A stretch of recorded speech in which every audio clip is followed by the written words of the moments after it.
other to hate. Umbrella, show us what you've got. The umbrella is yang. The human is yin.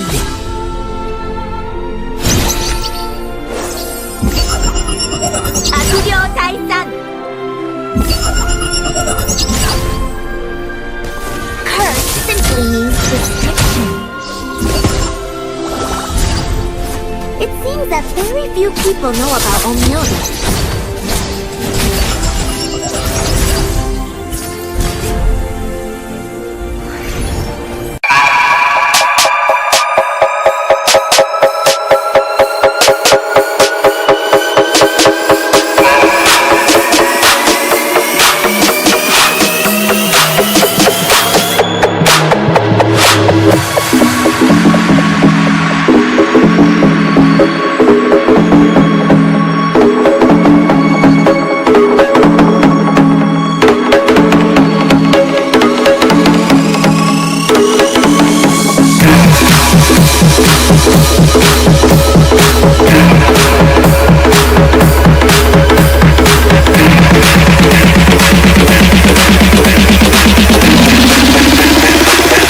Get down to the baseline.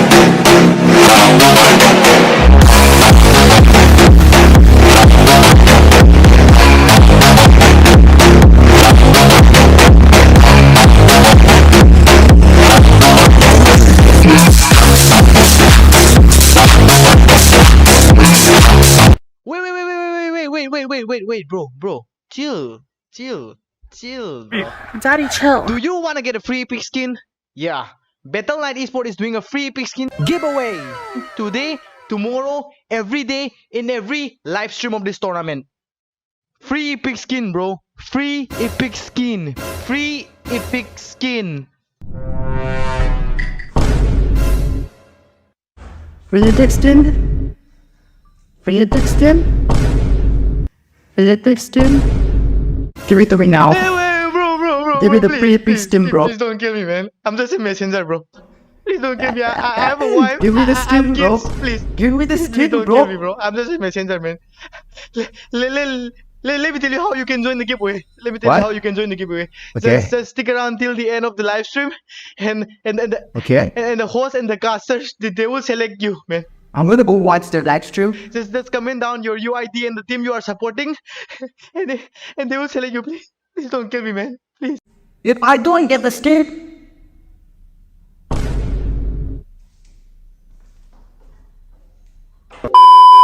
Yeah, if you wanna win the epic skin, just stick around till the end of the live stream and just comment down your UID and the team you are supporting. That's all, man. That's all. Good luck, guys.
I broke up with my girlfriend.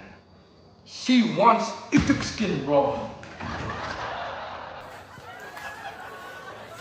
See, look at me. I'm very poor, okay? I don't have money to buy skin.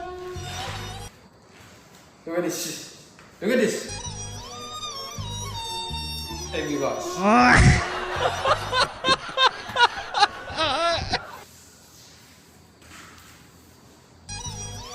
Look at this. Natalie Crocs.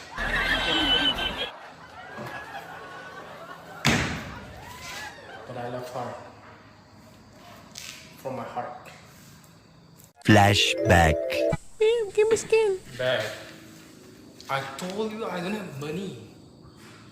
See, but I can dance for you. Just stay away. He will dance. Eu já lavei o meu carro, regulei o som. Já tá tudo preparado, equipei a mão. Menina, fica à vontade, entra e faça a festa. Menina, vai estar junto, adorar, começar. Já falei que começar a ter balada. Você na madrugada, dançar,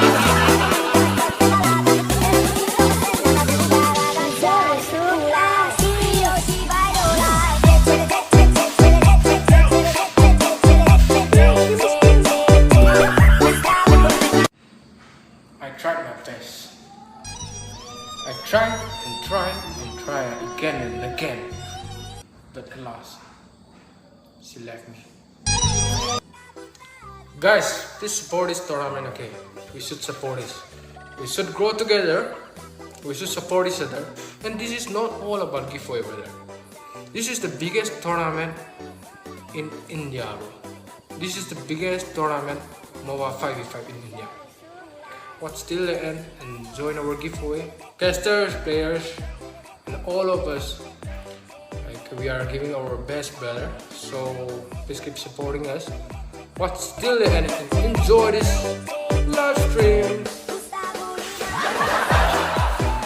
Have you heard the rumors? About what? The rumors from the board. The demon. He's coming! What happened? They're all dead! Oh no, no! It's him! He's coming! He's coming! Impossible! Get him out of here! He's coming! He's coming for us all!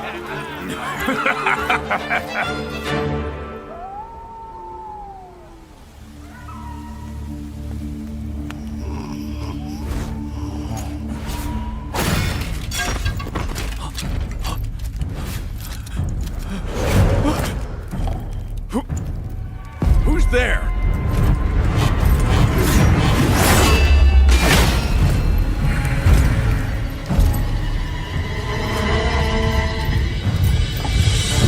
An imposter has sullied our name! We are the might of the kingdom!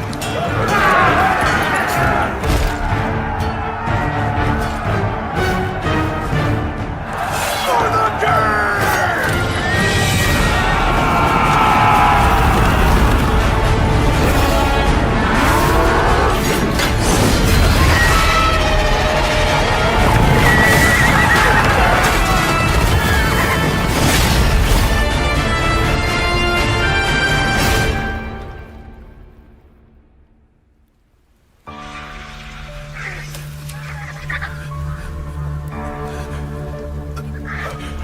No. Please.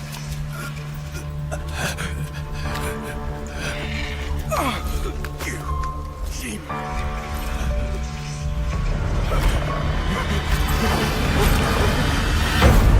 Please. The Annihilator has decimated countless worlds.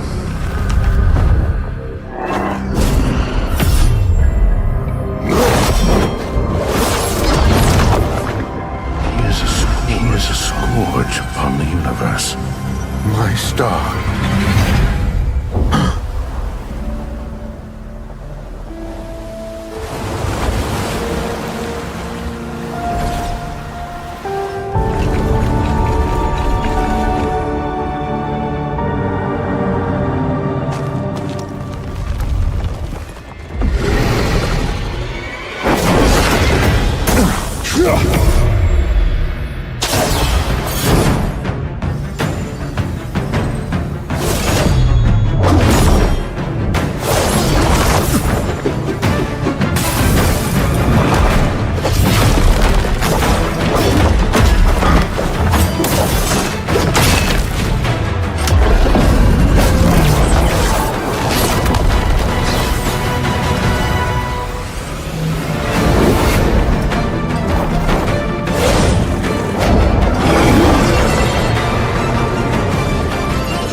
Hi guys, I'm so excited to tell you that I just received my cosplay outfit.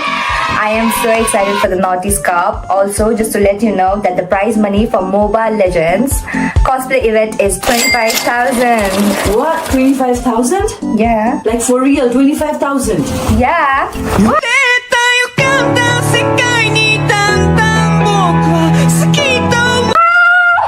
Guys, I got Rumi's outfit, so now the 25,000 is mine.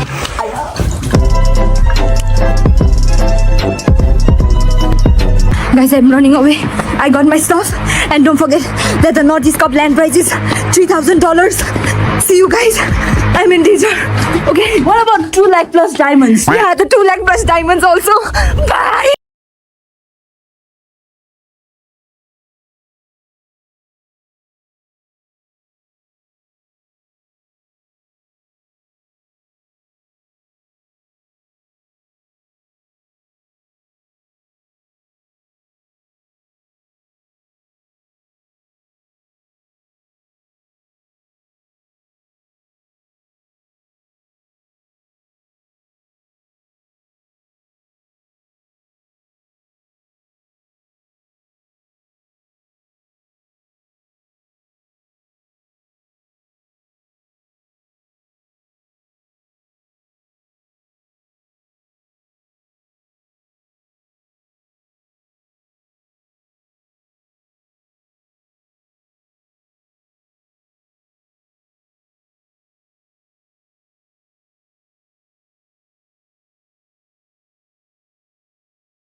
Hey there, legends! The Naughty's Cup is coming up, and I've got something special planned just for you. Curious about what I'll be wearing?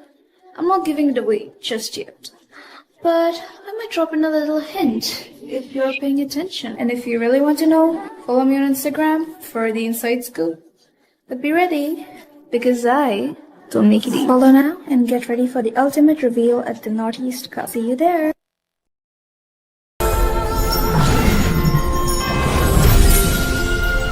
A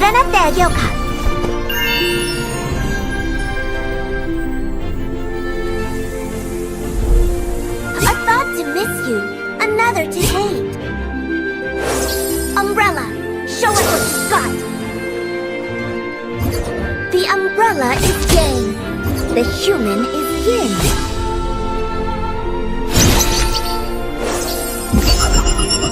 Aguryo Taisan. Curse simply means restriction. It seems that very few people know about Omni.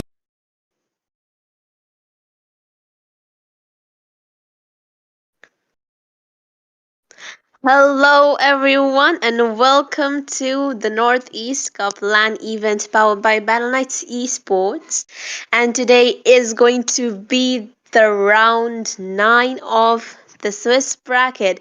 Yes, the round 9, and we are on the second last round of the Swiss bracket, and the teams going up against each other in this round. In this match is going to be not Dakusena. Jharkhand versus no, I mean, let me say the state first. Yes, Dakusena, who will be representing Jharkhand, will be on the blue side, and ROO Esports, that is going to be the Revenge of Others Esports, who will be representing Tripura. They will be on the red side. I am your host Numi, and as you can see on the caster's desk, we have the one and only Giga Chatty Tami. and Solski. Hello, Itami and Solski. So, what do you think about these two teams going up against each other, Itami?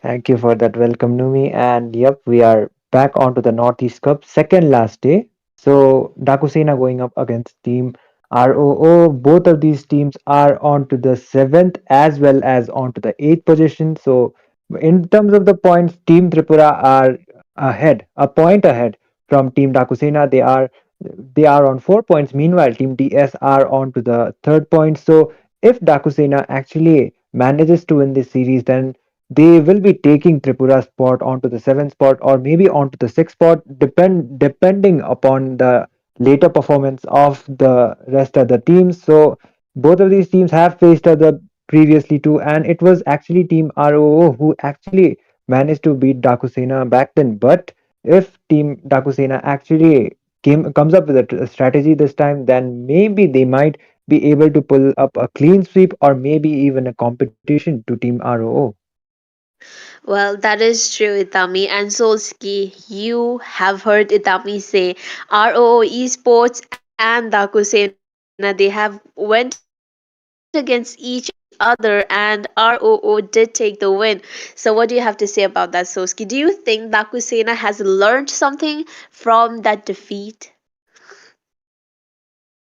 I mean, if you look at it in the Takusina perspective, obviously they will love to win this match and get secure the place, as Tami mentioned, the sixth or seventh place. But I think today is the game decider for pretty much, I think, three, four teams for today, because this round nine will decide which team will have the top four spot and the LAN tournament. And obviously, this tomorrow's round also.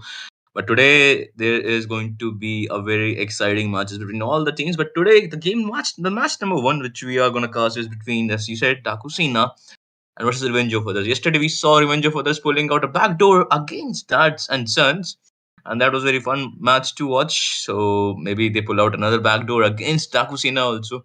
And as you said, that maybe Dakusina have learned from the mistakes. Obviously, they would have learned from the mistakes, but Team Revenge of Others are also evolving. We saw that in the day yesterday's game also, that how they evolved during the match. They actually improvised the strategy of the enemy and got the victory of the second match. So they will have to also look for Revenge of Others, that how they're evolving. So it's going to be a 50-50 for both the teams, as for every team it is a 50-50. So I think let's just see what happens in the game. There will be no predictions from my side for now. Well, that is true. I mean, ROV Esports, they are kind of like the underdogs in this tournament. RO Esports, they have been doing so well in this tournament. They have beaten many known teams, like I cannot mention who they are. I mean, I don't know who they are, but I have seen them beating many known teams. Like yesterday, Dads and Sons, they were one of the most known teams, but then in the recent in the Swiss bracket, they have been on a lot of losing streak. So I don't really know if Anjaro. Dads. So Itami, before we get on to the draft, what do you think the possible, bans are going to be? Because this new patch, we have seen a lot of heroes getting banned and nerfed. So what do you think, Itami? Three heroes I'm going to mention, like previously, as well as seeing the matches onto this Northeast Cup, that is going to be the Chip, Jushin, and the Suyo. These three are the heroes that have been mostly prioritized or either banned. So if they are not banned, definitely one of the teams are going to be picking it. Khalid and Gatot Kacha were also options, but still they had got the recent adjustment. So that is one of the reasons why they are kind of nerfed. Like they are not prioritized onto the ban sections, but if they are open, so they are like a safe pick kind of a hero. So there are plenty of like possibilities, because the Fanny can also be one of the major bans, because we did see Super Van using up that Fanny, how good he is with that Fanny, and it literally took Doom to use that Hanzo last night in order to like delay his purple buff, like take his purple buff. He was able to take it once or twice, but still Van's Fanny is really good. So maybe from the side of Team DS, and they might target out the Fanny ban as well. Well, that is true. I mean, Fanny was also like buffed in this new patch, and let's not forget about Hilda. Hilda is also been flexing around in this tournament a lot, and Hilda was also kind of buffed. So, what do you think about that, Soski? What do you think about this Hilda, like pick or ban? I mean, now Hilda has become the previous, the OP Khalid or slash Fredo, because Hilda, after that recent buff she received, that's massive buff for Hilda players out there. And with the power of fitness and the passive she has, if Hilda is running to a bush with a 0.1% HP, you shouldn't go to that bush, because that's going to be a one hell of a fight. Even a 0.1% HP health hero, like obviously the Hilda with her passive, can get regen up to 20% HP, and she can even kill you because she has a lot of damage. If you buy certain items, just need one item for the damage for Hilda, that's going to be the Heptasis, Blade of Heptasis. And it gives you the passive of the Heptasis, the ambush one, and the penetration, slight munition it also has. And combine it with Hilda's combination of the ultimate, the power of wildness, and with the stuns coming in from the Hilda consecutively, plus the so slow, can be very very detrimental towards either of the teams. But there's a negative sides of Hilda also, because she's a single target hero. So I think zoning can be a little problem for Hilda, but that can be capitalized or maybe countered by just focusing on the damage dealers. So that's the proper play style, in my opinion, of the Hilda should be. So that's why I think people now should be looking for banning Hilda or getting Hilda first in the the first phase of the draft, as you mentioned. We will be really moving soon into the drafting phase also. So now my question to Numi, you, like, do you think, like, so just give me some heroes that you think should be banned but are not banned from either of the teams, like what you have observed for now. Well, what have I observed till now? The hero that should have been banned, but they are not being banned. I think it's going to be something like wait, let me think, because there are a lot of heroes like Sicilian. Like Sicilian has a lot of damage in that late game. So I mean, I feel like Sicilian should be banned or picked either way. But anyways, looks like the draft has started. So Itami and Solski, please do take it away. And I want to see a Sicilian pick. All right, Numi, thank you for that wonderful hosting that you always does. And I think Chad is going crazy for Numi slash Nume, or I don't know, whatever, like how many names she has.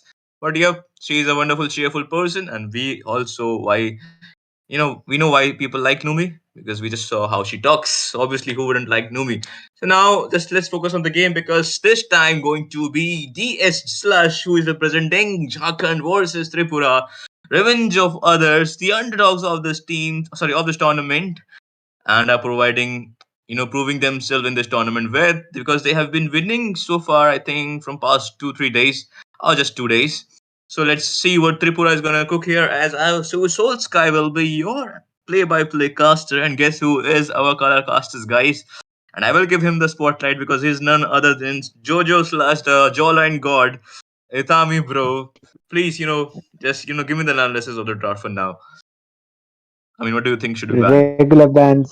Yep, the bans I mentioned onto the casting decks. The regular bans that are the Suyo followed by the chip. So I am expecting maybe a Jushin ban coming up, or maybe even a Fanny from the side of Team Dakusina. But one thing I did notice, like I did notice about Team DS is like their jungler Zogai is a global Hayabusa leaderboard holder. So there is a possibility that they might go for the higher pick as well. But as expected, Super Van can use the Fanny quite well too. So Team DS are quite aware of that, seeing that they have decided to go out for the ban onto the Fanny. So expected bans, I would say, by far, no orthodox kind of ban, like no signature hero kind of a ban. These are the heroes which are doing really well onto this meta. So these bans are quite expected, I would say, followed by the Matilda too.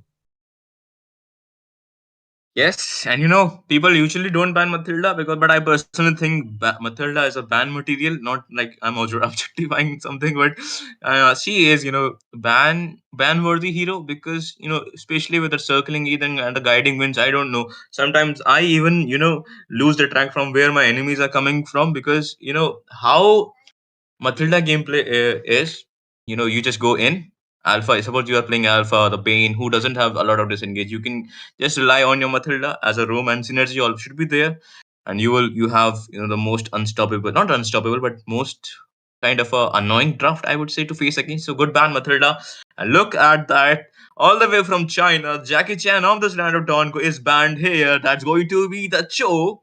And let's just see what's the last ban is gonna be here from side Tripura. And I suppose in this match number one, game one best of three series, blue side is the Takusina, Jharkhand. So they will be getting the first pick. And now we have come to the first pick point of view. I'm gonna ask you, Tami, like what should they prioritize right now?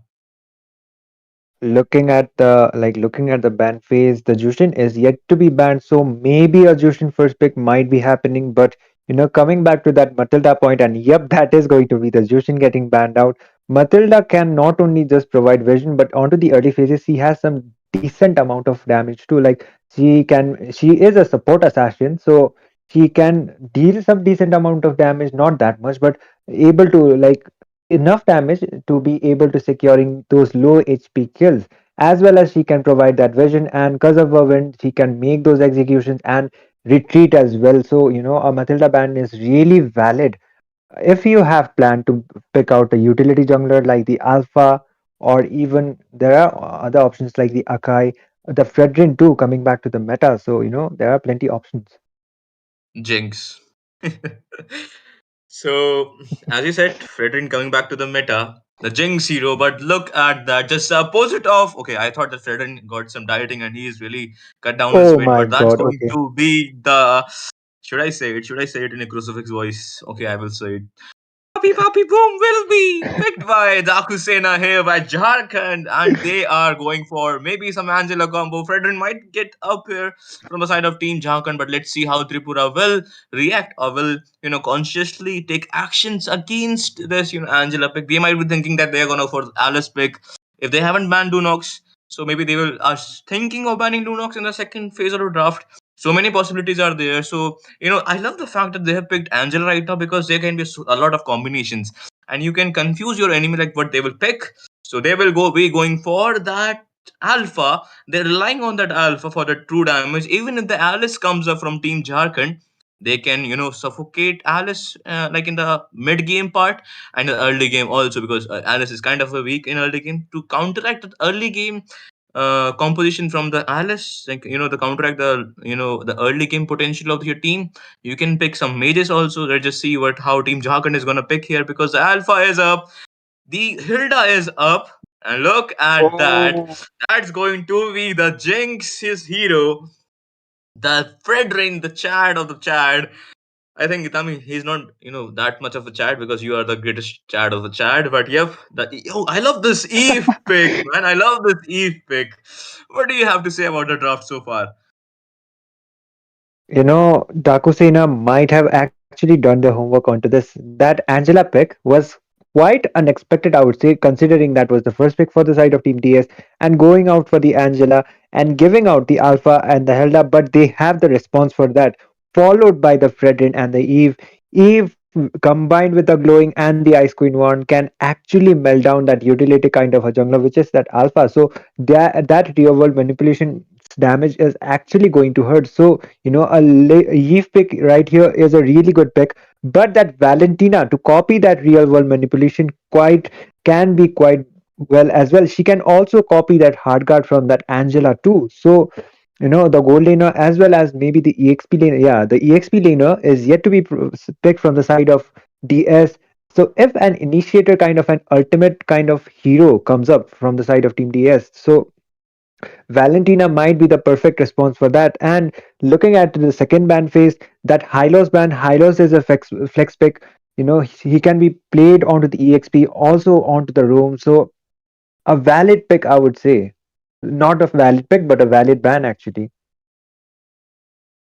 I see, I see. The Rafaela. Yeah. Okay. So do you think? Did you see the valid ban is for the Rafaela also? Yup, and they have like RO have the utility jungler too. So uh, going for the Rafaela ban is Mm-hmm. okay as well because she can provide that heals and she can slow down her enemies too. So Rafaela combined with the Alpha is quite good. If you don't have the Matilda, so the go to picks for that Alpha can be that Angela, can be Rafaela, and even maybe the Florin. But I haven't seen Florin getting picked up much onto this Northeast Cup at least. Yep, exactly. But let's just see. Okay, okay, okay, okay. Okay. So the Erithel ban, I know we just saw yesterday how Erithel was providing a lot of dividends after just few itemization. Just just you just need the Berserker Fury, some bears wind talker with her, some go for the new item, the Malefic gun with her. So she can now provide a lot of dividends to the in team fight also. In just you just need the mid game fight, I would say, was the post early game, the the after the first turtle lives, I would say. But that now the team Tripura has the first pick in the second phase of the draft.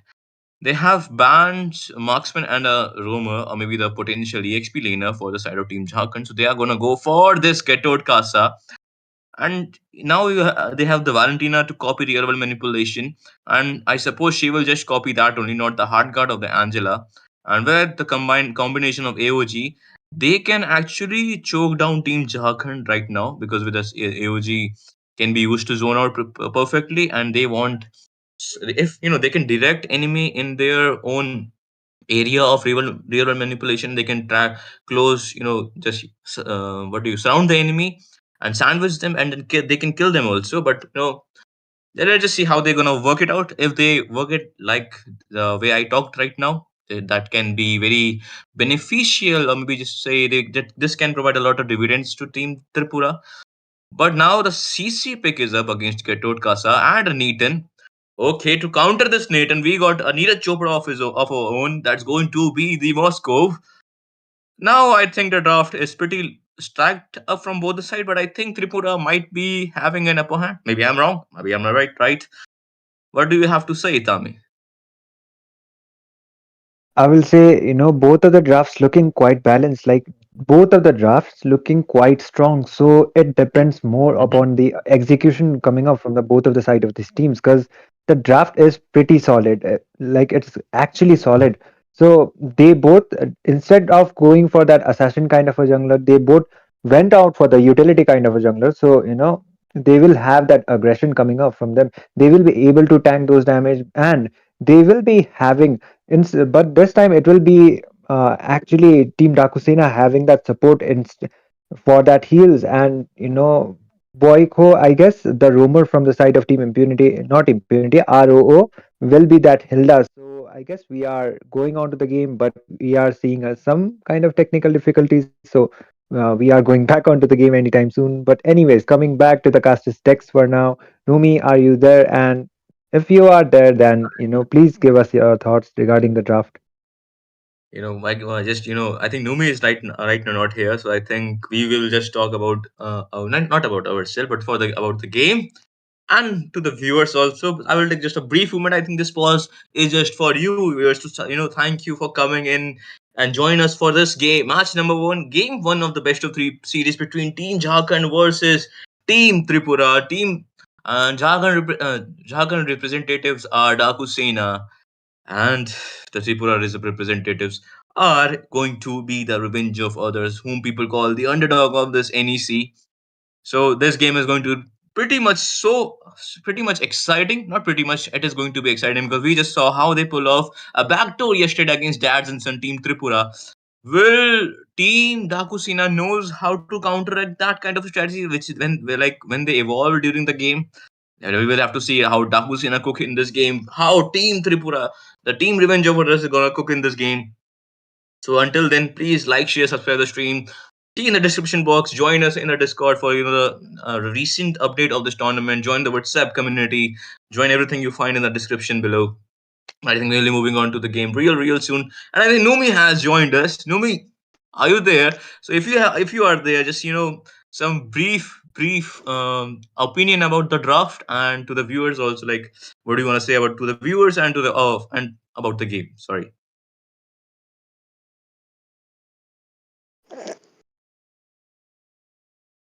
Numi, are you there? I don't Oh, think so. Numi is here, but I think we will be moving to the game number one of this best of three series between Team Jharkhand. That's going to be the Dakusina on the blue side, red side, Team Tripura. Going to be the revenge of others. Alpha Jungler versus the Chad Junglers. Going to be the Fredrin. Both the teams will start with a standard rotation, but I love the fact they are focusing on the blue buff right away in the 30-second mark in the game. They are focusing, let our absolute cinema take the blue buff, get to the level advantage against Alpha Jungler, because Alpha kind of have a better jungler player. So I love the fact that they have done this leeching for this Fredrin, and Fredrin might hit the level 4 mark simultaneously as the Alpha heads that level 4 mark. But let's just see what is going to be in either of the lanes. And if we see the mid point of view, Yamraj has the upper advantage in clearing the mid lane, and he has the advantage to roam around the map quickly. We just have to wait and watch which side will not which side of the map they will be the first team fight. What do you think, Itami? both of these teams for now, at least they are just focusing more onto their objectives, trying to get that level 4 as soon as possible. Aitatsu looking quite low, but he will be able to escape. There is no proper initiation right now for the side of Team RO. And yep, Look, Alpha, okay, he is just trying to get some visions onto there. Absolute Cinema is also level 4 actually, so I guess they will just be focusing more onto their turtle, but a team fight might be coming up. Okay. No, I don't For think now, so. For now. They are teasing you a lot, brother. They are teasing you. But we Oh, can the see flicker! in the gold lane. We can see in the gold lane that's going to be the first blood in the gold lane side. And the flicker has been used from Bakimat, as you point out, Itami. And now the first turtle is up. Let's just see. Will Absolute Cinema will take advantage of that first kill, because Moscow is in the gold lane, so it will not have that much of an impact in this first turtle fight. Real manipulation has been, has been taken by the Valentina also, but the real manipulation will be popping off from the E, but Hilda will be going back, and I think that's a get to it. Casa going for that E, but nobody holds there. That's a zoning coming in from the Hilda. Precious Wrath, real one manipulation of Valentina of her own, will be eating the damage from the Yo-Yo Blades, and I think this time Absolute Cinema will have to face. Okay, he will not face any death for now. That's 1-for-1 scoreline. I think he will get taken down in this first fight. The fight is not over because they are going in to fight against Hilda, but Hilda will be sustaining a lot. Not enough damage, but look at the Alpha trying to sneak up that blue buff, and he will be successful in doing so, I suppose. Yep, and the turtle actually being okay, that was a 1-for-1 trade, but I'm having kind of a technical difficulties, maybe because my screen is kind of frozen up. So Solski, I'll be back as soon as possible, please. All right, brother. All right. No, it doesn't like. I will cover up for you. It's my honor to cover up for you because you are our chat. But I think that first turtle, not I think, but that first turtle went towards the team Jagan. But I think they failed. I would say it was a 50-50 fight for both the sides. They lost the gold turret shield in top lane. So that's actually beneficial for the gold laner, and they are actually leading in gold. I think it's approx 600. That's the AOG connecting to no people, but a good try coming in from the faker right there. And now this time they will be disengaging. And as I was saying, the individual gold defense, that the gold shield will be providing a lot of gold to the Nathan, and he will just go for that. Here's okay, but we can see in the bottom lane, that's going to be the power of whiteness, and the Vortex is there for the Alpha with that kill. And they are maybe focusing on the bottom lane gold sheet right now. And yep, and Bakimard will get his first item that's going to corrosion side. That's a good vision coming in from the Boyko. And okay, good. The gold shield is actually safe of the bottom lane. They just need to, make their gold shield safe for a few seconds, and the gold shield will disappear. But we can see the next turtle fight is going to be up in just a matter of a second. Ito has the advantage because she has copied the ult of this Eve, but we can see the itemization right there. Eve is going for that anti-heal, and I think Valentina is also going for that anti-heal. I love the fact they are going for the anti-heal also. But let's just focus on the turtle because this time the real manipulation will be popping off right there. And Boyko will be zoning up at the AOG connecting to just Eve right now. Yamraj will have to force back. Okay, that's going to be the absolute seamless cinema going in with the hard guard of Angela taunting the... Okay, the wrong people was taunted there, but that's going to be the end for that absolute cinema. Curtain call is there, Yo-Yo Blitz is also there. We can see maybe one gets taken down here from the damage coming in from the Nathan and the Jazz right there. Ito might get taken down here. Ito will have to flicker. Will she be able to fall back for now? Yes, she will be able to fall back. But that's a very dangerous spot to be in. But that's a good sneak turret coming in from the bottom line from the side of Team Red. That's going to be the ROO. Yep, and they got quite the treats as well as the turtle, and that Fredrin falling down can be quite advantageous for the side of Team RO. Bakimard is trying to land some hits onto that mid lane tower as well. Jazz was trying to get some vision, but team fight might come up on top. But Nathan is able to get that tower at least. So in terms of the tower and that objectives, Team ROO are quite equal, but it is still Team DS with quite a slight of a goal lead for now. And if a really good execution comes up from the side of Team ROO, then maybe they will have that goal lead for themselves too this time, Solski. Yep, exactly. But so far, so far, gold lead is actually equal. I'm loving that both the teams are going toe to toe, head to head, or par to par with all what they have. They can provide in this. Okay, random dawn for now in this battlefield, and I would like to see some itemization because I was seeing that now the level advantage is going towards Baki Marth. He is level 9. He has bought the corrosion scythe. He's just rushing for the DHS maybe. And if I see their Stallium scythe, the Feather of Heavens is also there. So I think now Nathan has that kind of core damage we just saw in the second turtle fight. Let's just see. Okay, he is not going for... Okay, he will just go for the golden staff. He is going for DHS later. But now he has the golden staff. And Vorex has been built by the CC. So let's just see what will happen in this third. But that's a good rush of the turtle. They didn't even flinch and they got the turtle right now. But the real one manipulation of both the peoples are there. Valentina and Eva of their own. That's going to the Purify. Or not, Revitalize. Sorry, Revitalize coming into the Faker. That's AOG connecting to, I think, 2 people right there. But nobody will get taken down for now. And I think they are not done. They will be taking more fights. No, they will be disengaging. Good call from both the teams. Scoreline is equal. Goal difference is a prox equal. What a game it is going on, brother Itami.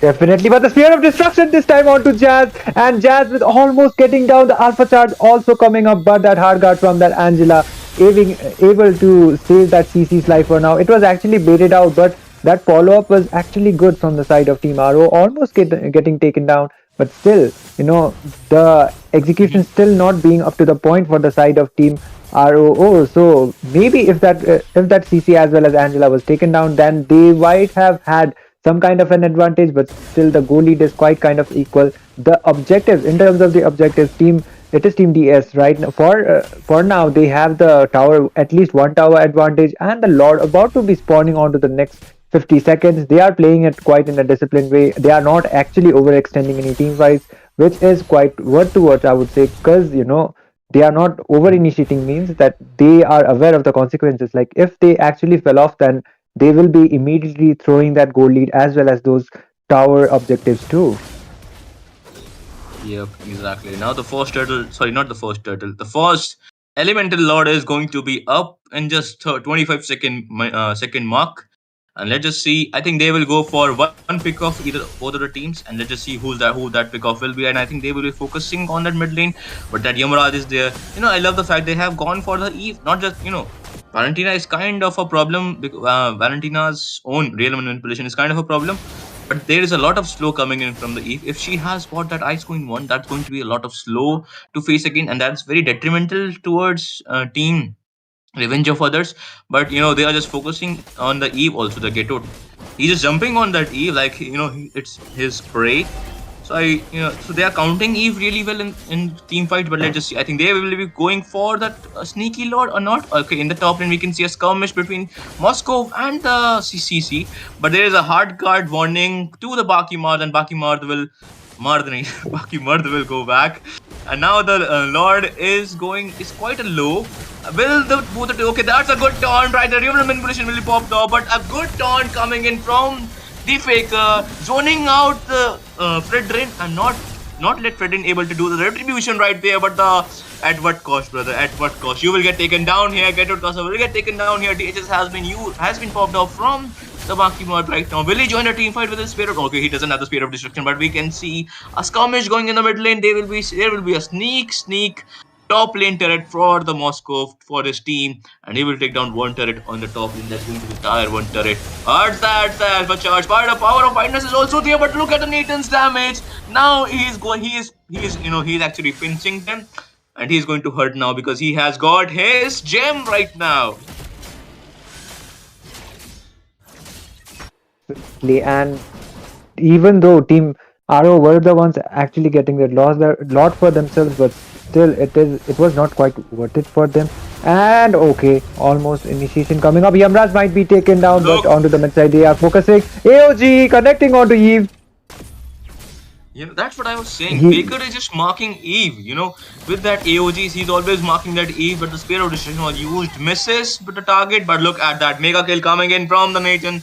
Nathan is gonna hurt now because he has got his core items. Let's just see how they will counter, but that's a good taunt, but look at that, they're taking a lot of damage from that Moscow. He has got a DHS, remember guys, he's gonna hurt also, but that's a curtain call to 2 people. That's going to be the Hilda and the Moscow. Hilda will get taken down, Moscow is quite low, Moscow will fall back for now. They are pushing the mid lane, but Absolute Cinema is kind of a low right now. He's just getting melted too quickly, but there's a Winter Ground has been bought by the maybe one for some kind of a gameplay. I don't know which gameplay he will pull off, but let's just see and wait. Okay, that's a funny Valentine going for that sneak kill, but will be failing to do so. And I think that's a good defense coming in from the side of DS. And now the gold lead is actually not that a lot, but look at the Jazz getting spun. AOJ is also there. The hard guard will pop off, but nobody holds there. But because they will get taken down, it was 3v2. Jazz getting caught off guard and will be facing the consequences of it. Definitely. And look at Nathan just using his entropy in order to get that tower down, and he will be able to do so for now. Like, they bought enough time, at least onto the top. Bakimad might be taken down. Absolute Cinema coming up with that stun, but it won't be connecting. Bakimad actually being forced out to use that flicker too. So, in terms of the objectives, Team DS might be quite the leading team for now, but the entropy coming up, another play might come up. Fredrin coming up with that stun, but not connecting on to nobody. That nobody holds. Bakimad might be taken down. The hard guard actually be used out by that Angela too. So quite a waste of resources if they are able to escape. This is a very crucial team fight, but look at the maybe one going in, but now the Winter Crown will be popped off. Remember, the real one manipulation is still there, and the Yamra, okay, never mind, that's Faker. Maybe one is quite low, maybe one will be focusing to the backside. Yep, he will be going to the backside because he is quite low. He will be going to the base for now, but there is a sneak turret in the bottom lane side. Objective wise, both the teams are playing real good, but I think inhibitors might get fallen down off the bottom lane, but the Lord will be secure, and I think that's going to be the Luminous Lord. But look at that Boyko taking the advantage, like doing whatever he can in this given situation.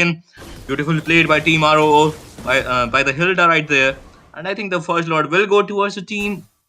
Not I think, but it will go towards the Team DS. I would like to see the itemization so far, so forth, because now it's going 30 minutes mark. So tell me, what do you think of the items? Itemization wise, I guess it is Team ROO which have quite of the advantage in terms of getting more of that core items. Angela combined with that flask of the OSS and the fleeting time can be like, she can be providing those heals, but she doesn't have that much of defense. So she will be quite vulnerable like the marksman and the mage onto this game. So she won't have that much of a defense. So he needs to play it out quite safe. A hard guard will be quite contributing, but still it won't actually able to be saving her life. And in terms of the initiation, she can be playing as a frontliner for now at least. Yeah, but that's going to be then entropy play coming in. Maybe one is in a very uncomfortable position and will be facing the consequences of it. It's a slight over push coming in from the maybe one, and he will be paying the price for it. But look at that. I think Team DS is hungry and they are hungry for more. But there, look at the Valentina zone real manipulation of the Yamaraj of his own. He waited for that Get Out Caster's ultimate. He's learning right now and he's learning good. And he will be securing, his team will be securing one kill for now. And that's going to be the Faker, I suppose. And 2 people are down of Team ROO, and Team ROO losing their momentum right now. Even though they have pretty much equal in terms of the turret. They are actually ahead two turrets for now the one turret, because the mid lane, mid tier two turret is down. But I think they will be focusing on the mid tier one turret, sorry, inhibited turret also. But look at that. This appraiser's web, no, not enough damage because he was not using that appraiser's web carefully, usefully. I mean, not carefully, but the useful appraiser's web is only when you have quite a low HP and your, the black bar is kind of full, and not the full or just half. So now I would like to know the fact, because the itemization of the Fredrin. If he wants to be very useful in the team fight, I think he got to build something for Moscow, because he's getting melted quickly by the DHS of the Moscow. So because now you can't do anything about the alpha. Okay, so I think blade armor might be good here, or yeah, because to sustain a little bit in the team fight, and you can use your appraisers very very usefully if you have that kind of a sustain when you have the blade armor, if I'm not wrong, but I obviously. Yeah, I do agree with you onto that because for that marksman, attack speed kind of marksman, blade armor is one of the items that is mostly used for the defense. So going for the blade armor will be quite okay, but he can be combining it with the immortality too. With that, for that extra shield, he got the guardian helmet to actually come out after that team fight. He will be getting those heals for that HP, but the lord already being spawned, and this time it will be Team DS contesting for that lord first. They are trying to get that visions as much as possible for now, but they will be disengaging too, considering they don't have all of the members like onto the lord lane. So Moskov, if he doesn't land his SOD in one of the members from the side of Team DS, he won't be able to teleport. But the play coming up, Okay, Jazz but was that's a good actually lot. able to. Yep. Mm-hmm. Yeah, go ahead, go ahead. Jazz was actually able to. Yeah, So actually the lord getting secured from the side of Team DS. hmm I was just pointing out, the Baki Mard was actually killing that CC on her vengeance, and he was quite low. If he would have proceeded with one or two hits more, he could have died there. But yep, that's a good call not to attack. I don't know what he was thinking, but Jazz is actually good in zoning. He actually made two people come bot just for him, and there was obviously the hard guard to protect him. So beautifully played by the draft they have right now in the current, like in this game number one. I think they are using their draft absolute to their full potential. I'm not seeing any shortcoming from the side of Team DS. However, also Team ROO doing their best of their abilities in terms of draft wise, but I think they can still pull off a good gameplay if the Faker focuses again on the Yamraj, and Hilda, kill the Eve, or just focus on this funny Valentine so they can fight in the team fight carefully. But we can see another team fight, maybe possible. Entropy is there, but the Faker will be quite low. Curtain call is there to two people of the. So that's going to be the Valentina and the Faker himself. But Faker will get down, and look at this chat. He's just going in real world manipulation of the Valentina of her own. Two people will be getting stunned by that alpha chart, but look at the alpha, he's quite low. SOD is there. Monster kill coming in from the Nathan. Nathan is going to hurt, and he's hurting like a truck, because look at that damage. He's just melting. Whether you are a tank, whether you are a mage, he's gonna melt you all, because he got his items right now, and he's providing a lot of dividends. Meanwhile, the Moscow's trying to dash out damage, but he's getting out position everywhere because there's a lot of drivers to the Moscow. But look at that. There's are focusing on the base. Look at the Moscow. Baki Mart going for that kill. Okay, that's a good alpha charge right there. And stunning two people. Moscow will be carefully utilizing that opportunity of opportunity of window of opportunity. I just say it backwards. So yep, that's going to be it for the team fight. And this time, Team ROO really defended really well that this Lord fight. What do you have to say, Tami? And I think Itami is facing kind of some issues. So guys, I'm sorry, you have to bear with me. And looking at the itemization, shout out to my boy, my streamer. So now he has bought the. I was just waiting for this blade armor. That's why he was so sustainable in this past previous team. But look at that SOD. But that's a good winter ground gaming. But look at that, Hilda was there as I was thinking that she should go. But now the tables has been turned. This will be a no you card coming in from the Valentina's team, going towards game number one, going towards Team Tripura right now. ROO, Revenge of Others, is taking revenge from Dakusena, and I don't know who is the other, so I will not be addressing that question. So Itami brother, are you there? What do you have to say about this wonderful table stunt no you card pull off by Team Revenge of Others?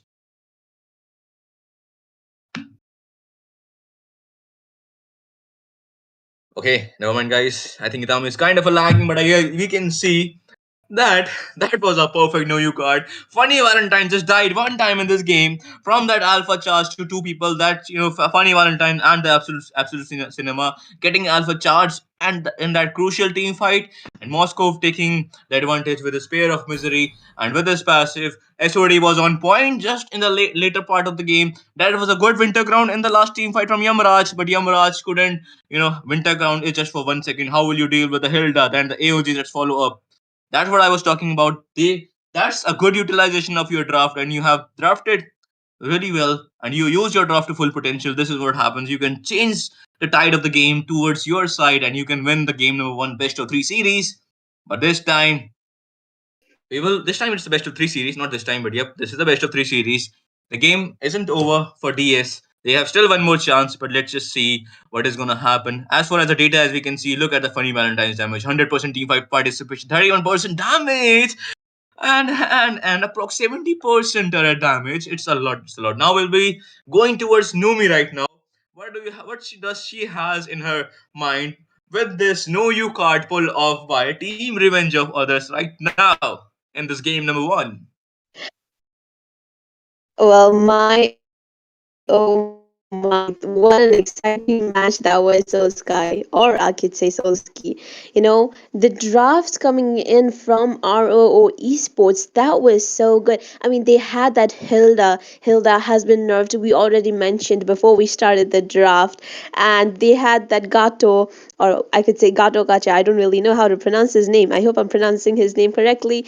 And then they had that Valentina, and RO Esports, they could easily take that Angela's hard guard and Eve's kill box, which would be so helpful in team fights. And with Angela's hard guard, it would help that Gatod or that Hilda in engaging team fights so much. I mean, I gotta say it, RO Esports, they have one of the best draft. I mean, who could have thought? They got both that Hilda and that Valentina, and I'm so impressed by RO Esports. Draft. So, Itami, do you have anything more to say if you are here with us? So sorry, people, for that lag, and I'm so sorry to Solskjaer as well. So, It's anyways, fine, man. Just say it, brother. What do you want to say? yep. I think you have a lot to say right now. I mean, that defense coming up from the side of Team ROO was absolutely amazing to that crystal. Like, they were able to defend it, they were able to buy some time, and as soon as Team DS started losing their members, then directly Team ROO went for that base, and they were actually able to pull up a revenge kind of a gameplay, and they actually secured that victory for themselves. Yep, exactly. And that last pair of destruction was cherry on the cake, because we just saw how it connected to Eve. And after that, Eve was forced to use her winter crown. But with that winter crown, there comes a disadvantage. You can't displace yourself with the winter crown. You will get stunned from the AOG. AOG was on point, stunning the Eve, and follow up coming from the Hilda. And that's how you use your draft to full potential. I love the fact that they did that in the later parts of the game and secured the victory. The no you card, Uno reverse, whatever you want to call it. Oh, what a game it was. But I think the game number two is going to be starting real soon. So, Nomi, what are your opinions for game number two? Well, I mean, like RO Esports and Dakusena, they have went against each other, and RO Esports have won, and they did even win today's first match of the day. But I would like to see Dakusena, kind of do a comeback in the second match, because they have went against RO Esports before, and they are going up against RO Esports even now. So I want to see what they have up their sleeve. So I think the draft is ready, so we will be moving on to the draft. So Itami and Solski, please take it on. Well, thank you, Numi, again for that wonderful opinion. Sorry, predictions right there. But I think let's just see what Akusina has have. What do you call it? I forgot the proverb that it was coming in my mind, Strategy. but I know never mind that. not the strategy. Have with the sleeve kind of thing. That's a proverb. Oh, Just oh, forget oh, about oh, it. Why we are talking? Yeah, let's just see what they have in their sleeves. Yes, this is what I was saying. I wanted to say.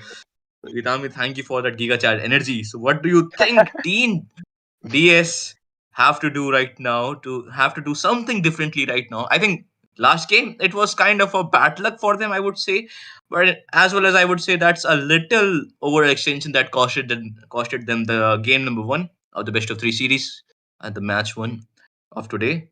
What do you think that they need to do differently in this game number two?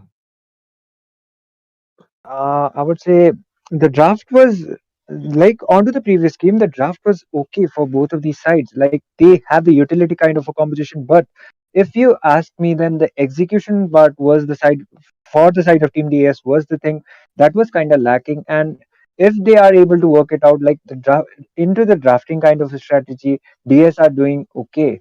Like that kind of draft, they will be able to pull it off. But still, I guess the execution part is one of the things, and the overextension. Like if they don't overextend the team fights like that, then maybe Team DS will be pulling it off onto the game number two.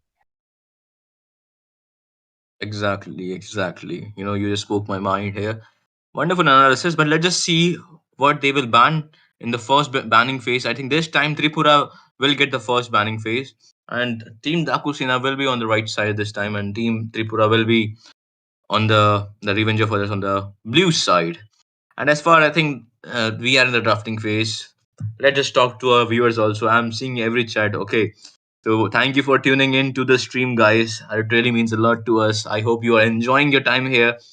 Grab something, whatever you have beside you, the kurkure, the chips, maybe some homemade. If you're a gym boy like me, some homemade dishes you have in beside you. You can eat those as a snack and watch the stream because you guys are here. You guys make the stream, successful. So why not give from my side? It's a very from our side. Okay, me, Itami, from all the management. It's a very a big thank you that you guys joined us in the stream. But please be here till the last game also. That's my humble request to all of you. And shout out to all of the player all of the members who are in the chat with us. Coming back to the game, they still haven't banned yet. I don't know what they are thinking, Itami. So now let's just have some prediction game. Okay, I predict something, you predict something. Whoever wins will get 10 rupees PTM from you and me. What do you say, brother? Um, I would say, I don't want to be biased, but starting from that Swiss bracket, I was actually rooting for Team RO because they were the underdogs for this tournament, and they actually managed to win really important games before. But still, they are kind of they are kind of having a kind of a win streak and kind of a lose streak. That's how it is going. So they are onto the seventh position right now. So maybe if they are able to pull up a clean sweep, and depending upon how the other matches are going to go, they might actually go a bit higher onto that leaderboard. Yep, exactly. Now we'll be moving towards the drafting phase. And this time, Faker has the first ban. And, I think we will be coming back to the, caster checks or something. But let's just focus on that, the bans for now. I think the previous ban was Fanny coming in from the side of team, what do you call it, Team Dakusina. They saw the yesterday's game how Fanny or the team ROO was playing. Even though she couldn't provide against, I think it was Dakusina, she couldn't provide a lot of kills in the early phase. But after that, she was on a roll of her own. She was slashing, cutting everybody with a cutthroat, with the use of her cables. She was getting the necessary kills. But now they banned the Hilda. Okay, they picked the Hilda in the last game, but now they have Hilda ban. I think they don't want to play Hilda themselves, and also they don't want to face the Hilda against them. That's why they banned it, if I'm not wrong. So, what do you think, Itami? Looking at the bans, this time, I guess that Hilda that got picked up from the side of Team ROO was kind of causing trouble to Team DS, or maybe not, but they don't want to give out the Hilda too. So they don't want to pick it out this time as the rumor or even the XP laner. So that might be one of the reasons why they just decided to ban it. And the chip ban is expected like before, and this time, okay, they don't want to deal with that real world manipulation coming up from that Eve as well. They did have that Valentina in order to copy that real world manipulation with the IMU, the ultimate from her, but still they don't want to deal with it. So going for the Eve ban is quite valid, and maybe this time as well they might be planning out to go for the utility kind of a jungler, but still the Fanny is wide open. So maybe if Team RO gets the first pick, then they might be prioritizing the Fanny after they ban out the Jushin or maybe the Matilda too. And yep, that Matilda is getting banned out onto this game as well. Yep, exactly. And I love the fact they are banning Matilda, and they also don't want to face Eve. But they countered Eve really well in the last game. I would say just Hilda was not able to give the follow up in the early team fights, but she actually learned from a mistake, and in the later team fight, in the last team fight, the second last team fight, she gave the follow up to the AOG. She was just marking the Eve, and that's how you use Hilda. And I think Hilda's shortcoming is just because she is just a single target, but that can be countered by having AOE in your team. That was the AOG Avatar of the Guardian coming in from the Katut Casa, and with the CC and AO damage. If you're talking about the AO damage, they have that alpha charge can actually take how many people with him? I don't know when he fly with the alpha charge, and they were taking this what do you call it real world manipulation of the Eve. So they have they had the the perfect draft to counter the single targetness of the Hilda, and Dakusina actually countered really well with the CC pick. That curtain call onto the damage dealer was on point. She actually gave the dividends to their teams, and her team followed up real well. So that was a close game for both our team, but a slight luck I would say was toward the side of Team Tripura, and also an overextension. But let's just see what they're going to cook in this game, because the mage will be given to both the sides. The Sicilian has entered the battlefield. The Zuxian has entered the battlefield. Both of the mages are pretty famous in the ranking game, in the pro scenario, in this tournament also. Let's just see this battle of the mages, how it will go in the mid lane. But let's just, okay, now the Get Out Casa is there. The three picks will be up real soon from the side of Team Tripura. Itami, bro, what are your predictions right now from for both the sides? I would say, they left out the Jushin from both of the sides. So Jushin first pick is valid, but for that they are giving out the Sicilian and the Gatut Kacha.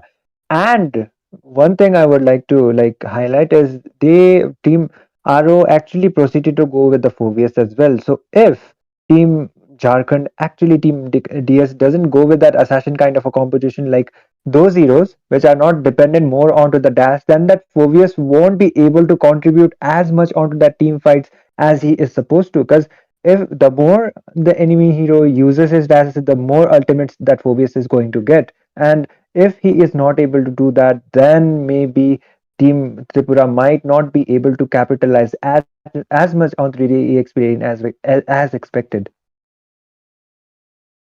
Yep, exactly. I think now we are in the second banning phase.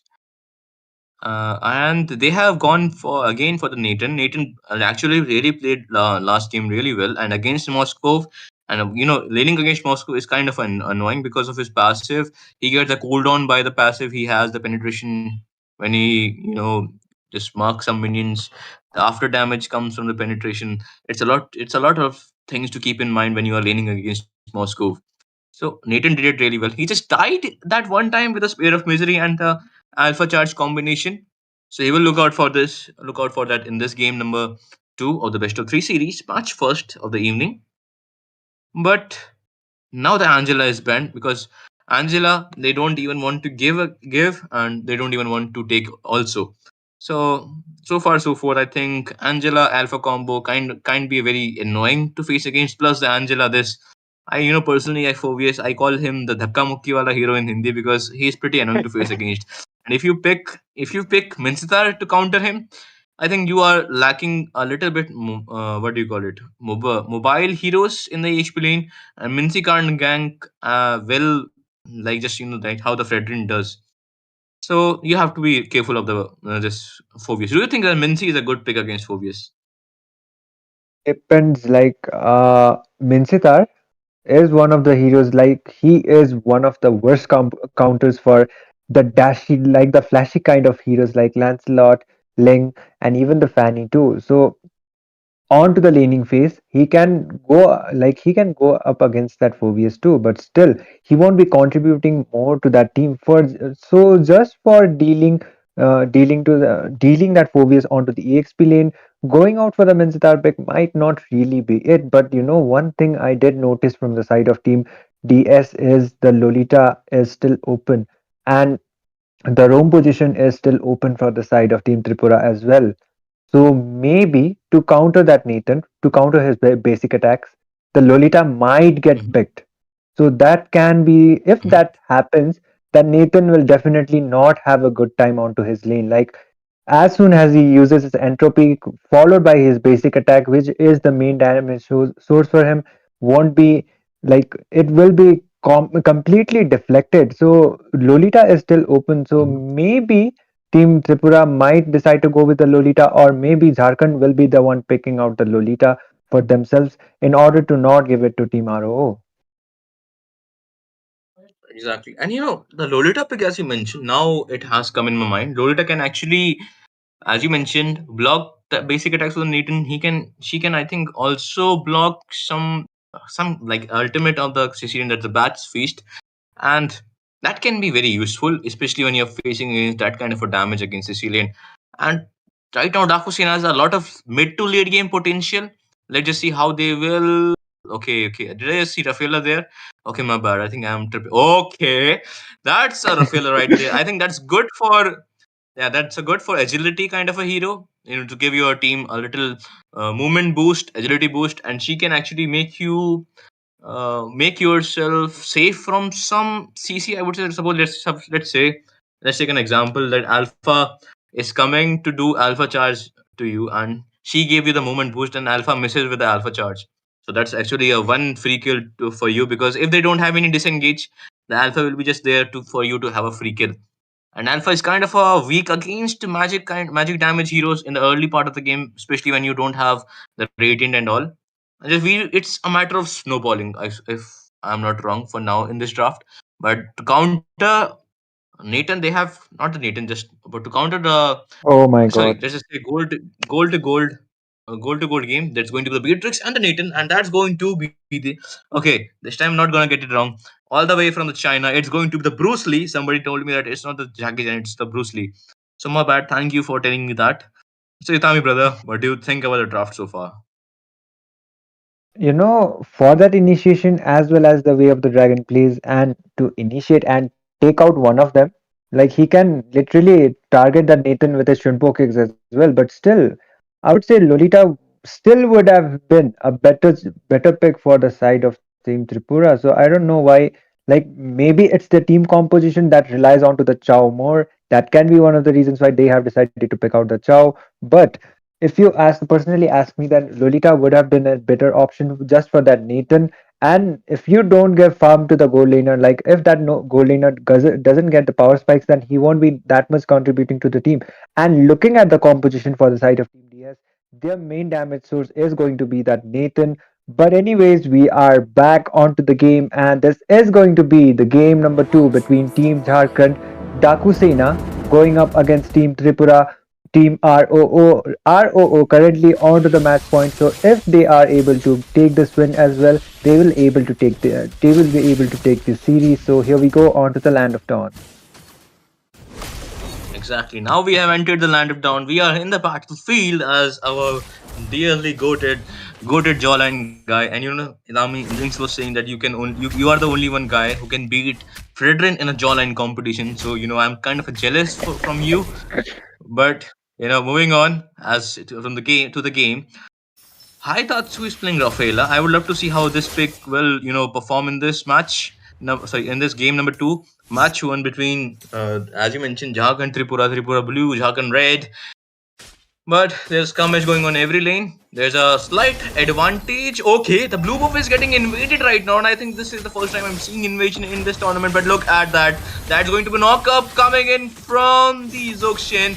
Hayabusa is quite low. Vengeance and the Proctor. Super IM will be getting that G Kundo combo. And that's a retribution. Blue buff secure from the Hayabusa. Alpha charges the Alpha with Oh a my god. calculated level 4 mark. And that's going to be the double kill for the Alpha. And I think Alpha is moving towards a snowball kind of a gameplay we can see coming from Alpha. He is level 4. And I think he will be level 5 before the first turtle mark. That's going to be 2 minutes right away. So what do you think, Itami, of this team fight? You know, Alpha just pulled up a, if you got like you got the heals, but I still got my team. That kind of a competition was actually pulled up from that Alpha, because Alpha is still a utility jungler at the end of the day. So you know that lifesteal will give him some like that slash will give him some lifesteal, but still he will be quite vulnerable considering they have the Rafaela too. But that was a quite worth it trade. Not only they just got the blue buff, they were able to get that turtle as well as 2 kills onto that top lane. As you know, so far so good for the side of Team Tripura. The aggression coming up from them was actually quite worth it, I would say. Exactly. And now the Rafila, I think Rafila also got down in that first 2 kills. And the 2 kills that went to Alpha, I suppose. So now I think Hayabusa will have to play very, very carefully, as the first turtle do went towards team the ROO. Okay, that's okay. Way of the Dragon right there. G Gundo combo is also there, and that's what I was talking about. The speed boost was not enough to have a secure distance from Cho, and you will be facing one death in just 3 minutes mark of the game. And I think Team ROO is gonna take full advantage of their early kills. And look at that, Alpha is in position right now. Absolute cinema kind of a low. They just saw the Alpha. Okay, Alpha might go in. Alpha might go in. He will go for that. And no. Did you see a beautiful combinations of the synergy that they have? Ito displaces the Hayabusa to the side of Alpha so that Alpha could get the kill, but Izuxin got the kill. And AOG was there to defend the Hayabusa, but he predicted it wrong, and he displaces. The positioning of that AOG was not good, but the shotgun combo coming in from the Baki Mord, and he will get the kill. He will get the kill of that Nathan. Wonderful shotgun combo coming in from the Beatrix right there. Yup, and did you just notice after that shotgun was over, Beatrix actually, oh my god, the way of the dragon coming up onto Hayabusa, he will be taken down. Man, oh man, the synergy coming up from the side of Team Tripura is absolutely locked in and loaded. And you know, I was mentioning that gun swap coming up from that Beatrix. Just after he landed that ultimate from that shotgun, he immediately swapped his gun and get that kill onto Funny Valentine. And you know, Beatrix actually got some adjustments onto that thing actually. Like she is able to swap her guns faster than before. So Bakimad is actually trying to get more advantage of this, but the Shunpoke coming up. That's a G-Gundo combo, Way of the Dragon, and that's how you get the kill in this tournament. 4 people are already there. We'll be taking the kill of the Yamraj. He'll be sending Yamraj to the Yamraj of his own. And they are in a full control for now. Jazz is right there. Will be Jazz be in a very difficult position, and he will be in a very difficult position. He will be repositioning himself with the AOG to the back of the tier 2 turret of their own area. But look at that, 5 people are already in the mid lane. And the mid lane tier 1 turret will get taken down in just 5-minute mark into the game. They are snowballing, and they are snowballing very, very hard. Very, very good. And look at that. We will just look at the itemization for now, because Jazz is kind of in a little bit of trouble here. No, he will just fall back for now. The first turret is down. That's going to be the mid lane turret. And look at the itemization. Beatrice got the Despair. What else you need? Thunderbolt is there with a Cho. He will be with his passive, and with Thunderbolt passive, he will be, you know. Okay. Look at that G Gundo combo. That's a cannon. Okay. He will get down for now. Yamraj will be getting his COD, and he will be dying 3 times in just 5-minute 40-second mark. And look at that Ito. Ito is going in, and Ito will get the kill of that Zuxin. And somehow they are getting room to breathe, but never mind. That's going to be the end for the Nathan, and an unstoppable coming from the maybe one, and no holy baptism from the Rafaela to save the Nathan. And that's how you know, that's a little overextension, I would say, but a good map win is coming from the Alpha right there. Exactly, and the turtle already been spawned, and compared to the previous match, it was quite contesting. But onto this match, they have the guardian coming up. Yep, exactly. And look at that Avatar of the Guardian trying to displace enemy, but look at that Hideout is quite low. Jazz is in a very good, not good position, but Jazz will take down the Beatrix with him. And Jazz is still, but Jazz will be going down from the Zukshin. And look at that. That's a demonic force right there. Apela will be in a secure distance with the help of the passive. What is that passive names? Okay, we will just go because Super I am going in. Hitatsu kind of in a very bad position. He will use the holy healing for now. Will be getting in a secure distance. But no, he can't because he is getting caught by the Cho and Zokshin. And look at that alpha map awareness. He will be getting the kill of that absolute cinema. Funny Valentine will be getting the few chunks and bits that he can get in the top lane side, and will be getting some objective towards the side towards his team. But for now, look at the top lane. That's a G-Kundo combo. Beatrix is there, Zuxian is there, and I think Nathan is not in a very good position. That's what you got for a little overextension. But one turret for one death, I think it's quite a good trade in my opinion. But okay, they are just fighting, just fighting and fighting. But look at that super. I am going in for that Yamraj. Yamraj getting knocked up by the Zuxian, and that's a passive kill coming in from the Faker. Faker is quite low. Holy healing was there. I thought Su will not be getting the kill off. Okay, that's Shadow kill coming in the mid lane to the Alpha. Alpha is just too tanky to get shredded down from that Shadow kill, and will be securing. He look at the Alpha. He just healed right back. And this time Alpha got his Winter Crown also. I think some magic play is gonna come. But for now, Team ROO is on a roll right now.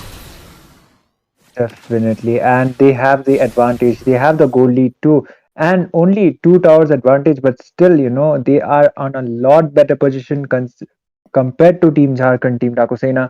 And that early game aggression that came up from the side of Team Tripura is actually paying them off. Not only they are able to get those kills, like get those objectives, as well as be more dominant onto this game. But Van might be on a bad position this time. He might be trying to initiating, but another team fight coming up almost. But no, they will just be forced out to retreat. They are aware of the consequences that if Team Dakusena actually took up a team fight onto that, then it will only be them losing out the members and a lot already being spawned. And I would say Team Tripura will be on a lot better position to be contesting as well as taking the Lord. That Lord might be an uncontested Lord following, considering how far Hayabusa is. And yep, the tower just got destroyed onto the two. Yep, they sacrifice Beatrix for this Lord. And look at the bottom lane. He's just trying to get the objective, man. I love the strategy. When you can't have the snowball in your game, that the game is not in your favor for some time. You just focus on the good things. But look at that. That's a G Pundo combo, but a good positioning of the entropy right there. Hitatsu might get caught in a very uncomfortable position. Hitatsu with a holy healing speed will be focusing back, but Funny Valentine again gets caught up. That's a baptism right there, but nobody holds there. Nobody gets stunned. Tobias might get some kill. Okay, that's a godlike coming in from the Alpha. Alpha with the Alpha Chat getting the double kill to the Rafaela.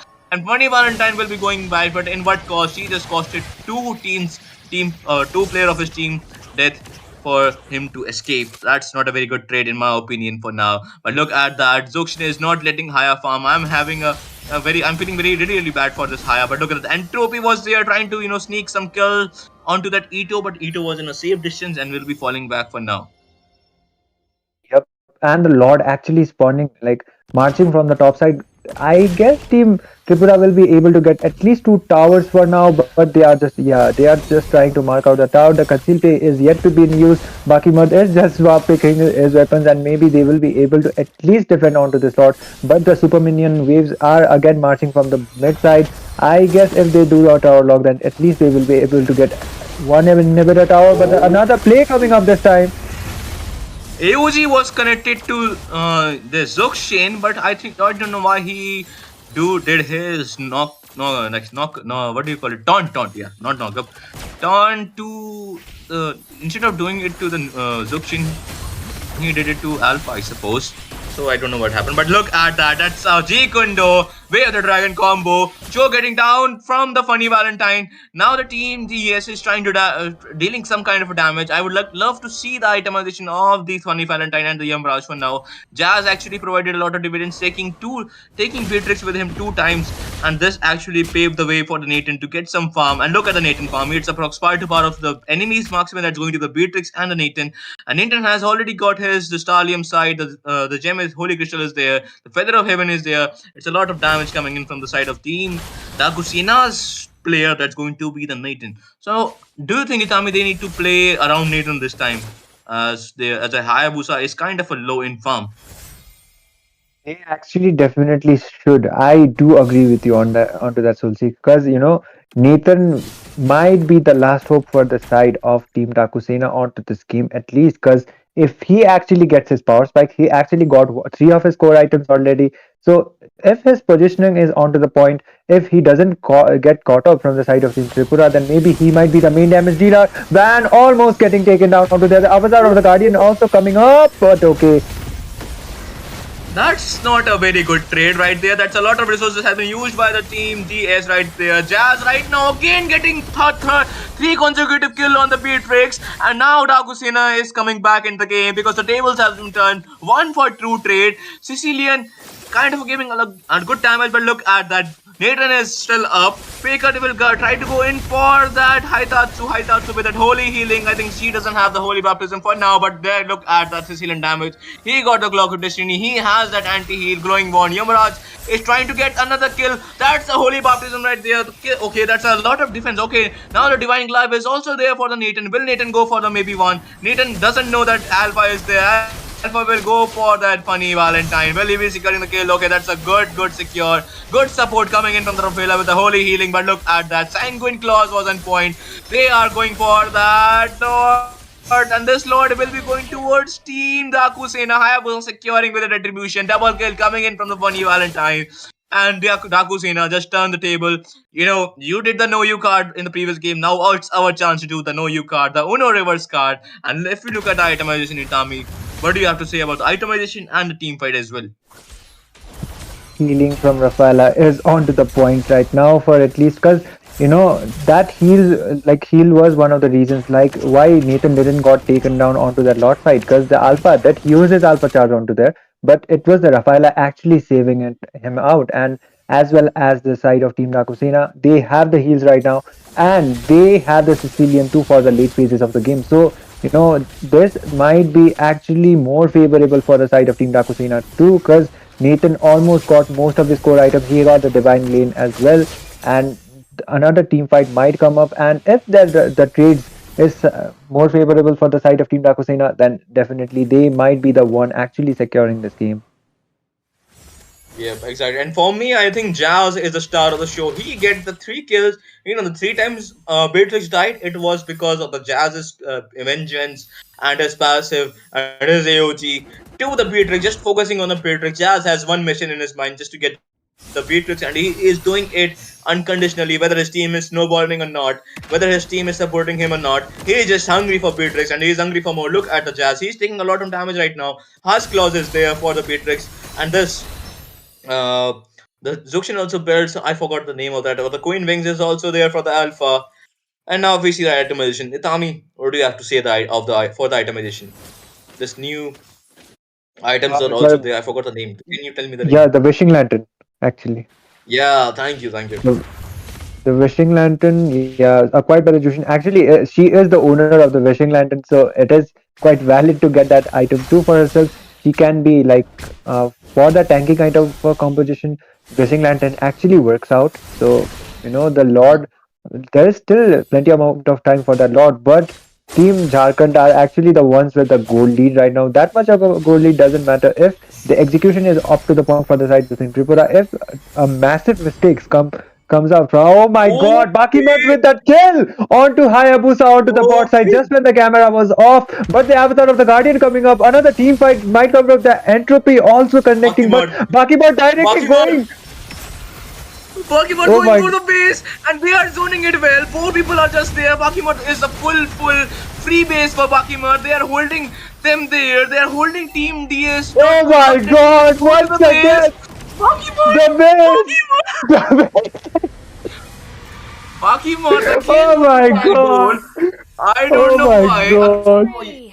Yesterday, he did a backdoor to the towards the side of Dads and Son Not against the Dad again! and Sons. This time, Dakusena facing the backdoor of Wrath. I think he's the king of backdoor. I think that sounds very wrong, but yep, he is. Oh my He is what god! he is. A man is defined from his actions, and consecutively, second time of the second day, he will be securing the second game. Yesterday, also the second game, he secured the win with the backdoor. Today, also with a backdoor. Baki Mart, even though he was not having a good time against Get Out Casa, he actually left his dividend on the table. My teammates, this is my share of contribution to my team. You can all have it. And his team supported him well. They just instantly knew what Maki Mart is gonna cook. And they supported him really well. They didn't let any one member of the team Dakusina go back. And what luck they had in their pockets. I don't know because the positioning of the the minion was also on point. I don't know how it happened, bro. It was You coincidence or know, not.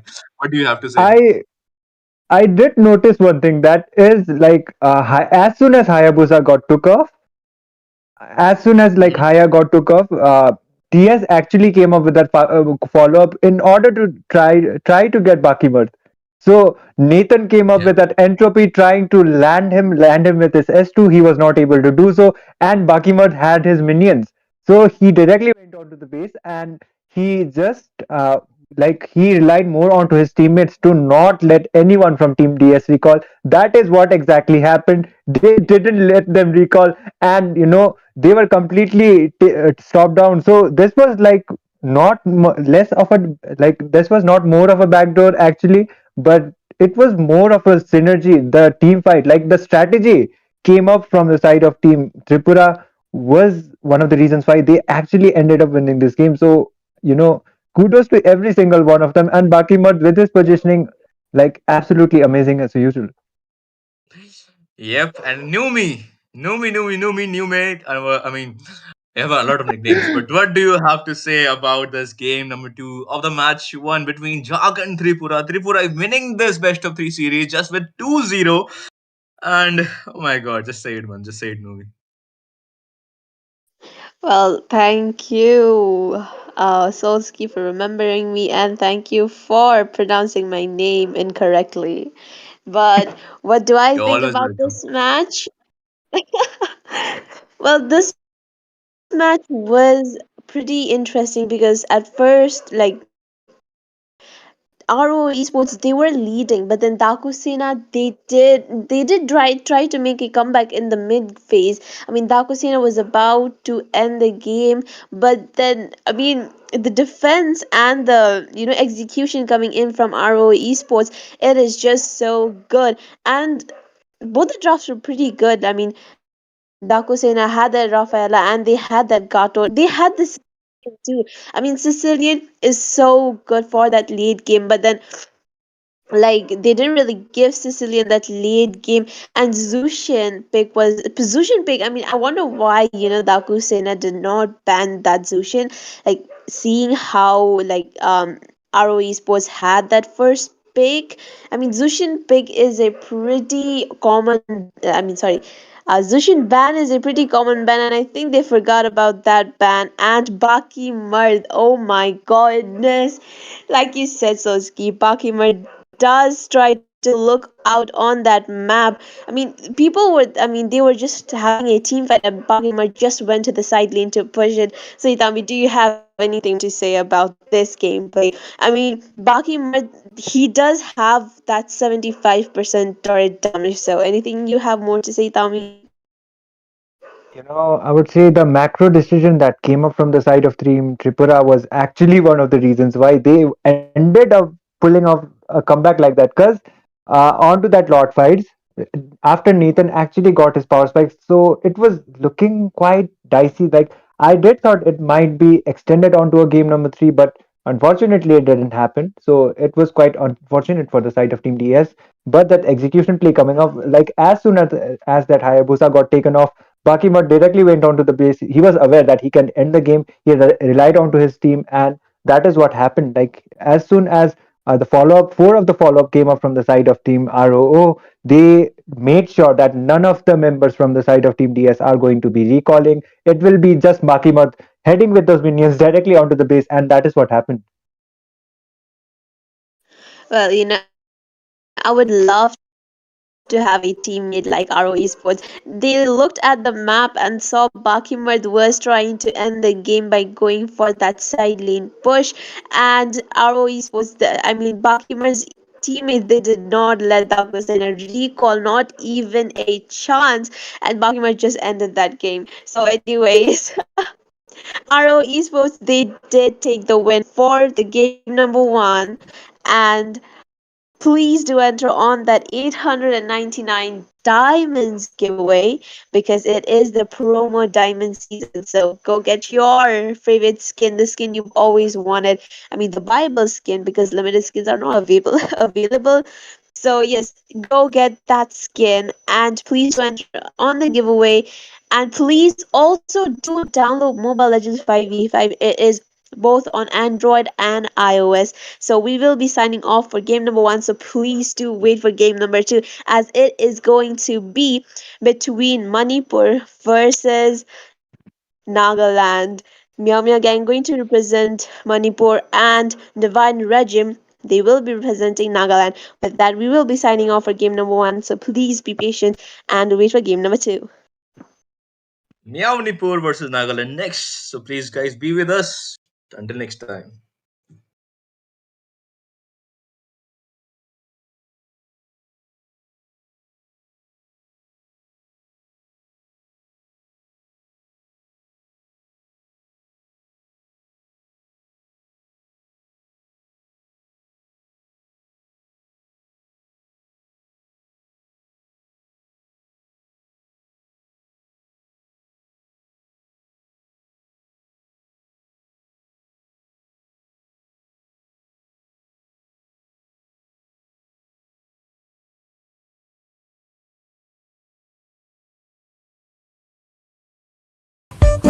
Hi guys, I'm so excited to tell you that I just received my cosplay outfit.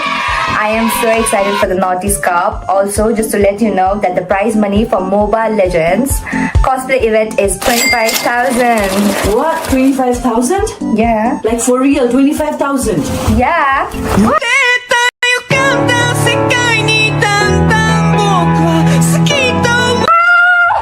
Guys, I got Rumi's outfit, so now the 25,000 is mine.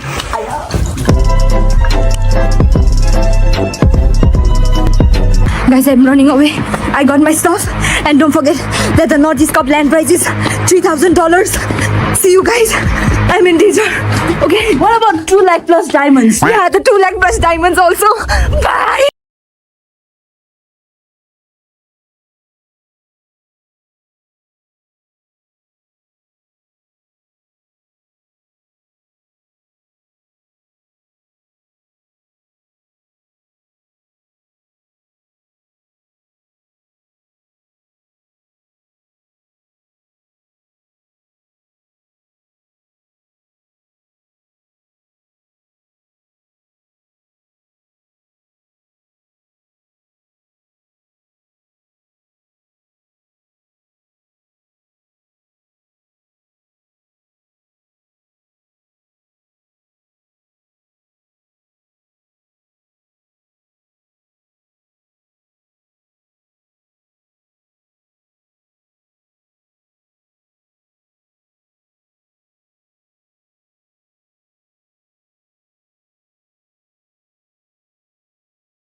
Hey there, legends! The Nordics Cup is coming up, and I've got something special planned just for you. Curious about what I'll be wearing?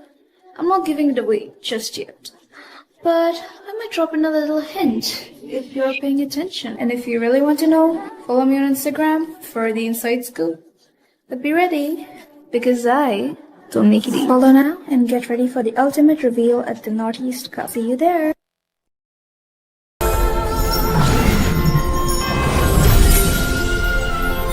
A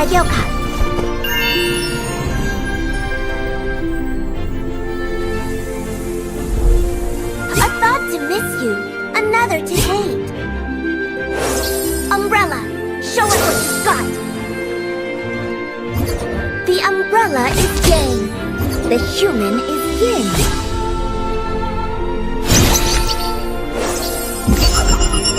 Akugyo Taisan.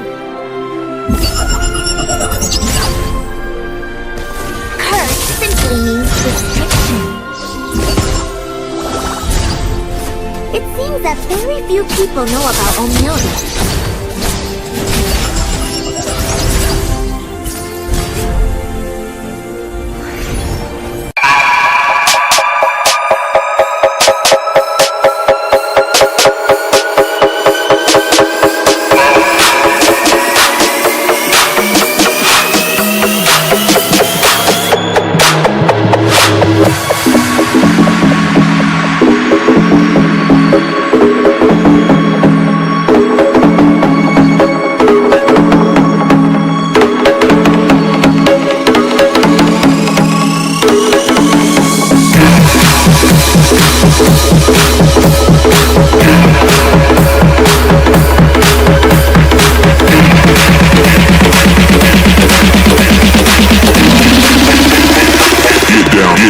To the baseline.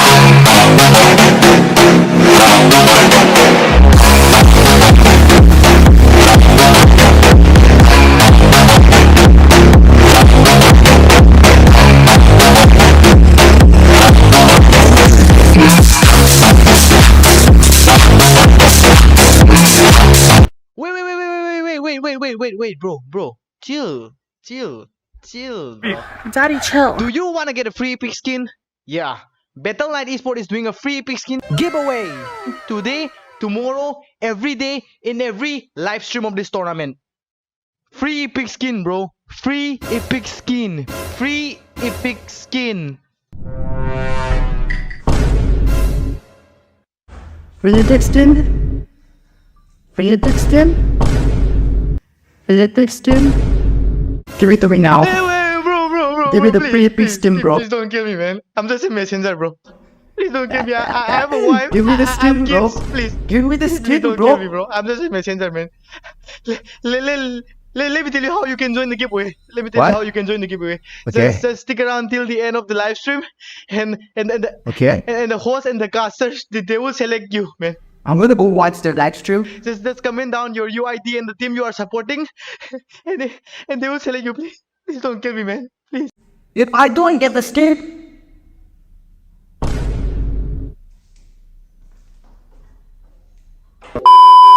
yeah, if you wanna win the epic skin, just stick around till the end of the live stream and just comment down your UID and the team you are supporting. That's all, man. That's all. Good luck, guys.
I broke up with my girlfriend.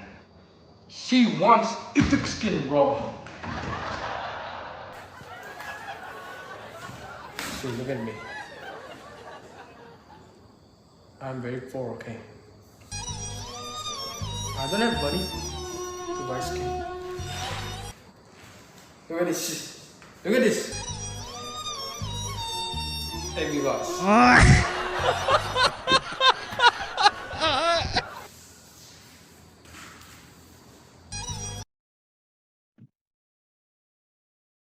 Hello, ladies and gentlemen, and boys and girls, and all of you Mobile Legends fans and the fanatics out there. We welcome you all to the Northeast Cup Swiss bracket. This is round 9. That's right, guys. One more round till the Swiss bracket ends. And today we have to witness the greatest here, and we have the team Mia Meow Gang preparing their class and making sure they are sharp enough to clash against the Divine Regime, and Mia Meow Gang represents the Manipur, and Divine Regime represents the state Nagaland.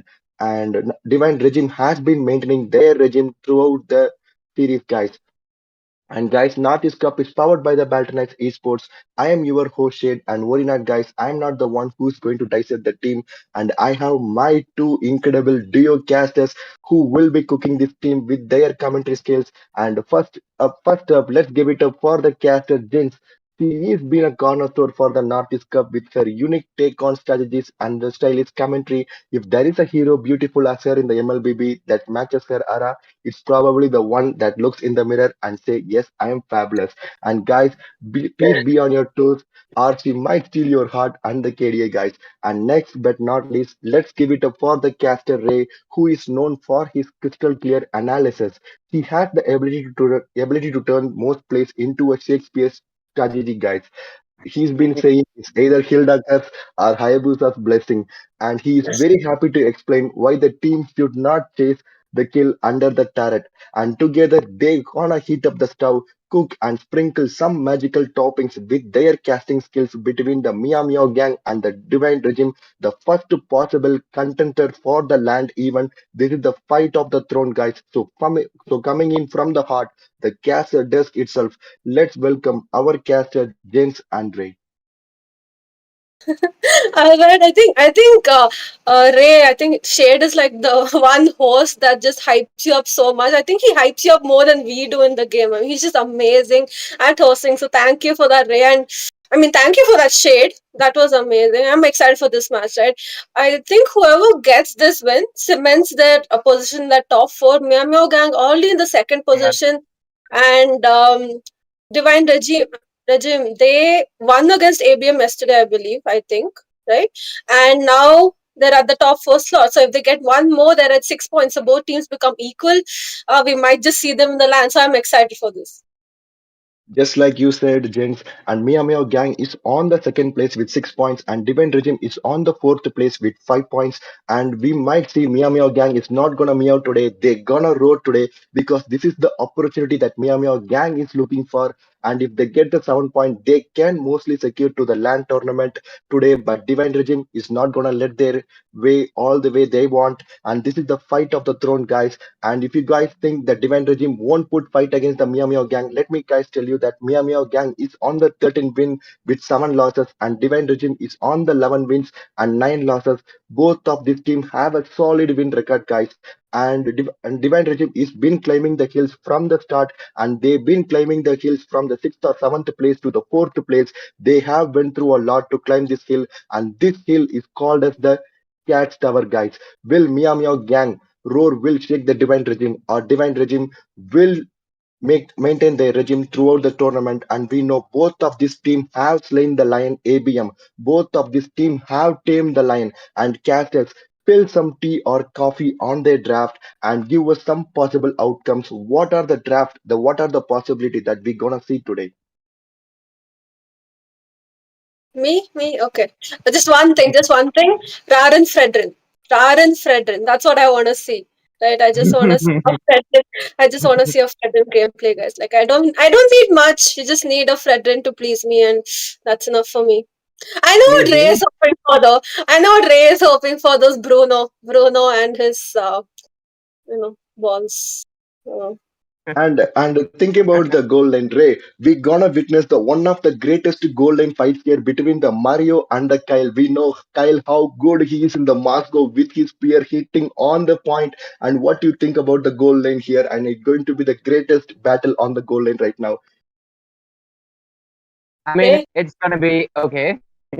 It's gonna be really, really interesting because last night we saw Kyle like becoming an absolute monster. Maybe he was channeling his inner demon that Moskov has because somehow he was absolutely insane. Like you would never expect a marksman chasing down an assassin.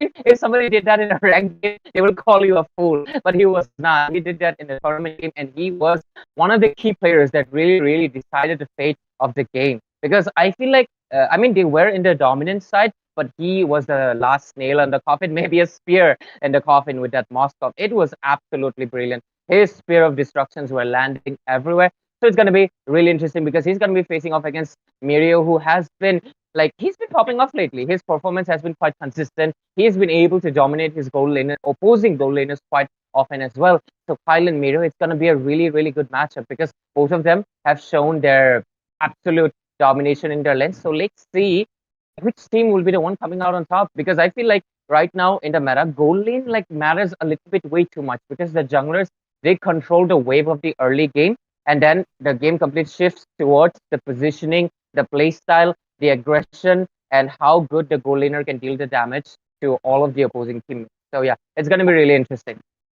And guys, Mia Meow Gang and Divine Regime both are in the win streak right now. And what do you think Mia Meow Gang draft should be winning against the Divine Regime? What are the possible picks? And we know the meta has been changed a lot recently. So what do you guys think about the meta? And which heroes are high in the meta and which heroes are low in the meta? And how do you think the changes in the meta will affect the Mia Meow Gang and Divine Regime? Jinx, do you wanna go for it first? Yeah, go ahead. No. So the thing with Meow Meow Gang compared to Divine Regime is Meow Meow Gang likes to experiment quite a bit, right? I think in a few games we saw them switch the heroes up. We saw Joseph gone into the roam position. I mean, they were just playing all over the place, right? So now it's really a difficult time because we need to figure out who goes to those lands, right? It's the second last day. I think tomorrow's the last day for the best of top 10 Swiss brackets. So if they want to maybe secure the top four spot, I hope they go with the heroes that we know they play well, right? Joseph on the jungle, Mirio on the gold lane, and the other players on their own roles, right? So I think Joseph Assassin would probably do great. Maybe if he wants to go alpha as well. I've not seen them play a Fredrin. I've not seen them play any of those new heroes yet. I think the draft is still, in the previous patch. They haven't really moved on to the current patch, but Divine Regime, they're slowly changing it up, right? They're playing really, really well. I think what's really going to be the factor in this game is that gold lane. I mean, the Kyle versus Mirio. I think that's really going to affect the whole game of what we see today. Exactly. And And guys, do you think Mia Meow Gang will face a different Divine Regime today, not the team that faced in the past? Because we know how much improved Divine Regime is. And Kyle with his gold lane, and he's the man who has been carrying the team on his shoulder, and he's very aggressive. He will be chasing the team. He might be going 1-5 as well. So, what do you guys think about the draft, and what are the possible picks that we will be seeing on the draft on the game number one? And we know both teams is going to test the waters on the draft on the game number one. So what are the possible bans that Meow Meow Gang has to do, and what are the possible bans to counter the bans coming from the Meow Meow Gang Divine Regime has to do? What are the keys to victory for the both teams? I mean, like right now, Fanny, she's been popping off quite a lot. The energy buff has shifted her from just being a burst assassin who just, before the patch, she just comes in, cutthroat, leave. That's her job. That's her job to take down the squishes. But right now, people have been shifting to the War X and they are playing her a lot more. She's a lot more present in the team fight. So Fanny ban, I'm expecting to see that because Joseph, his Fanny is, I think, decent.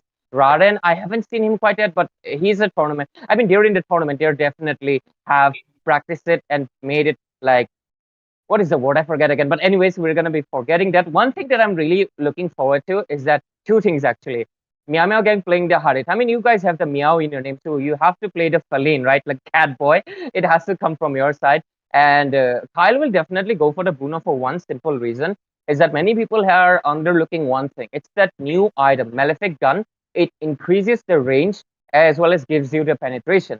And I don't know how many people noticed, but Kyle in a game, he used the Malefic Gun and he was hitting the turret without any minions. The 15% range, it literally lets you free hit turrets, which is an insane buff to all these marksmen. So yeah, I think the Bruno is definitely gonna be a something that they're gonna be contending for because the range is absolutely insane. What about you, Jinx? What do you think? And guys, before that, are you guys are so broke that your wallet is crying in the corner, struggling to impress your crush with the Mobile Legends diamonds? Don't worry, guys. We got you. Lucky you guys, because we are showering you guys with the 899 diamonds. It's absolutely free, guys. No scam event. All you have to do is come into your IGN, the team you are supporting, and the state, and you might get a chance to win 899 diamonds. And have you guys heard about the Android users was bragging about how they can only download MOBA 5 we got you iOS users because MOBA 5 is landed on the iOS as well. And please do join our WhatsApp group or Discord. The link is in the description. Kindly check it out, guys. And casters, what do you want to say for the game number one? And who's going to take the game number one? What are your prediction? I don't know. I don't know. Whoever takes Fredden is gonna win game number one. I'm just gonna say that. Damn, I'm not damn. sure. Yeah, I'm not sure because both teams are they all have incredible players. I think all of them want to go to LAN. All of them want a chance to prove themselves the best team of India. And you can't predict it so early, right? I think we need to see the draft. I think viewers are a bit annoyed because we've been blabbering for quite a bit, guys. Sorry, we're just waiting for the team. We're just waiting for the teams to get ready, and then we're going to take you into the game now. I think the teams are in. We're going to start the draft pick pretty soon. Just a few minor adjustments, but like Shade asked, right? I'm not sure who's going to win. I mean, I like Meow Meow Gang because of the name. Like, I love the name Meow Meow Gang, and I like Divine Regime because they try so hard and they play so well. You just can't help but root for them, right? You can't help but root for those players. And I think Ray as well, right? You know, he started liking Kyle. I mean, he's just so amazing in the goal lane that you just want them to win. So, I don't know. All right, Well, casters, are you guys are hyped today to bring the heat to the battlefield? Say yes if you are in the hype right now. Yeah. All right, guys, our casters are so hyped right now. So without any further ado, it's time to hand it over to the casters, and the stage is set. Let the draft begin. Okay. Thank you, Shade, for entertaining the viewers and us casters while the teams were getting ready. I mean, they had to prepare, right? Do a few push-ups and stuff, like use their. Okay, I'm gonna start with the jokes, and ladies and gentlemen, this is gonna be interesting because yesterday's performance after like the win against ABM, it was absolute cinema, right? Kyle, he is like buzzing everywhere. So we're gonna see if that buzzing is gonna come to a stop because they're gonna meet a feline that is Meow Meow Gang. So let's see how Miro will be performing. I mean, obviously, we gotta give it to the XP laner, right? Hyung, as well as the roamers, Karma Hits, as well as Soulgen. So yeah, they're also playing a major key part. But anyways, Jinx, it's nice to have you again. So yeah, what? true. Yeah. Okay. It's nice to be casting for both these teams. I think these are the two teams Yeah. I'm rooting for. I've been rooting for Meow Meow Gang from the start. I mean, I really like that squad name. And I've slowly started to really like Divine Regime. So it's exciting to watch this gameplay. But once again, I apologize to all the viewers. I know you guys don't like to listen to us yap too much. We do hear a few complaints. But we had to just wait it out for the teams to get ready now. Back into the draft pick, we're going to see them ban out the Suyu. So Joseph Suyu is gone. They ban out the Zushin as well. So Ray, I know you're a bit disappointed. My bad. Oh yeah, Zushin is gone, Chip is gone, and I think these three heroes are going to be permanent bans throughout this whole series. They don't want to give it out to anybody. I mean, these teams are capable. You can't like consider like, oh, maybe we'd be able to counter. Maybe no. You can't take that risk. And there we go, Phobius.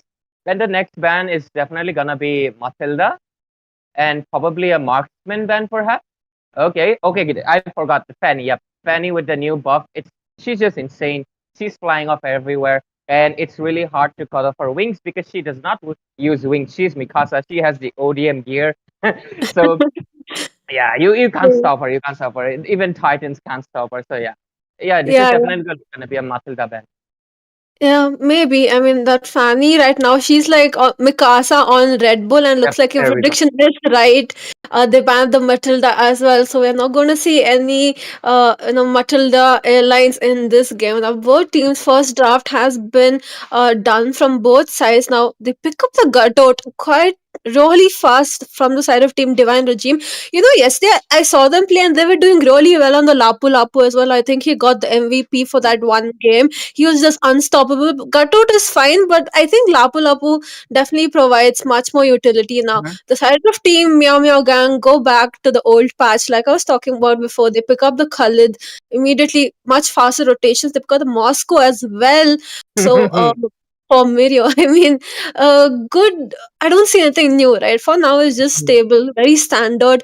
Probably are gonna see, you know, maybe something new come up in the jungle area. I think that's where it's gonna change up. Mhm. I mean, the reason I was giggling a little bit is that Moscow, they definitely are not giving Kyle the Moscow ever in their Yeah. life because he just saw what he did yesterday. But anyways, the reason I wanted to mention, okay, there we go. I knew it, Kyle. You're gonna coming up with the balls. I knew it right into Yeah, the game one. You're not. yeah. When I saw the Moscow get picked up, I'm like, yeah, but then what about Bruno? Like, what are they going to do about Bruno? And they pick it up immediately. And now we're going to see Hayabusa as well come up for the hyper of the side of Team Nagaland. So I think this is the same combination they beat ABM with, if I'm correct, right? They picked up the Yes, same yes, heroes. yes, And yes. they do pretty well. I mean, they're pretty comfortable on this. They're just unstoppable. Now, what Manipur definitely needs to do is someone to lock down that Bruno, right? You can't let him free farm. Mirio is really good in the goal lane, but he's going to need support because Bruno hits quite hard mid to late game. He's just going to, really hurt you towards that mid to late game. So Mhm. maybe they want to pick up mage and tank that can actually lock down this Bruno, right? You can't let him roam free. Yeah, I mean, yesterday Sojian was playing Gatot Kacha room, and the AOGs were used amazingly. Like, he was landing onto three people at most, and he was using it to zone out as much as possible. Okay, there we go, Alpha. They don't want the jungle to be choked out. So, okay, both of the teams, they're prioritizing a fighter and then marksman and a jungler. Khalid and Gato, they can be flex, so I'm not sure. It could be the XP, it could be roam, but we'll have to see. It's most likely gonna be Gatot roam because Shojan, he's really comfortable with it. And Khalid is definitely, I'm not sure about the Khalid though. He can be flexed because I'm not sure if Karma Hits wants to play or 27 wants to play. All right. But other than that, there we go. I just wanted to mention because both of the teams, they don't have the mages. So they're probably going to want to choke out the mages as much as possible. For Kirin and yeah. Yeah, especially the Valentina, I think it opens up a lot of positions. So I think Manipur want to go for a sort of CC composition, or do they want to go for Angela Alpha? Depends on what they want to pick out. Now Nagaland bans out the Hilda. I do think this is a Khalid EXP. I don't think we're going to see a Khalid roam. A Khalid with the rotation he provides, he still has a lot of damage and he's very good at poking. Right, I think people pick him up in the EXP just for his rotation skills that come in. So I don't think we're going to see a Khalid roam, but Nagaland still don't want to take the risk. They ban out the Hilda. We're going to see another EXP ban. Or hopefully, they ban out a tank because when I was seeing this Valentina ban, I thought they're going to go for a CC hero, right? What if we see a Tigreal? I'm not sure though. I've not seen Manipur play that Tigreal much. Yeah, I mean, Karma Hit can make good use of it, but he plays Oh, they a banned lot it out. more. Okay, okay. I mean, because Karma Hits, his specialty is more of a pick-off hero. He likes playing the Jawhead, the Chow. And, whenever there's a Valentina pick back a few seasons ago, a Paramis is something that you'd anticipate. So there is a Mhm. possibility of it as well. So we'll have to see what they want to ban out. So far, both of the teams, they're going for a little bit of weird composition because, I mean, you think both will zone out the mages, but no, they're actually poking their utilities. They don't want the glorious pathway. They don't want the jungly aura poking them. They don't want any implosion play either. So yeah, it's quite interesting. Let's see what mages are they gonna pick because it's quite open. Except for Valen and Zushin, they have so many options on their board. Yeah, they do pick up the grog, but speaking of mages, 27. I think they need a CC mage. Maybe they want to go Aurora, Vexana, those sort of heroes. Maybe even Eve might work well here. Or do they want to pick up the Fasha this time because Fasha is doing quite well. I think she deals quite a bit of damage. But okay, so Aurora getting picked up by the side of Team Divine Regime. They did need a bit of CC just to combo with the Gutout. Now they need, I believe, a Roam, right? So what are they going to go for? Okay, no, they pick up the Lapu Him. Lapu. So we're going to play a Gutout Roam, Lapu Lapu in the EXP. I was talking about the Lapu Lapu. I mean, they played extremely well against ABM, and I think they're going to do really well here. He matches Khalid. Yeah. Yeah. This is exactly the same draft that we saw yesterday on game number Yeah. 2. Exactly, like True. full on copy. Yeah, I think they just saw how well it worked out for them against ABM. Yeah. Now they want to try it out against Meow Meow.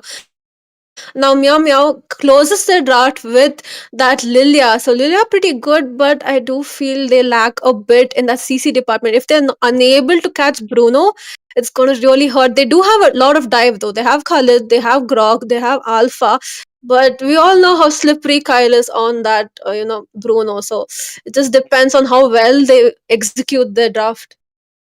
I mean, do you know marbles are also balls, so they are quite simply to get.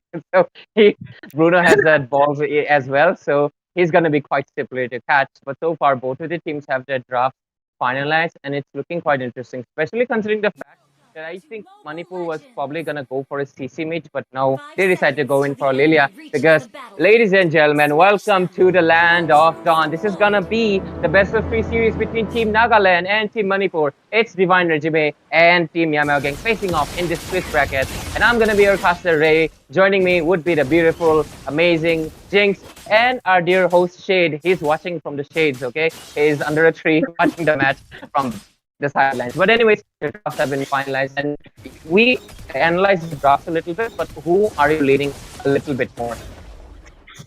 And I think definitely to the side of Team Divine Regime. I just think they have a lot of more utility in their draft right now. I mean, they have the CC, they have the sustain, they have Lapu Lapu as well. So I think Lapu's going to do really great against them because he has such good ability to zone out the backline. So I think he's just going to do really, really good. But the side of Team Meow Meow Gang draft is good. I'm just not sure about the Lilia pick, right? I wish they had gone for something a bit more CC oriented, maybe just to help out the team, catch Kyle, catch Raran, right? You want someone to lock them down, but they chose not to go for it. They chose to go much more aggressive. Now bot lane getting engaged upon here. Look at that, Kama Head's getting chunked down, and they get the first blood on the Alpha. I mean, already 1 kill for the side of Team Nagaland. Somehow Karma has escaped that.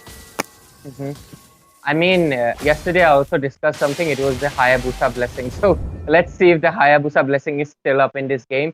Because so far it's shifting a little bit towards it, but we can never be sure. Team Meow Meow Gang, they have come back from worse.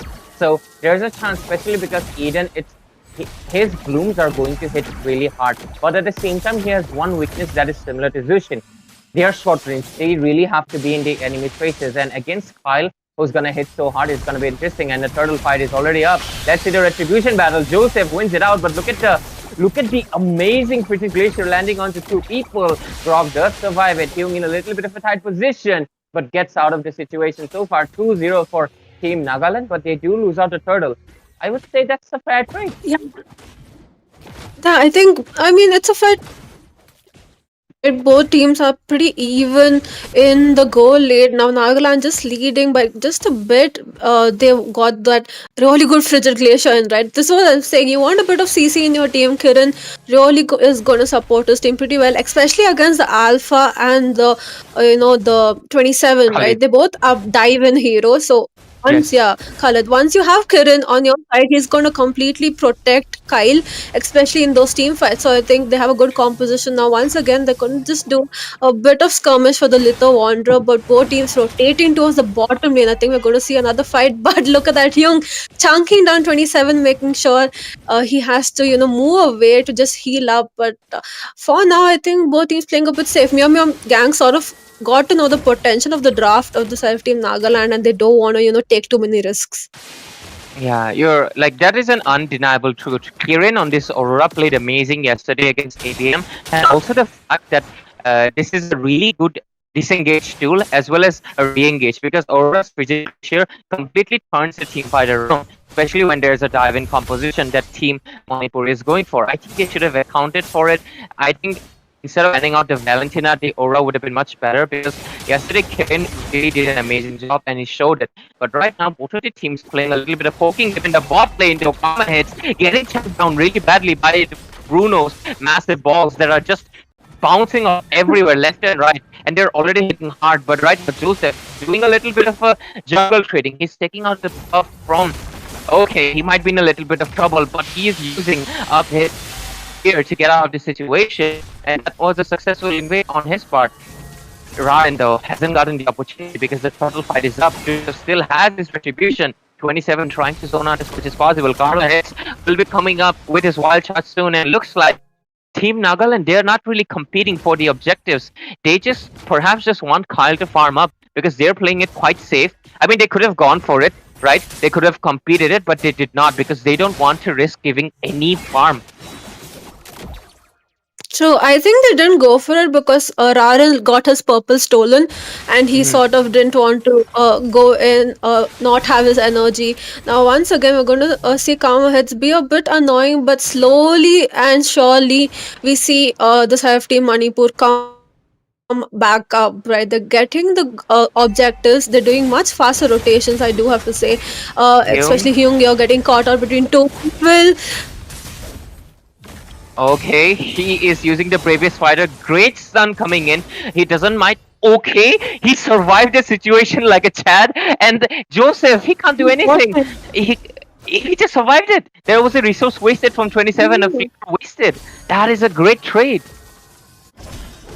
True, but in bot lane as well, there was a skirmish going on and everyone escaped, right? So everyone is safer now. Both teams really safe. Top lane is being pushed down, but is the side of Team Nagaland going to collapse onto Mirio here? No, I think they're just trying to focus on Kyle. They want to let him farm up, like you were saying, and they want him to get that, power boost, that spike he gets mid to late game. So then they're going to really start taking those fights seriously now. Third total of the match, 30 seconds left. Both teams still equal in the goal lane. Not much has happened so far. I think both teams giving each other the respect they deserve. I mean, they're playing great. The only skirmishes we see in the top lane, though, look at that. We're going to see Alpha try to engage onto Lapu Lapu, but Mirio, what are you doing in top lane? Okay, they swapped out their lane because he doesn't want to face off the balls. So anyways, one thing that I really like to mention is that I think Team Nagaland is a little bit too reliant on Kyle today. They're focusing on the goal lane too much because look at that. Raden, he's still level 8. Joseph, he's level 11. That is 3 level gap on the jungler. Like if you focus on Kyle too much, he would be the only winning condition, and that is a bad thing because if they take out Kyle, your jungle won't be able to do anything because you're so behind. You have to make sure you do not give out resources because Joseph has been invading left and right, and he also got the first 2 turtles, and right now look at Raden. He doesn't want to contest it. He doesn't contest. I think I agree with what you're saying. They're completely focusing on Kyle here. They're going to try and push the top lane, but we're going to see a 3-man rotation towards the top. Look at that. Karma Hits as well as Eden is there for them. So just make sure they're not going to get that third. Oh my god, once again engage in top lane though. Okay, AOG and the freeze is coming as well, but the double kill being secured by Sojed. A complete turnaround of the events as that was a 0 for 2 trade for Team Nagaland. 4-0 score right now. It looks like Team Nagaland are completely in the driving seat, but look at Joseph. Level 12 against level 9 Raden. I'm not sure about that though. No, that is so. Now they're trying to get that top lane inhibitor. Look at that gutter going to the taunt. Unbreakable, and Raden uses up the. Okay, he got the kill onto Eden as well, and right now they're trying to regroup and come back. Kyle, you have to be a little careful because there is an Alpha coming in soon. He might have the escape spell, but he's trying to retreat. But okay, Kyle, you have to be sure because Joseph takes down Kieran. He's surviving, but the Spear of Destruction will be taking him down. And so far, they've finally gotten the main guy because this is the main issue.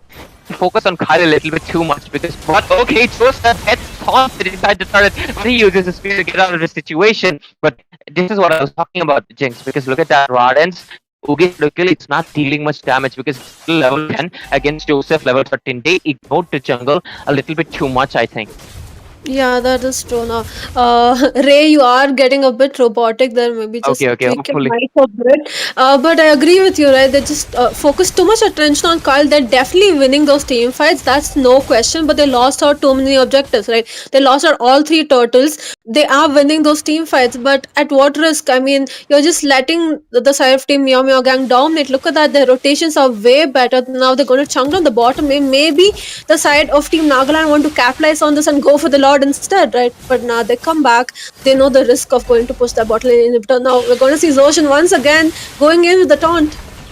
Okay, he gets taken down and punished for it, but look at that. Lapu Lapu, he's going in with the bravest fighter. And finally, Raden takes down Joseph. That was a great kill, but look at that. Moskov, he's becoming unstoppable. Mario, he's just chunking down turrets left and right. There is the Holy Blessing, so they are not going to lose the inhibitor turrets quite yet. But so far, Team Nagaland, you have to be a little bit more wary of your wave control. In the mid lane though, the 27 dived in, used up the flicker, but they are getting the objectives quite often because a mid-tier turret gone as well. Team Nagaland, you're struggling a little bit. You need to focus on your lanes and the objectives because you have lost out almost all of the turtles and you're also losing the turrets. But one good thing though, that they have also pushed the top and bottom. They have, but they really need to capitalize at least this objective, right? The Lord Yeah, that's yeah. going to come up. They got the kill on Alpha. I'm not sure why they didn't just go for the Lord. I think they were sort of wary of that Mirio. He was just pushing down those inhibitors back to back, and this was the risk with their whole plan, right? They want to give up the turtles just to get a bit of push in, but they couldn't do that as well. Now, first Lord, we're going to see a bit of a skirmish. Once more, Zoshin going into the taunt on the Lilia, and Aurora with that freeze managed to secure that kill. Okay, Gadot Kacha using Kirin, just playing absolutely amazing. He secures the double kill, and right now Joseph, he's getting taunted out, Unbreakable being used, and he gets taken down by Hyung. But Moscow, he's him a backdoor.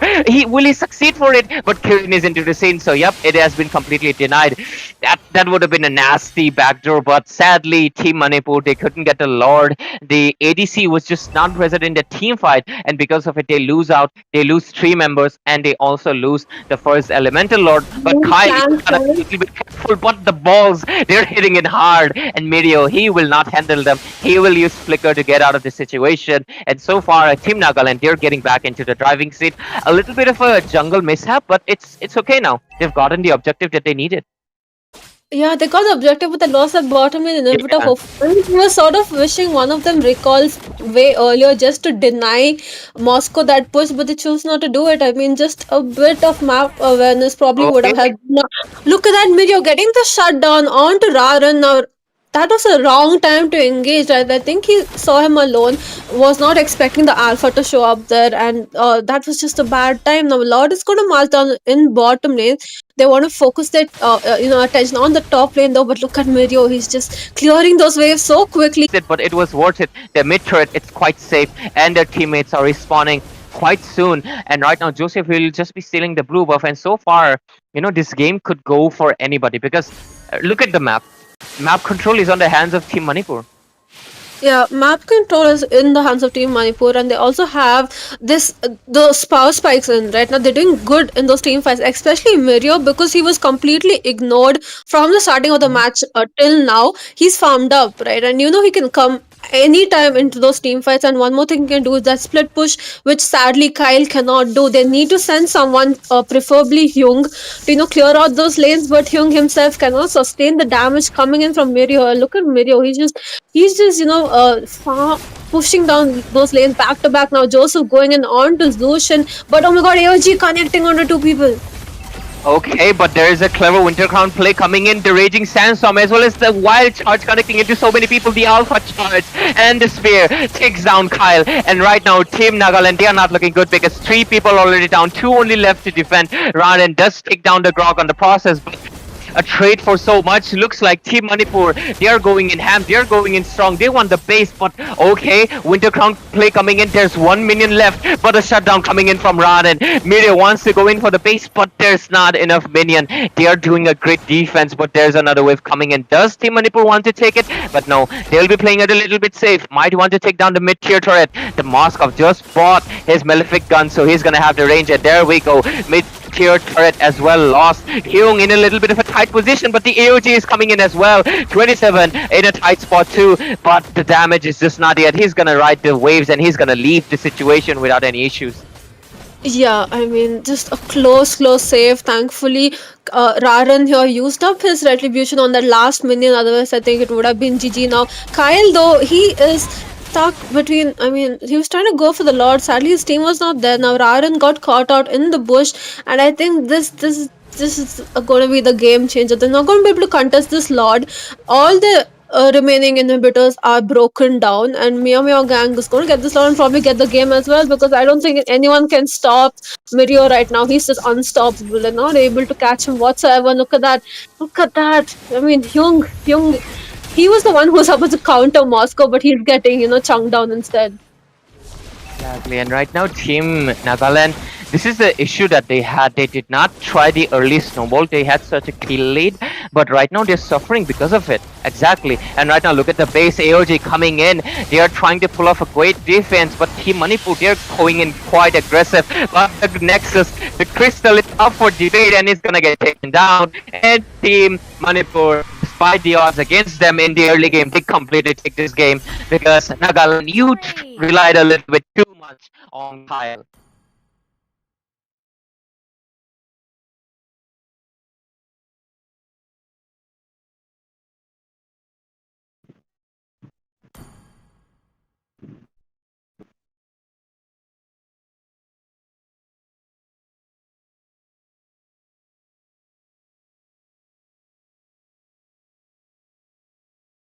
Okay, James, are you there? Okay, your audio is not coming actually, that's why. Oh, my bad. I was I'm pulling array. I'm pulling array. Too bad. I was saying. Okay, now we're back on the castles that was shared. Now I'm not sure how much you guys heard, but I was saying that the composition was team fight oriented, but sadly they were trying to ignore all the objectives and try to push down those lanes, and that's something they probably shouldn't have done. They probably should have contested for those turtles and gotten that early game snowball that the Hayabusa needed, but they chose not to do it, and that's really hurt. And like you were saying, right, Ray, they focus too much on Kyle, but there's only so much Kyle can do when your team is losing those team fights. So the draft was good. It was just the execution. They probably should have, gone for those turtles instead. But it's okay. They still have 2 more games. They can come back. But one more thing they failed to do was lock down that Mirio. I mean, Mirio was just unstoppable, always pushing, and then he got that power spike, and then the team fights, you were just not going to win them whatsoever. Exactly. And Shade, you're watching from the Shade. So right now, what's your opinion on the game? Because they did the same draft that they did against ABM, but the execution was really, really bad tonight. So what's your thoughts on that? Course, Ray, I was watching from the shade, and I saw that map control from the Divine Regime was little bit bad because Meow Meow Gang had the perfect map control. Even they had the draft, and I don't know what really went for the Divine Regime. So, Cassius, tell us what really went wrong for the Divine Regime. How they should have approached the game number one. And this is only the game number one, guys. Both of these teams are testing the waters. We're gonna see the real gameplay on the next game. So, Cassius, tell about it. You Yeah, know, I think. basically, let's address the elephant in the room is that I think Team Divine Regime, yesterday Kyle did amazing, right? But you guys are forgetting Kyle only did amazing because it created the window for him to deal all of that damage. Because Raren, you were performing excellent yesterday. Early game was on your hands, and because of that, Kyle was left a little bit unnoticed by Ryu, and because of it, he was able to deal damage. But this game, you were not doing that. You were letting go all of your blue buff. You were letting go all of the turtle. You were only focusing on the gold lane, and Mirio was playing safe, so you couldn't really take down Mirio. You took down Karma hits a few times, maybe 27, but it doesn't really matter. They had Roam and EXP. So I think the win got a little bit too much into their heads. Maybe I'm not sure because you guys can see that they played a little bit too fixated on fight. You just have to make sure just you're playing normally. Do the jungle things like jungler, play the aggression, try to take down Eden right from the start, try to take all of the objectives because only if you do that, you're going to get the momentum that Kyle really needs. I think they played a little bit too reliant on gold lane this time. Alright, guys, let me ask you this. This is your last chance. Things are really looking for the divine regime right now. What pill they have to take? Red pill for the draft and blue pill for the map control. Ray, you go first. What pill they have to take? I mean, usually I say draft, but this time definitely the map control for Divine Regime. It was really lacking. So True. what pill you think, Ray, they have to take? Red pill or blue pill? Blue, right? Yeah, blue. Alright, Jins, you tell what pill they have to take, red pill or blue pill? I think they need to take both the pills, right? I think they need both the pills to win. They I need think the Jin's draft gonna and review how the pills gonna taste in the end of the game. And Chad, and you guys also comment down in the chat box what pill they have to take, red pill or blue pill. And I have another pill also, guys. You have to take either white pill because tomorrow might be the last day for giving the 899 diamond giveaway. So please do join our giveaway. And if you like our casters, put hashtag W for Ray and put hashtag W for Chins in the chat box, guys. And I think it's time to hand it over to the caster. The stage is set, so let the draft begin for the game number 2. all right. Now we're back into the draft pick. I don't know. Like Shade was asking, right? Red pill for the draft, blue pill for the map control, and I think the side of Team Nagaland, they need both. They need both. I mean, I think we were discussing it in game number one. They had the draft, they had the CC composition they needed. They're winning those early team fights, but they just focused too much on the goal lane. They probably should have gone for those neutral like objectives instead. And we've repeated it quite a few times, especially me. So I'm just gonna shut up about it for now. It's a new game. It's a new chance for them to get that win and secure that place in the top four. They really need to secure the place because Manipur is safe, right? For now, they're on top two. They're the top two team in the top 10, and they are pretty secure. But Nagaland, they need this win. They need this win. I can see their logos a bit switched up here. Really. Like Meow Meow Gang now representing Manipur, is it? Nagaland. Okay, they switched sides. They were like, forget about pills. We're just gonna switch sides completely. But yeah, there we go. It's fixed. But yeah, it happens. It happens. Slight technical issues, guys. This is why. Okay, guys, this is for the chat. You say like start the game, and this is why we take a little bit of break. But anyways, jokes aside, yeah, definitely the draft was so good for team uh, Divine Regime in Nagaland, but they fumbled a little bit too hard because you had the CC. You can stop Joseph from taking all the turtles, from taking all the buff, but why? They were like, "Oh, Joseph is taking the blue buff. I'm not gonna mind it." Raren, his presence in the game was not even noticeable because of it. Because as a Hayabusa, your main thing is to snowball as much as possible and take down people individually because that is what your Oogie Shadow Kill really specializes at. But you are not doing it mainly because you're losing farm. I've mentioned it so many times because Joseph was invading every time, and where is the backup? Why isn't anybody coming to stop him? He was level 12 when Raden was still level 8. That is a 4 level gap. Despite the scoreboard, they were leading with a 5-0 jinx. Like, you would think that team Nagaland was completely dominating, but Joseph was level 12. Why would you let it happen? Why would you let Joseph free farm so much? And because of it, he got the stacks on the Sky Piercer. Then he dealt damage onto Sojan on that Gatot Kacha, who could not sustain the team fights anymore. Miriam was pushing down the lane so freely because there was no map control. Because Raran, his presence was bad, and because of it, Hume and Sojan, they had to compensate for it. And because of it, they lost all of the lanes. And that is the reason. They have to make sure they play as a team, not just. I mean, I understand you guys are probably hyped because Kyle played absolute like a monster. But just play your regular game, use your regular strategies. And this is obviously no hate or we are not biased towards any team. It's just a suggestion because we like to see a great competition, and I feel like it was lacking from the side of Team Nagaland previously. Yeah, true. I mean, I think we spoke enough about the first game. I completely agree with you. It's just Aaron and the others probably should have, uh, to make Kyle a monster, you don't need to be sticking in the gold lane, right? You need to take those neutral objectives, you need to give him those turtles, you need to give him the space to farm up, and then he's going to start dealing damage. But it's not going to work out if you focus all your attention onto Mirio, because Mirio plays it safe, right? He's not someone you can catch out easily. Now, second game though, first game is over. Hopefully, the teams have a fresh mind, and now second game, we're going to look at the draft here. Manipur banning out the 4 years. They ban out the cutout gacha for the Zushin. And the Zushin as well. Now, Chip, Fanny, as well as Suyu getting banned out from the side of Team Nagaland. The first pick to the side of Team Manipur. They won game number one. There we And they go. pick up the Matilda immediately. Now, is Nagaland going to give up the Alpha? Yeah, That's what I I want to mean, know.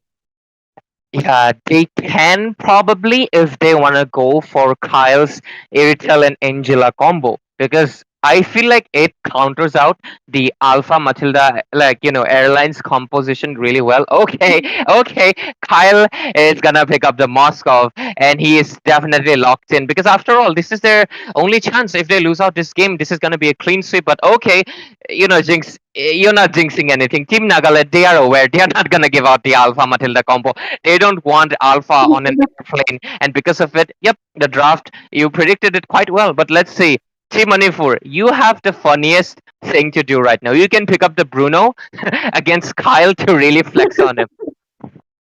True, but instead they go in for the Aurora. They were like, first game we'll let you have the CC Queen, but this time we're going to pick her up instead. Maybe they want to pick up the Bruno, or maybe they want to pick up the Nathan, or even the Iritel, right? Those are the Oh, few options they have in the gold lane. They have quite a bit. Now, I think Matilda Iritel combo would also work out really good, but they're going to secure the draft with the Khalid once again for 27. He did good last game, right? His rotations were on point. He was struggling just a bit against Hyung in the top lane in the early game, but mid to late game he was almost as invincible as anyone. Now Nagaland finishing up the first phase of draft with the high lows. Now high lows, I think this is a high lows roam, right? You want to dive into the back lane, especially on the Aurora with that alpha, right? They don't have the Matilda, so now the next best option is that high low. So their draft looking pretty secure for now. Now Manipur, the gold lane is where it's gonna matter, right? Are they gonna go for the Airtel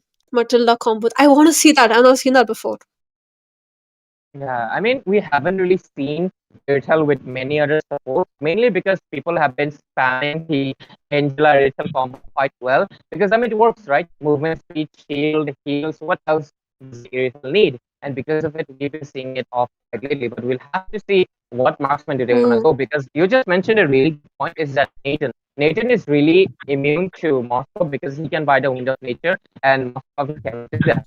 So the damage coming in from Holy Crystal combined with the Cyrodium side would be enough to melt down Alpha as well as this fire. So it is a really good option. But look at that. Team Nagaland, they know a gold lane matchup is going to be really important. So they're banning out a cat. I mean, it's Team Meow Meow. You got to ban out the cat boy, right? So it makes sense. Other than that, Valentina for the Frigid Glacier IMU, it makes sense as well on the paper. So I think we're going to say something quite classic. But I'm really curious to say the mate for Team Nagaland. Yeah, I was sort of hoping they ban out the Newton as well, and they do. Now Nagaland, they made a mistake in the first game. I think they thought the Khalid was gonna go roam, and they banned out Hilda and they banned out the Hylos, I believe, right? Because they thought 27 was going to go roam with the Khalid, but this time they realized that he's going to play EXP, so they focus their attention on the goal and they ban out the Harid, they ban out the Nathan as well. So that's good. We were talking about the Nathan. It's pretty good against the Moscow. They banned out because it's a bit risky. He's a marksman, but he's a magic dealer, right? So it's going to be tough. You can't protect yourself with the wind of nature, and it's going to cause Kyle some problems. We know how well Mirio is on that Nathan. Now they banned the Hilda as well. Now Nagaland coming up once again with that Lapu Lapu pick for the side of Team Nagaland. I mean, that's a good pick. I think it's very viable against the Khalid. But Manipur, they have two more options. They need a jungler and then they need a marksman as well. So what are they going to go for? I mean, what if your prediction comes true, your Ray, and they pick up the Bruno? Okay, Julian locked in. Quite interesting. It's gonna be because I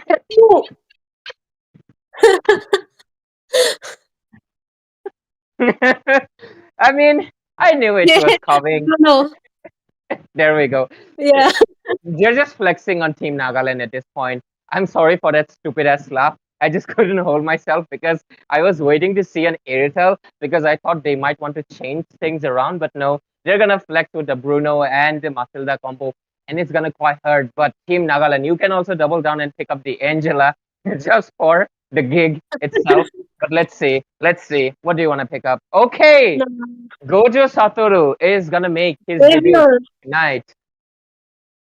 Yeah, I think Ray, you and me have a bit of a curse going on because they usually when we cast together, teams pick up Bruno, they pick up Gojo, Satoru, and then they sort of we are forced to make those jokes, and we're gonna get ourselves fired. I think so. Let's just calm down on those jokes just a bit. But I do like the Xavier pick. Now it all depends on how easily he escapes the Matilda and whoever Matilda chooses to dive into the back lane with, right? It's going to be just a bit tough. I'm not very sure about the Julian pick. I wish you would have probably gone in for a much more better assassin who can actually dive into the back lane, but he locks it up. And now we have two JJK characters in the game. Ray. We have Fushiguro as well as Gojo Satoru. It depends who wins, the student or the teacher. Yes, because we are looking forward to it. Because right now, ladies and gentlemen, welcome back to the Northeast Cup, and it's Team Manipur and Team Nagaland facing off in this best of three series onto the Swiss brackets. And I'm going to be your caster, Ray.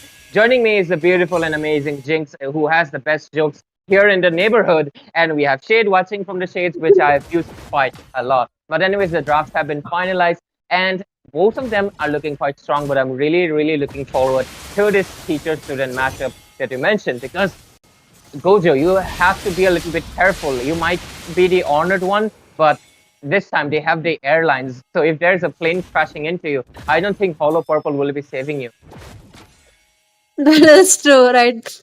Matilda definitely is going to be the game changer in this game, but who is she going to dive with? That is the question I have, right? It's probably going to be 27. I'm not sure how well Joseph is going to do when he gets comboed with Matilda, right? Especially on the Julian. So that's why I was saying that maybe if he had picked up someone else, a better assassin.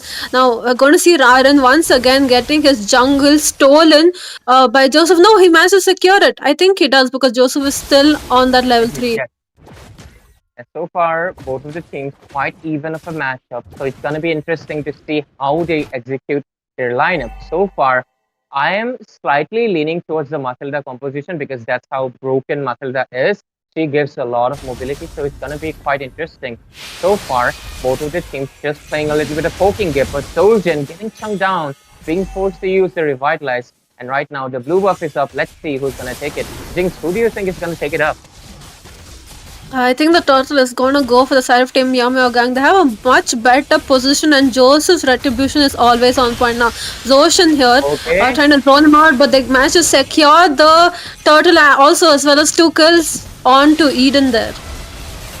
Oh my god, this is the issue when you're facing off against the full magic mid lane. Julian, Aurora, Matilda, they're all hitting so hard because nobody has the magic defense yet, and they're getting chunked down so badly. Like Raren and as well as Hume, they got melted so bad in that engage. Okay, top lane, Purify being used, Hollow Purple coming in quite strong, but Joseph and Karma Heads, they are forced to retreat. Kyle, great positioning and timing from his Purify, survives that dive in, and so far 3-0 on the clock, sorry, 3-0 on the scoreboard. But look at 27, he's doing a really high lane cut. Yeah, he's just, I mean, that's what Khalid is good at, right? You clear a lane pretty quickly and then you can sort of rotate to help out your team in those team fights. Now, I think they're going to focus their attention into the top lane. Look at that. We see Alpha coming in for his first gank of this game, but Mirio is just too far for him to even take a risk. Now, we do see Eden trying to give him a bit of space, but now they choose to retreat. Now I feel like they're making the same mistake they made the first game, right? They're not taking advantage of their composition. They're playing it just way too safe, and they're focusing all their efforts once again on the goal lane here, and now they're back to farming, it's gonna probably cause them, if they let the side of Team Meow Meow snowball, they're just gonna be unstoppable at this point. Because I mean, I feel like Joseph has way better rotations right now. He's Yeah, I just mean doing that great is in that. Yeah, he has better rotations, and they also have the Matilda, so making the 120% potential of it. Like that is a Jujutsu Kaisen meme as well. Yeah. Anyways, pushing out the JJK memes right now, like I feel like Team Nagaland, they're quite suffering because look at that. He got chunked down so badly, he got taken, and right now. Gojo Sato was next on the list, but he will be recalling, and Team Nagaland, they're really struggling. And this is actually the game where you're supposed to rely on Kyle because the jungle, it's not working out well. Because look at Raden, he's getting invaded. He might not be, okay, he doesn't get the blue buff either, and the jungle is extremely struggling because look at that, Joseph on a level 8, and Raden still level 7. One level deficit, but it's still massive. And okay, they want to go in for Kyle. He does have the Purify. There might be the guiding winds, but look at that.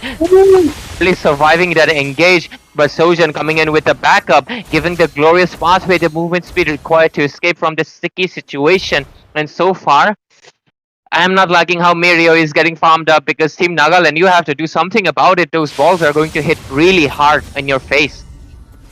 Yeah, especially because the composition, they have Eden, right, with the Aurora. She's just going to freeze everyone up. You're not going to be able to move, and then you have Mirio coming in and dealing that damage. It's going to really hurt. Now, once again, topping, they're trying their best to defend this turret. I don't think they're going to be able to, but are they going to go in for those team fights? They chose not to because they're severely underfarmed. 3k goal lead deficit on their side.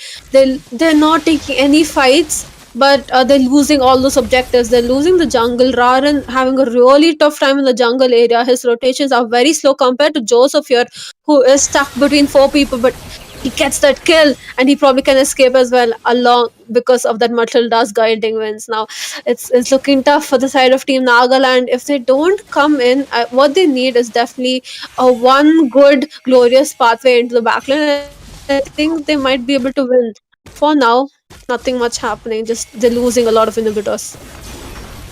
They're losing their constructions left and right, even their jungle, rather than having not the best time. I mean, it's a deja vu from the previous game where their attention is on jungle. They're not able to do anything so far. Look at that. They're getting. He might even get invaded on the red. Okay, that's probably a retribution being forced out. Okay, he doesn't fall to it. Right now, 27. He's getting quite tanky because I like the build of 27 I saw in the last game. He didn't go in for the Thunderbelt. He went full defense, so he could sustain a lot more, and because of it he became quite of an invincible thing. I mean, look at that. This time though, he's building Thunderbelt because he's confident. They know they're doing good. Other than that, this turtle is just gonna get chunked down. They're gonna be securing all the objectives, but there is an engage onto the bot lane. There is the circling eagle coming in, but look at the engage from this Eden. That Frigid Glacier freezing 2 people. Zosian and Gojo Satoru by Kaden gets taken down, and 27, he's still going in strong, wants to take down Raden, who will just be retreating, and Hyung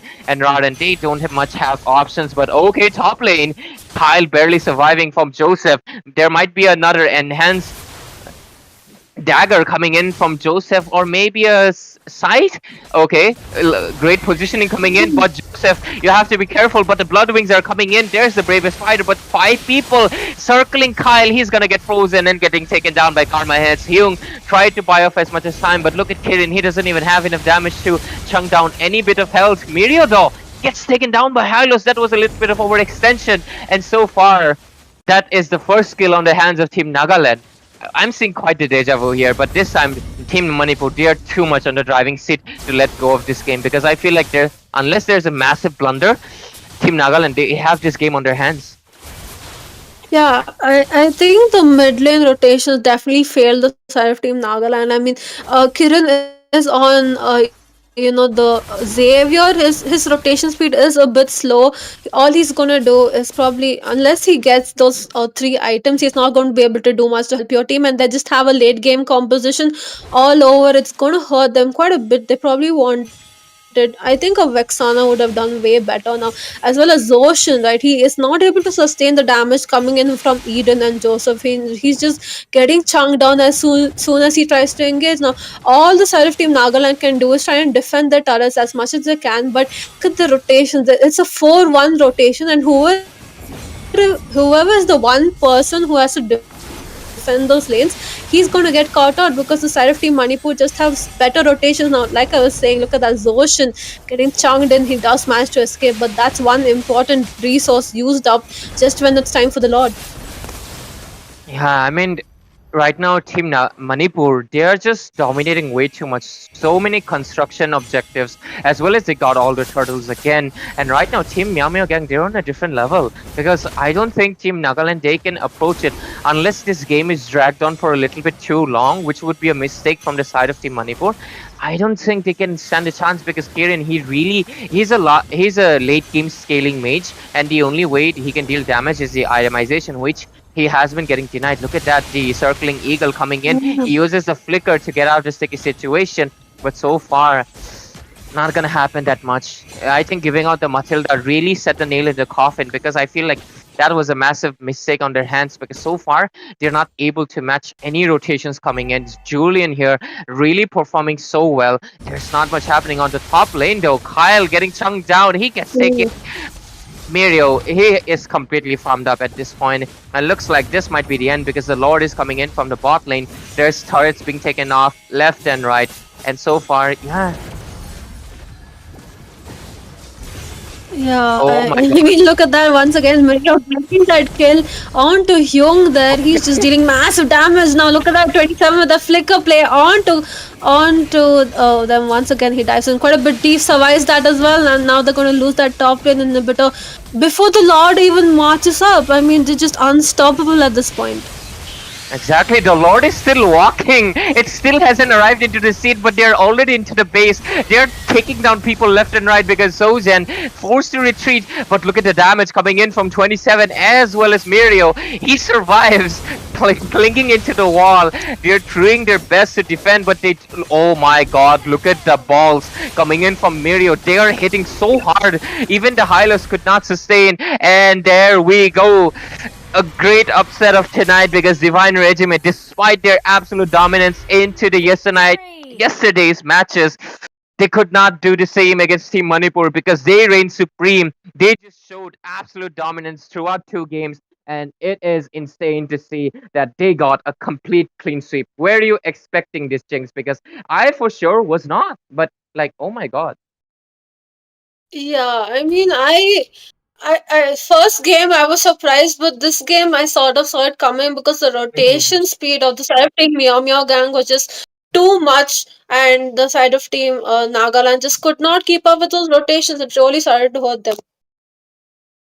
Yeah, exactly. I mean, giving out the Matilda, you're sacrificing the rotation immediately. The mid rotation, you're gonna get gapped extremely hard, and that is something you cannot match at all with any hero. That is why she's almost perma banned. But this time they were on the second pick. They had to forcefully ban. They cannot give out the Suyu. They cannot give out the Zushin. But at the end, they had to give out the Matilda, and fully that was the nail in the coffin. And also, I feel like they should have gotten a better mage that could have matched the rotation that was coming in from the side of Team Manipur, and they were not able to do it. I mean, look at the mobility. Like Khalid and Matilda, that is too fast for them to match, but that is a clean sweep. An unexpected one, but Team ML Gang, they are in the top. And we are going back to our host, Shade. What do you think about this game? Well, I think the only wrong pick coming is for the Lapu Lapu versus the Khalid. We know from the first game, Khalid was dominating Lapu Lapu. Then why you pick Lapu Lapu? If it didn't work out, you have to change the draft. And we saw Kyle was poking Mario to big Bruno. I wanna see you on the Bruno. And we see the things are really went wrong on the EXP lane because Khalid was clearing the way faster. He was cutting the lane and he was joining the team fight and he was stealing the Alpha jungle. Maybe that what it went wrong for the side of Nagaland Divine Regime. So, Caster, how do you think the Divine Regime should have approached the game in a rightfully way? Do you think if they have approached the game rightfully, do you think if they have a chance to win against the Meow Meow Gang? I mean, just a few mistakes, right, Ray? I think just a few mistakes in the draft pick. I think the last two picks. I mean, I feel like Lapu Lapu is fine against uh, uh, the you know who's that hero? Why did I forget his name again? Khalid, right? Khalid. Why? I think he's fine against the Khalid, but I think that Hylos as well as the Xavier pick is where it really failed them. They could not dominate, especially since Xavier's a mid to late game. He's not going to be able to move that fast compared to Matilda and Aurora combination. The mid lane control just went completely to the side of Team Meow Meow Gang, and it really started to hurt them. And Raran as well, right? He was playing way too safe, right? As soon as I saw that first, engage where four people came into his jungle to steal his small creep, I sort of knew that he was just not going to be able to do it because he was just playing it too safe and he was just always, he was like, I don't want to take a fight. I don't want to take a fight. Like, let Kyle farm up and then we'll take fights. And that's just not how we want to play the game. I think the draft was a bit not on their side. But the gameplay as well, just the rotations were just not on point, right? It was way too slow. And that's exactly what I also want to say, Jins. They were really dependent on Kyle a lot and putting a lot of pressure on Kyle, where they have to be on their spot as well. And Meow Meow Gang was like, this jungle is our area. This is our territory. We won't let you farm anywhere. Meow Meow Gang was everywhere in the jungle, taking down the Alpha jungle as well.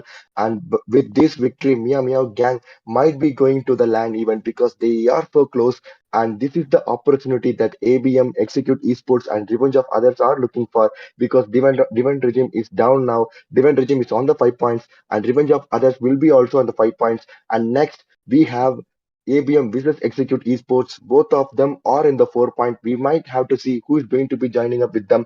And also the Battle of the Crown, the next contender for the LAN event, Sikkim versus ZoHunt. I mean, the IGN represent the Sikkim and ZoHunt the represent the state Mizoram will be going up against next caster. What do you guys think about it?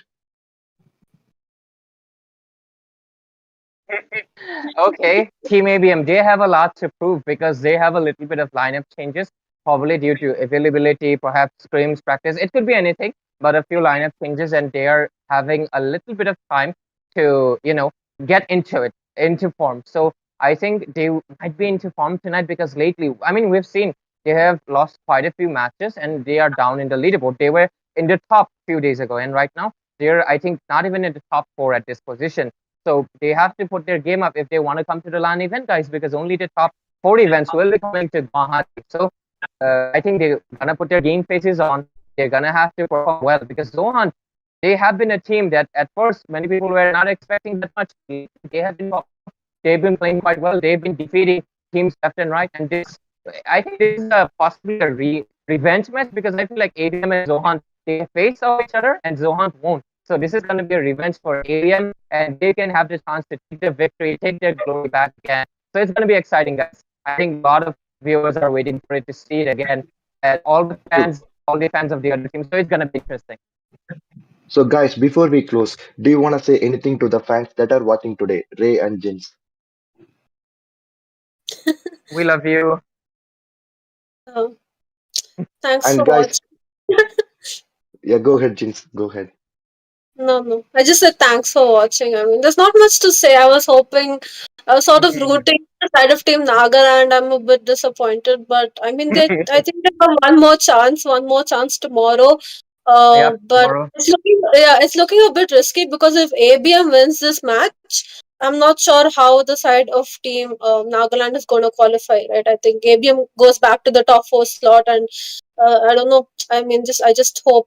I'm rooting for them, but we have to wait and watch what happens. Ray, do Exactly. you I know mean, why Divine Regime lost today? Do you know why? the Because the they Hilda. haven't. No, Yeah, no, they the Hilda. haven't picked the Fedrin pick. You know, Jins was Oh, saying okay. if whoever gets the Fedrin pick will win the game, and they haven't picked the Yeah, Fedrin pick. Maybe that's why they lost today. jinxed it. There was no Fedrin. Guys, come on. Nagaland, you gotta pick the Fedrin next time. Whenever Jinx is casting, you have the Fedrin Jinx blessing. Yeah, you have my blessings with the Fedden, but I mean, I think you can see it from my face that I'm very disappointed. Okay, I know who's that. Kronos will be joining us soon, guys. So yeah, And Trade, you can take it away. And guys, why you spend your savings on a new epic skin in MLBB? Because you can join our Battle Knights giveaway who are giving free 899 diamonds for free, guys, for free. Only thing you have to do is sacrifice a little bit of your time. No kidney donations are required for this event. This is no scam event, guys. Please do join our free 899 diamonds. All I have to do is comment your IGN, the team you are supporting, and the state. And do you guys want an inside scoop of the Northeast Cup without breaking into the bank? Just swing by our WhatsApp group and Discord for the juicy details, guys. The link is in the description. Kindly check it out. And this is your shade signing off with my co-casters, partners in crime, with my crew, Ray and Jins.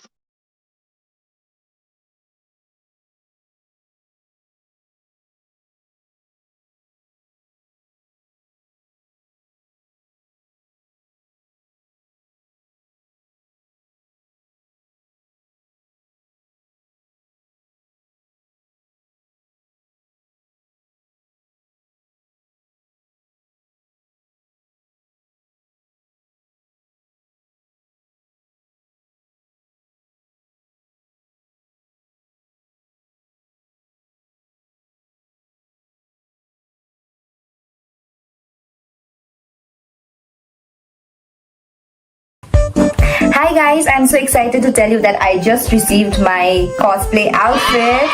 I am so excited for the Northeast Cup. Also, just to let you know that the prize money for MOBA Legends cosplay event is 25,000. What? 25,000? Yeah. Like for real, 25,000? Yeah. What?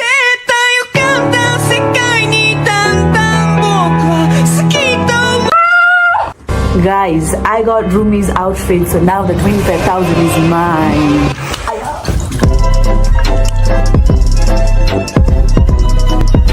Guys, I'm running away.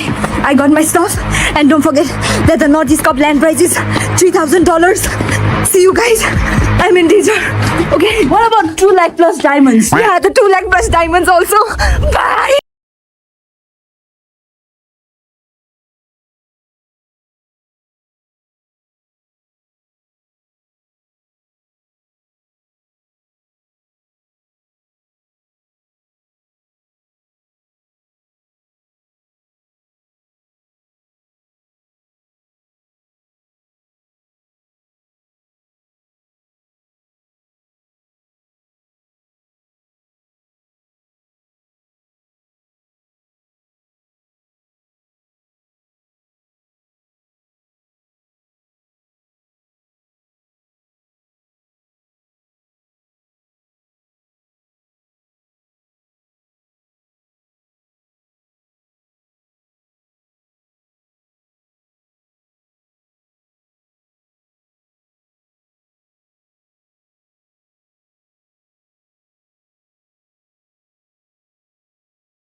Hey there, legends! The Northeast Cup is coming up, and I've got something special planned just for you. Curious about what I'll be wearing? I'm not giving it away just yet, but I might drop in a little hint if you're paying attention. And if you really want to know, follow me on Instagram for the inside scoop.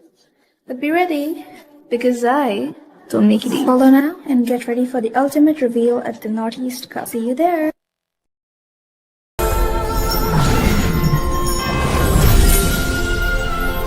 A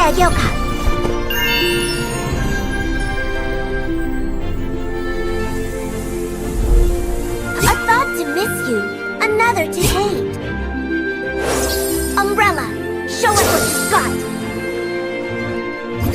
The umbrella The human is yin.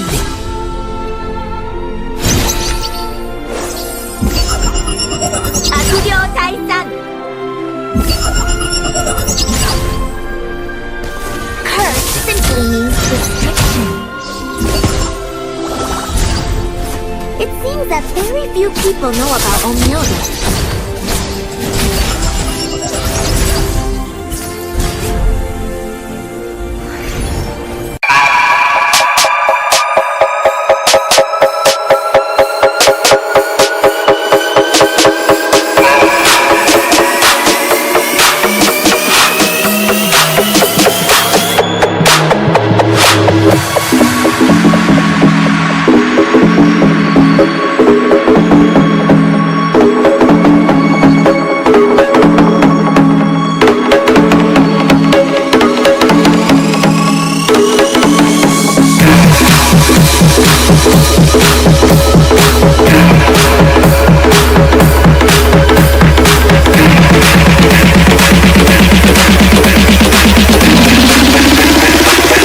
Get down to the baseline.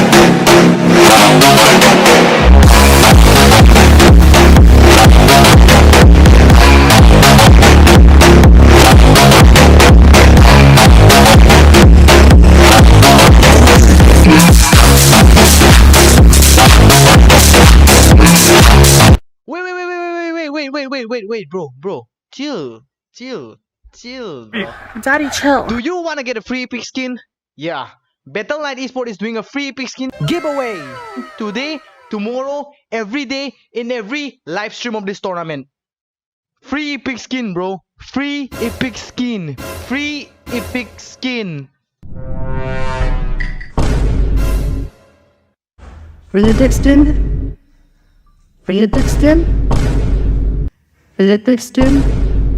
Give it to me now. Hey, bro. Give me the please, free epic please, skin, please, bro. Please don't kill me, man. I'm just a messenger, bro. Please don't kill me. I have a wife. Give me the I skin, have bro. kids. Please. Give me the Please skin, don't bro. kill me, bro. I'm just a messenger, man. Let me tell you how you can join the giveaway. Let me tell you What? how you can join the giveaway. Okay. Just stick around till the end of the live stream, and Okay. the host and the casters they will select you, man. I'm gonna go watch the live stream. Just comment down your UID and the team you are supporting, and they will select you. Please don't kill me, man. Please. If I don't get the skin,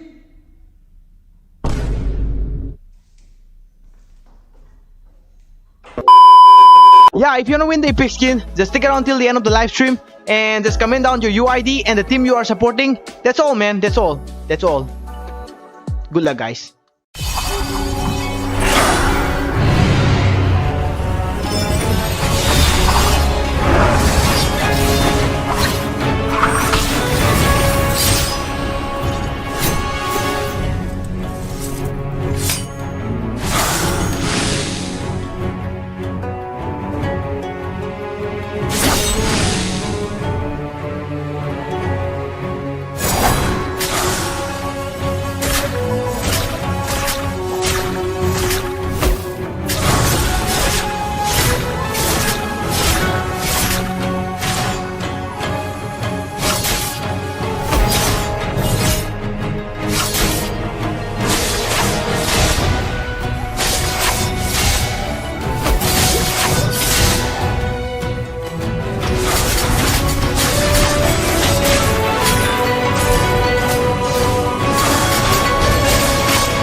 I broke up with my girlfriend. She wants epic skin, bro. See, look at me. I'm very poor, okay? I don't have money to buy skin. Look at this. Look at this. Hey, viewers.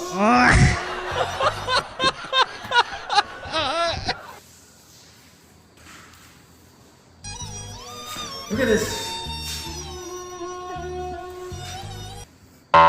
Knuckly Crocs.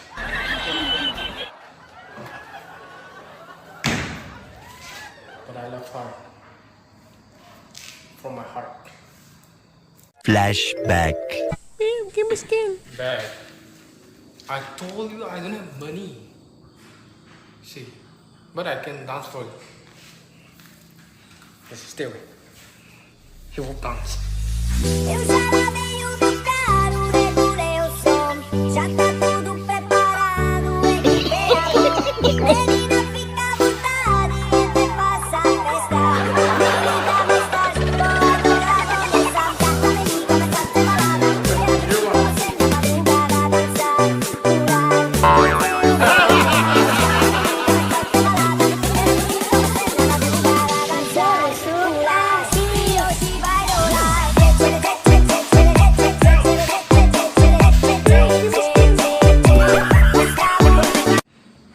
I tried my best. I tried and tried and tried again and again. But alas, she left me. Guys, please support this tournament, okay? We should support this. We should grow together. We should support each other. And this is not all about giveaway, brother. This is the biggest tournament in India, bro. This is the biggest tournament MOBA 5v5 in India. Watch till the end and join our giveaway. Casters, players, and all of us. Like, we are giving our best, brother. So please keep supporting us. Watch till the end and enjoy this live stream. Have you heard the rumors? About what? The rumors from the board. The demon. He's coming! What happened? They're all dead! Oh no, no! It's him! He's coming! He's coming! Impossible! Get him out of here! He's coming! He's coming for us!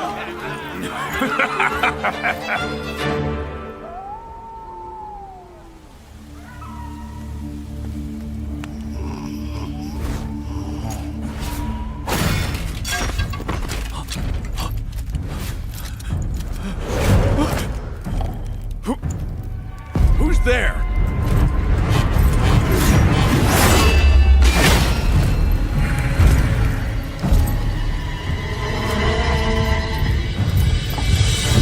An imposter has sullied our name! We are the might of the kingdom!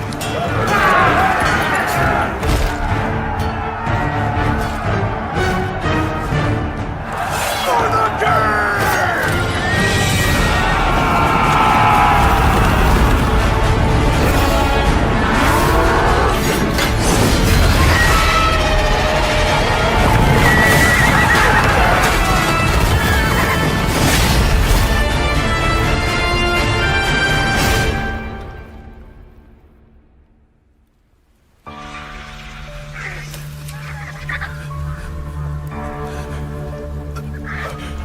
No. Please.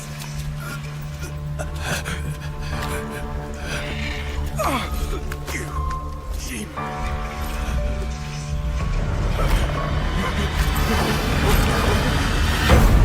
Please. The Annihilator has decimated countless worlds.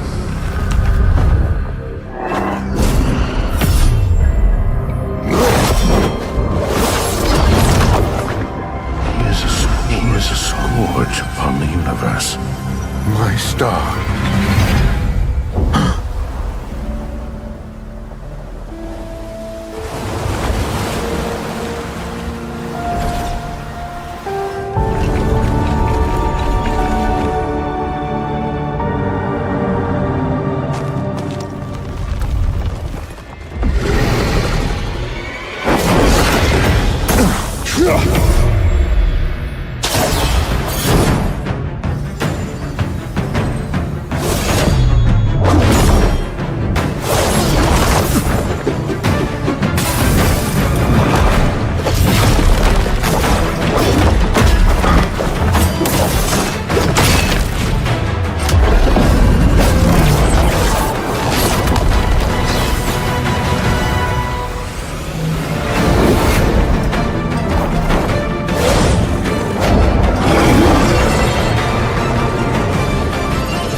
Hi guys, I'm so excited to tell you that I just received my cosplay outfit. I am so excited for the Naughty's Cup. Also, just to let you know that the prize money for MOBA Legends cosplay event is 25,000. What? 25,000? Yeah. Like for real, 25,000? Yeah.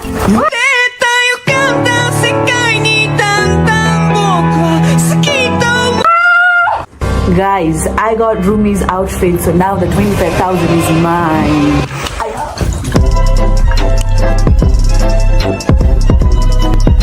Guys, I'm running away. I got my stuff. And don't forget that the Naughty's Cup land prize is $3,000. See you guys. I'm in danger. Okay. What about 2 lakh plus diamonds? Yeah, the 2 lakh plus diamonds also. Bye.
Hey there, legends! The Naughty's Cup is coming up, and I've got something special planned just for you. Curious about what I'll be wearing?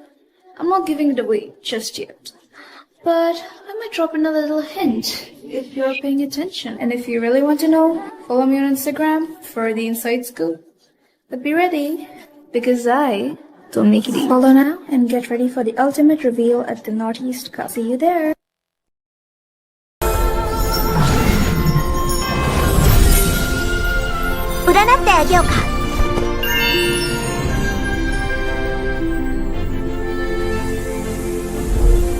A thought to miss you, another to hate. Umbrella, show us what you've got. The umbrella is yang, the human is yin.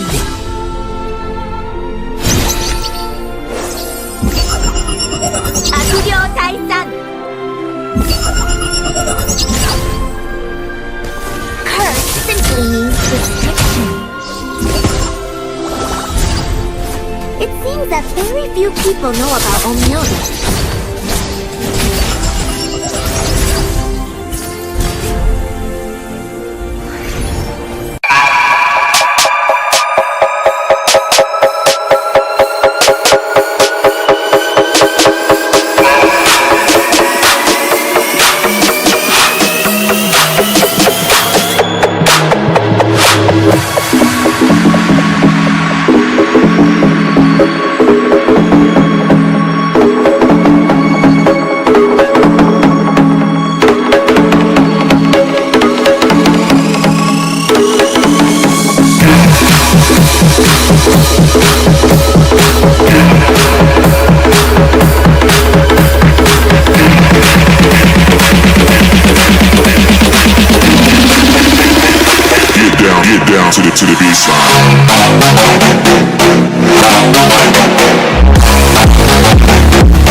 wait, bro.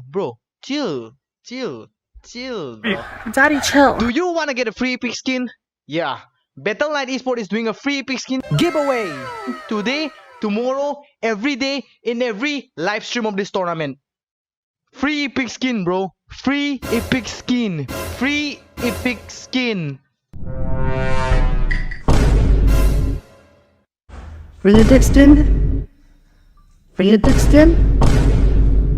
Read the extend. Give it to me now. Hey, bro. Give me the please, free epic please, stem, please, bro. Please don't kill me, man. I'm just a messenger, bro. Please don't kill me. I have a wife. Give me the I have stem, bro. kids. Please. Give me the Please stem, don't kill me, bro. bro. I'm just a messenger, man.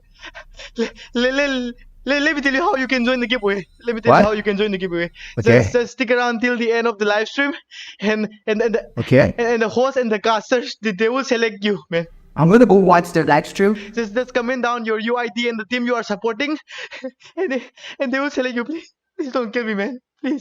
If I don't get the skin,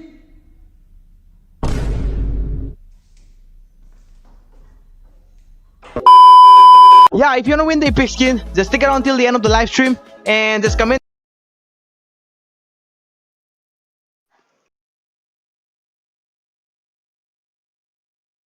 Hello, everyone, and welcome back again to the Northeast Cup LAN event powered by Battle Knights Esports. Today is going to be the round 9 of the Swiss bracket, the second last round of the Swiss bracket, and the state going up against each other in today's game. Number 3 is going to be Maharashtra versus wait, I forgot which state. Arunachal. Chronos, help me out. Yes, Arunachal Pradesh, and ABM will be representing the state Maharashtra, and Executive Esports they will be representing the state Arunachal Pradesh. I'm your host Numi, and on the caster desk we have Kronos and Fredo. Hello, Kronos. What do you think about these two teams? I mean, as everyone knows, ABM is on a losing streak, so can you kind of give us a bit of, your thoughts on this, Kronos? Hey, Numi, you don't wait, do you? Just get straight to the point. But I was gonna say, Numi, you gotta bring a little more energy, bro. Where's the energy that you have in the chat? We want to see it up on the desk, you know. But anyways, I'll just say that looking at the way that things have been going around in terms of what's happened in the Northeast Cup, ABM have been on a losing streak. I wish I could say I know exactly why. I mean, I do, but at the same time, I was just supporting them the entire time. So it feels terrible that they're losing, at least for those matches that they were going up against. And because the meta has changed, the main reason being the meta has changed, right? The meta has evolved. The new patches have come into play. The jungle has an impact, but at the same time, not so much into the hero pool of Ryu. So that's why there's a little surprise for you today, folks. There's a little switcheroo. You'll find out about that.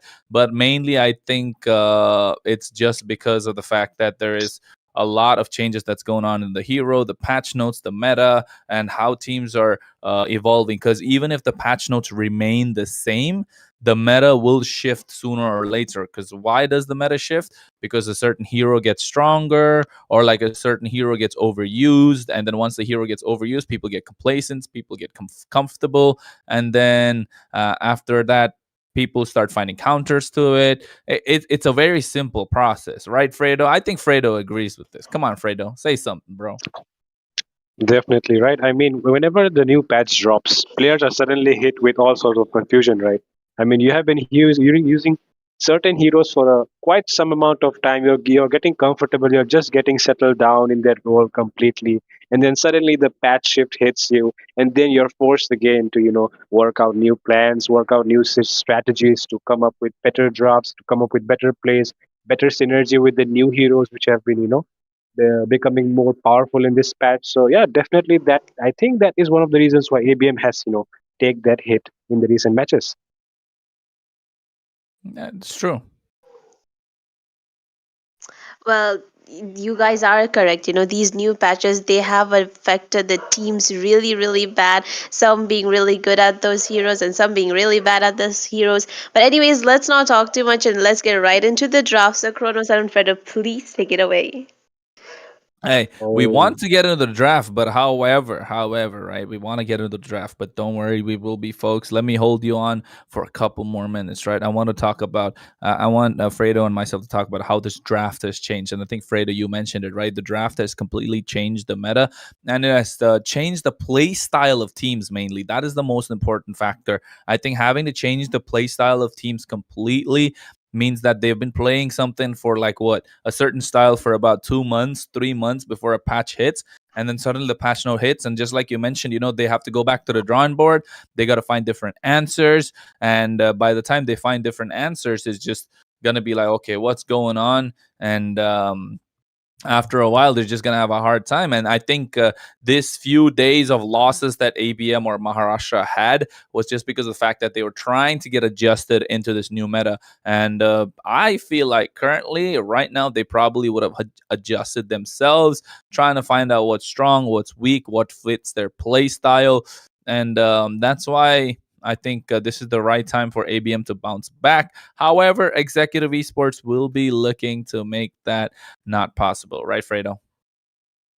well, definitely. I mean, both these teams are still sitting on 4 points, and the one who wins this will be getting 1 point and will be moving up to the fourth spot in the table. So, definitely, this is a decider, a nail biting match for sure, because both these teams will be looking forward to take that victory away from the other side, because, both of these teams, whichever wins, will be denying the other side to get that opportunity for that fourth place so that you can secure that seat in the offline LAN event. And who doesn't want to be part of the prestigious first ever offline LAN tournament, right? So yeah, definitely one of those moments you really want to be part of. So both these teams should put their best foot forward tonight, and I'll be expecting nothing less than an exhilarating match.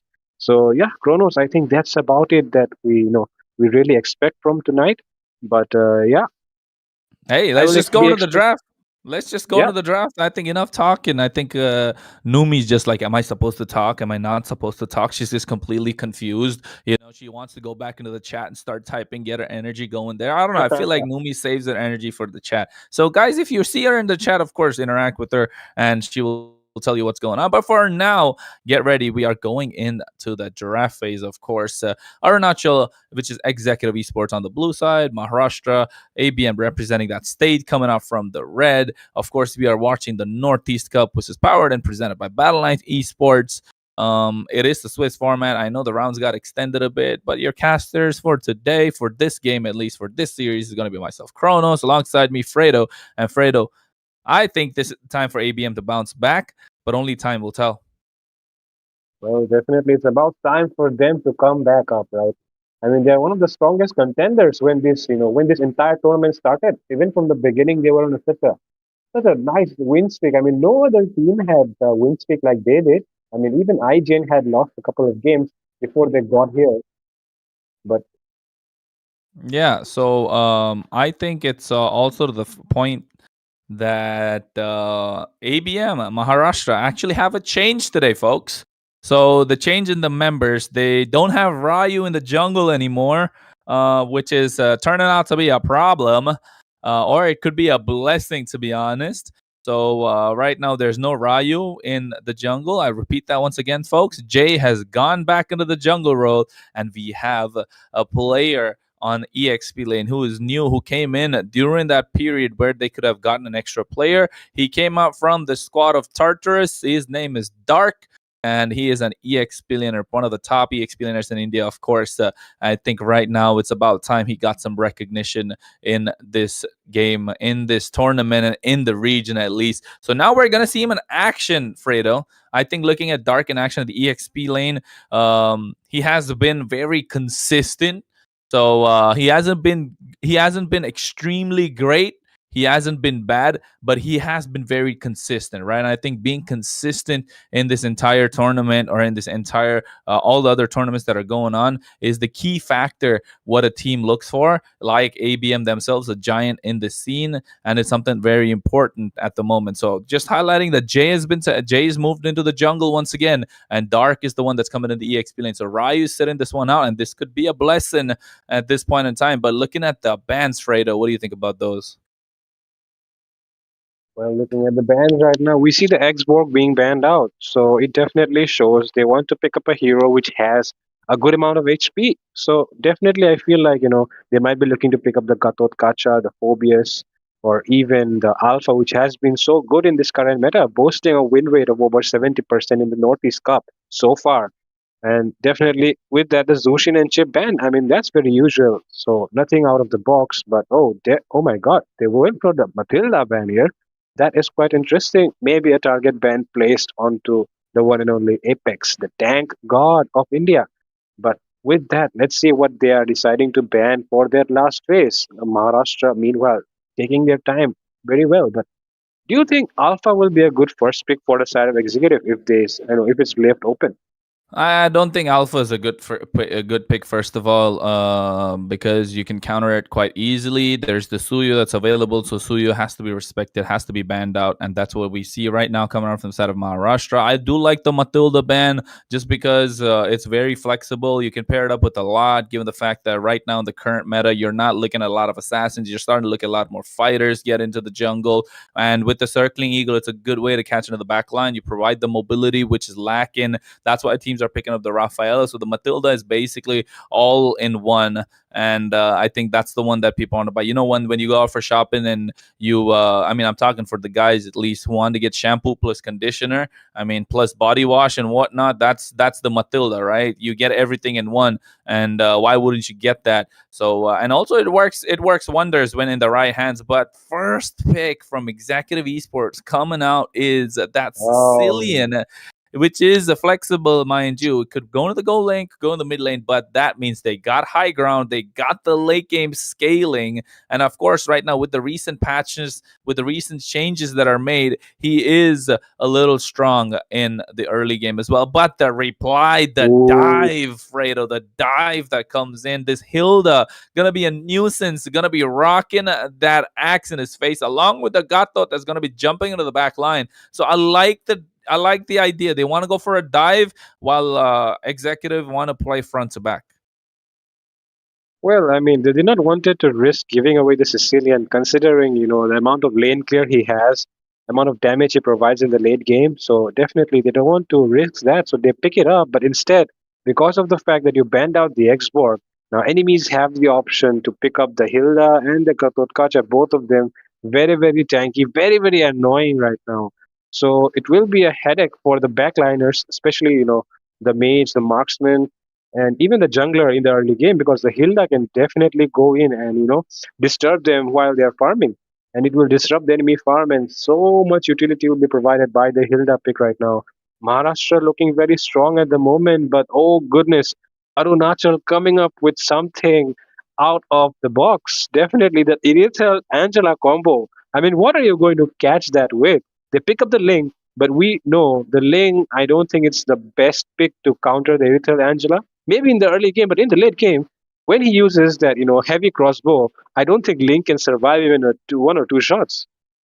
Yeah, but I also think that Arunachal Pradesh this time around are started to play mind games, right? They saw that Ryu is not playing, of course, in the jungle, and they know Jay is good in the jungle with an Xborg, which is why we see that first ban Xborg that came out, and he's more of a fighter main, right? More of a fighter, tanky jungler that's there. So they gambled on going for the front to back composition, realizing they won't have a lot of dive coming onto them, at least from the jungle, which will dish out the damage. That's why I went for the Sicilian. They got the Irithel. You're right. The heavy crossbow does a lot of damage in the late game with the help of the Angela as well, which synergizes completely, provides the extra bit of mobility, the extra heal that comes along with the Haas's Claws as well as the hard guard to provide, that extra sustain in the entire team. So Angela's going to be there. The wave clear is already covered by the Sicilian, which is going to do wonders for the side of Executive. But what they didn't realize that, yes, Jay, although he's a fighter, man, he can play an assassin in the jungle. And that's why you see the Ling being pulled up instantly to counteract that, to go for a complete dive composition. But on the other side, the bans that are there, the Fredrin, which prevents the dive, once again, an anti-dive kind of composition, a tanky jungler, which is required in this case, a frontliner, and they take off Alice as well, which is needed in the jungle. Could be slotted in the jungle over here, could be slotted in the EXP lane. But on the other side, they realize that they need the tanky jungler and they need to have a little bit of a front line, knowing that they're playing the front to back. They ban out the Lunox, which is a massive threat over here for the side of Arunachal Pradesh, and also that Harriet, which will be dancing around, be a little bit of a bully in the lane, and of course, come late game, if there's not enough CC, which you can see already, he's going to be dancing around, dance around the entire team fights in their compositions, and that's why you see the Aurora coming into play, kind of forcing that extra bit of CC, and you can see a lot of CC coming out from the side of Maharashtra. But Arunachal here, they need a lot of frontline, Fredo. Well, banning out the Fredrin and Alice, I mean, what options does it leave you with? I can only think of an Akai right now, but definitely Akai, a good option, I would say, for the disengage. You have the Martis that could do well. The Lapu comes out really well here as well. The Arlot is a good in the EXP, and the Khalid works wonders. Phoveus is still available and up for grabs, especially if you want someone to soak up a lot of damage. I like the Phoveus over here in the EXP lane. You can slot in the jungle. Maybe a Martis is what I'm really thinking they should probably go for. They could go for the Joy if they want to, but it'll get bullied. Apart from that, yeah, I can see an Akai being picked up, but does it really work over here? You can dish out the damage early in the game. You can protect your backline. So yes, I see that happening, but they really need like a beefy boy in the front line. Well, I mean, other than the Akai, I don't really see any other option available for them to pick up in the jungle role right now. I mean, banning out the Fredrin. Oh, but they go for the Chow. That's interesting. So they, all right. I think Arunachal are getting a little ahead of themselves, right? Yeah. See, the Martis works. That's what I said. The Martis and the jungle works, but the Cho in the EXP lane, I'm not sure what they're cooking. They want to play for the pickoff, so this got to be a tank Cho, right? This has got to be a tank Cho. Of course, the passive that comes with him can cut down the armor, can dish out a little more damage for the other side, for the side of Arunachal Pradesh. But of course, at this point in time, they don't need a pickoff. How are you going to rotate? How are you going to eat up all the damage that comes in from the Hilda and the Gatot? Yes, you're looking to be a threat to the Ling, but I don't know. I think it's a little too gutsy, I would say. But on the other side, the Claude being picked up, Fredo. The Claude in the gold lane, looking to dive into the back line. It's a full dive composition that's coming in from Maharashtra. You can clearly see that the Aurora is just to provide an extra bit of CC, sit pretty in the back line, and just be a problem, a nuisance to the side of Arunachal. But looking at the draft, Fredo, I think it's a good draft coming out from Maharashtra. Arunachal, though, if they start if they got to get the snowball going with the Cho and getting the way of the dragon right on time, they will be a complete problem. Well, I mean, even the Martis, right? I mean, the Martis has a lot of early game potential to, get that snowball for himself. But it will all come down to the fact if Arunachal will be able to execute this lineup, which they've picked up for themselves. Meanwhile, Maharashtra will be looking much, much stronger in the draft. But with that, ladies and gentlemen, we welcome you all to the third match of Northeast Cup. This is Executive Esports going up against ABM, Arunachal versus Maharashtra. Both of them fighting for that fourth place to secure that final spot in that LAN event. But for now, we see all both the teams all square at the beginning. But yeah, definitely it's Team Arunachal who are lacking a little bit behind in their draft. So they are the ones who have to be who have to force this game out on top, because Maharashtra will be looking to play it passive, right? Yeah, I think Maharashtra will be looking to play passive in the jungle at least, but the Roam and the EXP are going to play as aggressive as possible. And you can see that come out from the side of Apex instantly, just trying to provide a lot of vision, get river control, which the side of Arunachal do not have unless and until this Martis gets going. Oh, whoa. The Martis gets frozen down there, might be caught out of position so early on. First blood secured by Apex. Madara next on the chopping block. Will Ling be doing something there? But no, he retreats. He knows he doesn't have enough damage. Yeah, he doesn't have enough damage, but you can see instantly the invade coming in from Apex as well as a Jay. Jay's name has been changed to Sunset for some reason. I think he wants to see the sunset for his team. He picks up two of the creeps on the bot side, of course, and that gets him the advantage that he needs in the jungle. Instantly, Maharashtra are ahead by about 700, 800 gold, which is not a lot given the current situation, but looking at the fact that it is going to be the turtle spawning in 15 seconds, they already have the upper hand, and now Chosen has to, pick up the scraps that's left for him because the entire pie has been eaten by Jay already. Well, that's what a Hilda does in this patch. A lot of damage already buffed onto her. And look at that decimation, still not unlocked. Level 4 still not unlocked. Meanwhile, Jay is already on that level 5. He's already onto the turtle. How can Executive Esports even think of going for that potential turtle engage? I mean, there's no way. They're already onto the blue buff, and even inside their own jungle area, they are being chased down. Look at Hilda going in so aggressive. And meanwhile, Sunset already secures that turtle. Jay doing his job pretty well. Oh, meanwhile, look at Art. Art is getting low, but he won't be going down. Yeah, But yeah. And I think the fact that they did not pay attention to their goal lane even at that point, right? They had to protect Chosen for a bit. He's already a lot of levels behind. He's 2 levels behind against the Ling, who is a late game hero nonetheless. He got a bit of a nerf as well, folks. Don't forget that. And now he has already scaled up a little ahead of Chosen. So Chosen's going to have a hard time. Of course, Chosen does need a double kill to get the snowball start going. That's what the fighter junglers are for. But will they give him that? Do they have the damage in the early game to help that? Apart from the fact that they need Art for the pickoff? No, they don't. So they're relying completely on his early game snowball, which was a complete zero in my opinion. And right now, turning their attention to the goal lane, Jay wants to go in, but there might be a skirmish happening in the jungle. Well, this is what Apex does, right? He opens up the map for his jungler, and then he just disturbs the enemy jungler so much that he's forced to retreat back into spaces where he is not able to, maximize his own potential. Look at the Martis. I mean, it's a Martis for whatever stake it is. And you are getting choked down inside your own jungle area, even though you are the one supposed to be dominating the early game. And that just shows that Apex knows how this game works better than anyone when using their role.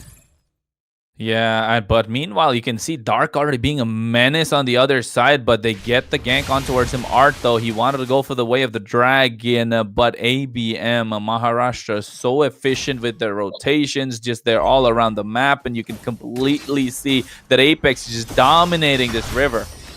Oh my god, they didn't take it away. I don't see it, but no, hard guard being used already. They're trying to force something on Apex, but he's too tanky for them. Forced to retreat. Okay, the blue buff has been taken away as well. So that definitely shows right now Arunachal are lacking behind by a lot, considering the competition which they have. But yeah, not to count out the Cecilian and the Irithel, though, they do have a good amount of late game potential. So let's see. But the Martins, though, completely nullified in this early stage of the game, which is not a good news, right? I think, yeah, Martis being nullified is not good again. We're just repeating the same point time and again, but at this time around, you can see Dark, though, he gave up the top side to come into this neutral objective, which I don't think makes sense because your team's already ahead. You want to go in and make a difference, but I think they are right now. Oh, look at that. They're trying to go in for Chemical Blade being used along with the Avatar of Guardian. Chosen one will go down. They're looking for blood. They're looking thirsty. They have all the farm. They have all the resources. But meanwhile, Hard Guard being used onto Hans. Hans is still going. Apex might go down, but no, look at him. He's so tanky, so beefy right now, that guy. But finally, Art will be done getting taken down. Apex will be taken down as well. And do you think that trade was worth it? Because they got the kill on the roamer, so not really worth it, but it's somewhat, a favorable thing because it went into the hands of the goal laner. Yeah, I think it is kind of favorable. I would say Hans picking it up. They need that late game power spike. They also need Tigger to kind of scale right now. Tiger. I'm not sure what you want to call him. Let's call him Tiger indeed. I believe that's what they've been calling him. But right now, Radium getting ahead on a Claude, and Dark getting the cut in the EXP side. Art was going for the way of the dragon, but it's not going to do a lot. Oh my god, Dark. I mean, he's so tanky, he can escape. I mean, he escapes already.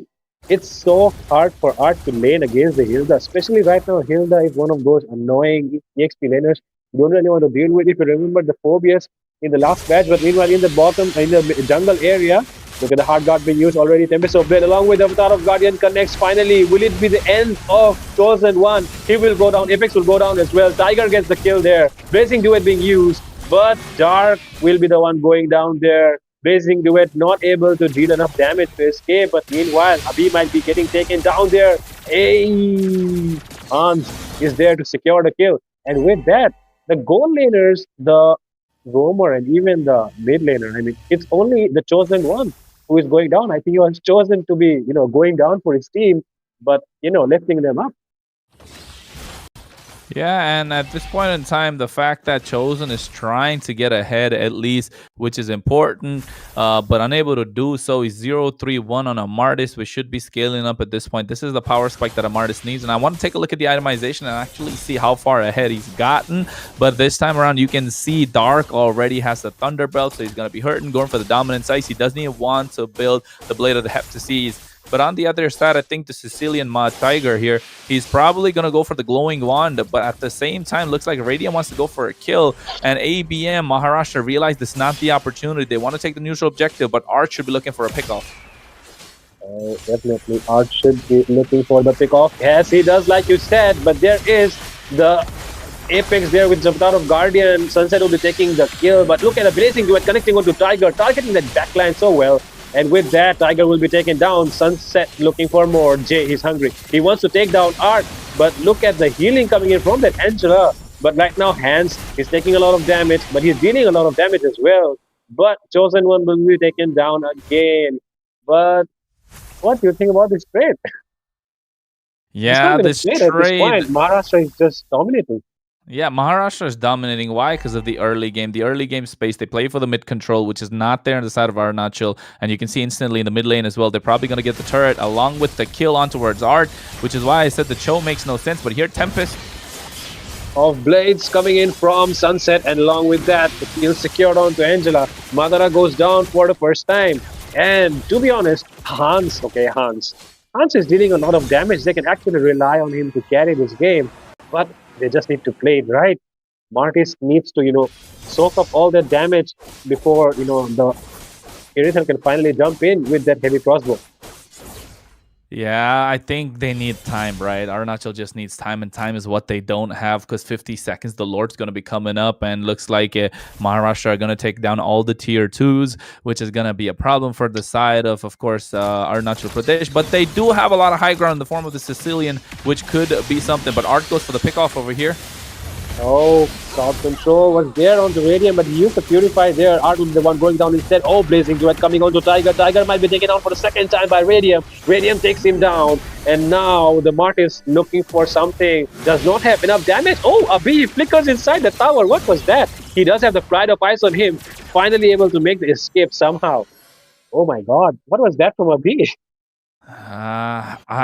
It was just a brilliant play, right? It's just a brilliant play, and the way that it's going around, I think the fact that Maharashtra's jungler Jay is already level 14 while Chosen is only 10 makes a big difference right now, a massive difference. And I think they're nowhere near where they want to be. They want to go for the pickoff with Art, but the pickoff potential is not there. They don't have the burst damage yet. Chosen is way behind. There's no possible way for them to make some sort of a comeback. I think they probably might want to go back to the drawing board, or maybe just rely on a mistake that comes in from Maharashtra, which should be there. But again, you need Tiger to actually scale, and looking at his items right now, I don't think he has, which I want to see. But yeah, he has the glowing wand, but the glowing wand's not enough. He needs a divine glaive, and at this point in time, and to be honest, if you're gonna lose at this stage of the game, if you're in such a position with your backs against the wall, you might as well just build a sky piercer, which might come in handy because it's a cheaper item and you get a better power spike. So it's a gamble, but here Dark is the one that wants to take against Chosen as well. Yes, it's yet again one of the only ones, the Chosen One, always getting targeted by ABM. Meanwhile, the Lord marching down the mid lane side, the towers might be crashing in all at once with those minions, but let's see if they are able to deal with it. The Holy Defense still up though, might be coming in handy. They still protect the Holy Defense. Radium will be targeting Tiger yet again, but let's see if they are able to make a outplay here. Tempest of Blaze being used, but Art connecting that Way of Dragon onto Sunset. But look at the Blazing Duet coming out so well from Radium. Targets the Tiger yet again, third time taken down, and it is the Irithel yet again with that hard guard. But 2 inhibitors defended, so commendable. But look at the minions still pouring in. Will they be able to defend this out? Will ABM force it? Let's see. All the resources are used up though, so I do feel like they won't do it. But they are forcing down that bot lane inhibitor, taken down as well. Yeah, and I think they took 2 inhibitors, right? They're looking to take the third one as well, but they have enough to kind of clear the wave. They have enough to take the base. Sunset over here. Jay might want to go into the back line. Art want to go for the pickoff, but missed out. Oh my god, that's a very, very heavy mistake. They might have to pay the price for it. Art will be the one paying the price. Definitely, he's the one who made the mistake there. And now there might be finally Martis gets that first kill for himself. And now he's looking hungry for more, but he knows he cannot bite right now.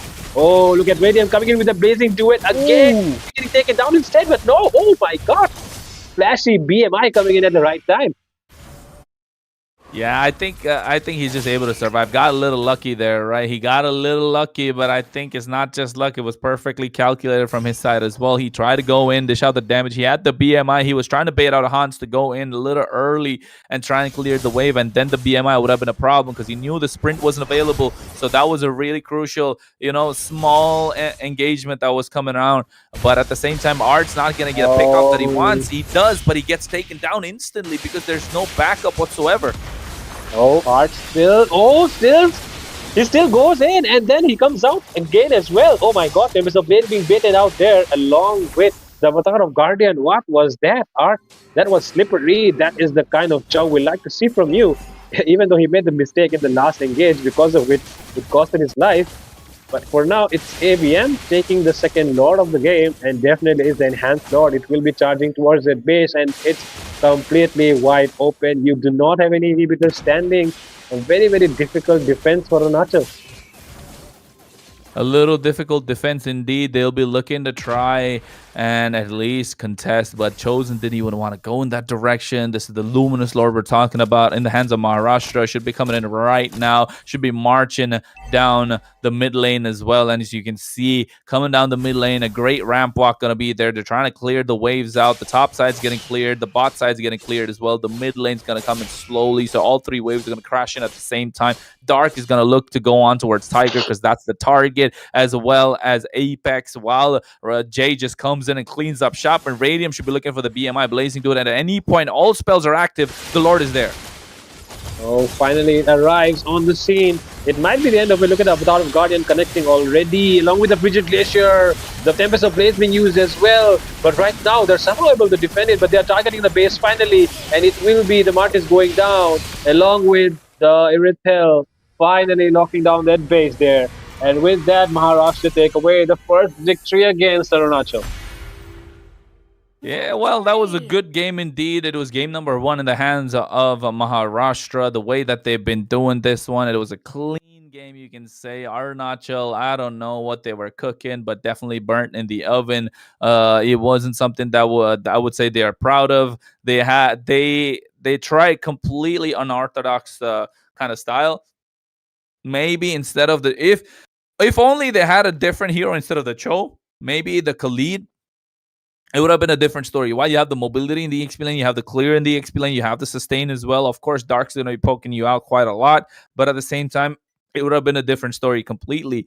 But also looking at the fact that the Martis was kind of forced, I would say, by the side of Maharashtra, which didn't come out well, unfortunately. And also looking at Hans on this Irithel, the Irithel, again, you're pairing up a late game hero with another late game hero. Yes, you have a lot of early game poke, but you don't have the burst capability that your team needed, especially after picking up the Cho. So it made no sense. Yes, you had the Sicilian for the late game, so you wanted something of an early game hero to kind of balance it out, which they did not get. And unfortunately, I would say this just comes down to the lack of knowledge that the side of Arunachal or Executive Esports had in this game. And that was the difference maker at this time around. Unfortunately for them, ABM pick up the victory, which is already a 1-0. And looking at the fact that we might be seeing a 2-0 or we might be seeing a 2-1, only time will tell. But the way that this game went out, Fredo, I think it was a clear-cut story straight from the draft. Definitely. I mean, picking up the Chow, not the best idea there, considering the fact that you really, like you said, right, they want to play it front to back. And for that, you really need someone who can actually soak up a lot of damage, not someone who has a lot of mobility there. Definitely, they had a lot of mobility in their team, considering the Chow, the Irithel, along with the Angela providing that hard guard at times. But yeah, I'd like to ask Numi. Numi, if you're there, what are your opinions and your thoughts about the match? Well, hello, Fredo. My opinion on this match is that though this Arunachal had that Sicilian on their team, but Sicilian is a late gamer hero, and even though they had that Angela and Martis combination, it just didn't work out for them because all they had was that late game heroes. Whereas ABM, or I'd say Maharashtra, they had that Aurora for that engage, her Frigid Glacier, and Hilda to provide those invades, and they even had that Gato Kacha Apex on that Gato Kacha. They all had those tanky heroes to provide that support to that Ling and Claude Radium. I mean, these lineups are just, I mean, ABM's lineups are just so good. I actually loved watching this match because ABM were on a losing streak. They were lost like 4 rounds in a row, and this time they decided to make a comeback in match number 3, game 1. So Kronos, do you have anything more to say before we get on to the draft? I mean, I know you have been speaking a lot, but we would like to hear it from you, Kronos. Hey, I'm not. It's not like I'm speaking a lot, right? The two of us are speaking the same amount, Fredo. It is what it is. But at the same time, I agree what you're saying with Fredo and Numi as well, with the fact that it's just a different game plan that these guys are coming around with, and the Maharashtra side of things looks like they have everything sorted out. They had a problem earlier, and now everything's getting fixed on their end. Given the fact that they made the change that's there in the jungle, they made the change in the EXP lane, and I think could see the way that the Dark was playing this time around. Of course, doesn't get much of a highlight of with this Hilda, but did the job, right? Made that questionable call, I would say, by kind of giving up the top side and coming into the turtle in around the 6th minute mark, 6.5, 7 minute mark, making that trade of the top side gold shield. Was that 6 minutes? No, it was before 5 minutes. It was second turtle. I think 4 minutes 30 seconds, making the trade for the top side gold shield for the team fight, which was much needed. And instantly, I said to myself, I don't think it's the right move to make, but they made that into a right move, right? It wasn't the right move, but they turned that into an opportunity to make it right for themselves, and that's what they did. And instantly, that team fight was turned into a gamble, which the side of Executive Esports could have taken as well. And Art made his way from the top side of the bot, and by the time he was there, Maharashtra was just like, hey, this guy came in, let's take him down first so that we don't get caught up from the backside with the way of the dragon. And once that kill was made, they went back in, they got the kill. Of course, Hans picked up one as well, but the difference was the fact that they got a lot more assists in the process for the side of Maharashtra because all 5 of them went on towards one single hero, and that racked up the gold even more. Then they started converting these fights into neutral objectives, which is the most important scenario, and looks like they're back on track. It's just that Executive Esports better buckle up, otherwise they're in for a 2-0 ride. I'll say it straight up. If they're not buckling up, if they don't pull up their socks right now, pedal to the metal, they're looking at a loss straight off the bat. But they really need to change the way that they're thinking in terms of the draft, and that is the most important point right now. So hopefully they're able to understand what they need to do better and able to make the changes that is required. Well, thank you for that, Kronos. I do think, like Executive Esport, they gotta step up in that draft session because that Joe pick was just not it. Judging by that Maharashtra, they had those tanky heroes like Hilda and that Gato Kacha. So, Fredo, anything you have to say? Like, what do you think Executive Esports needs to do in this second game? Well, before I say something which I think, let's head straight into the draft already. Oh, okay, then we will be heading to the draft without talking more. So, Kronos and Fredo, please take it on. Hey, I'm thirsty. Juice pilado ko eh. But at the moment, I think Fredo, looking at the draft, that they switched it up a little bit. You got Maharashtra on the blue side and Arunachal on the red. So the switcheroo has happened already. But right now, looking at the way that it's going on, I think they need to start prioritizing certain heroes. And of course, those certain heroes come in the form of an Alpha, the Suyo. Look at making the trades with the Fovies, the Khalid, the Gato Kacha, which is a problem. Of course, the Zushin is there. The chip's going to be banned out. I think we can agree on that. But the Matilda, if they leave that open, I think that's a pick that they might want to contest. But look at that. The side of Maharashtra realized that Angelo was a problem in the first game, could be a problem later on as well, even if it was a little bit, just completely takes it off the table. Well, I feel like, Arunachal have played their best cards in the last game, picking up the Sicilian, the Irithel, and the Angela early on, right? They picked up their best cards first, and then they were, left with the last two cards, which they were not able to, play it right. Picking up the Joe and the Martis and giving away the Hilda and the Katot Kacha. So definitely right now, they will be looking to play their, I don't know which cards which they still have up their sleeves, but definitely I'll be looking forward. And look at them respecting Jay yet again, banning out the X-Borg. And do you feel like X-Borg is actually very good right now in the current meta? Oh, of course, of course. Xborg is a great hero right now in the current meta, and it all comes down to the fact that a lot of tanky junglers are possible, and the extra sustain is there, and it's a great front line for your team. Does a lot of true damage, but right now, I think the Xborg ban is coming out as a respect ban because they know Jay's in the jungle, and I've heard people say that Jay on the Xborg is an auto win for the entire team. So, I mean, if there are so many bold claims coming out from the community, you can tell that it is being backed up with the bans that's there from Arunachal. And that's the first one. The Xborg, they do not want to see him on that whatsoever. And on the other side, they also have the Suyu being banned out. The Matilda, again, a problem in the Land of Dawn so far. In this current meta, one of the best roamers being taken off the table. And of course, the Zushin, which likes to create havoc in these team fights, loves the controlled chaos and just being a problem towards the back line, can kite beautifully as well, can dive. You have both options. You get a lot of control in the mid lane. You get a lot of control in these team fights being taken off the table. And of course, the hero that can turn a 1v1 into a 1v5 can bring the numbers game into play. The chip being taken off the table as well. Well, so far it's now time for Maharashtra to decide, and they go with the Hilda yet again.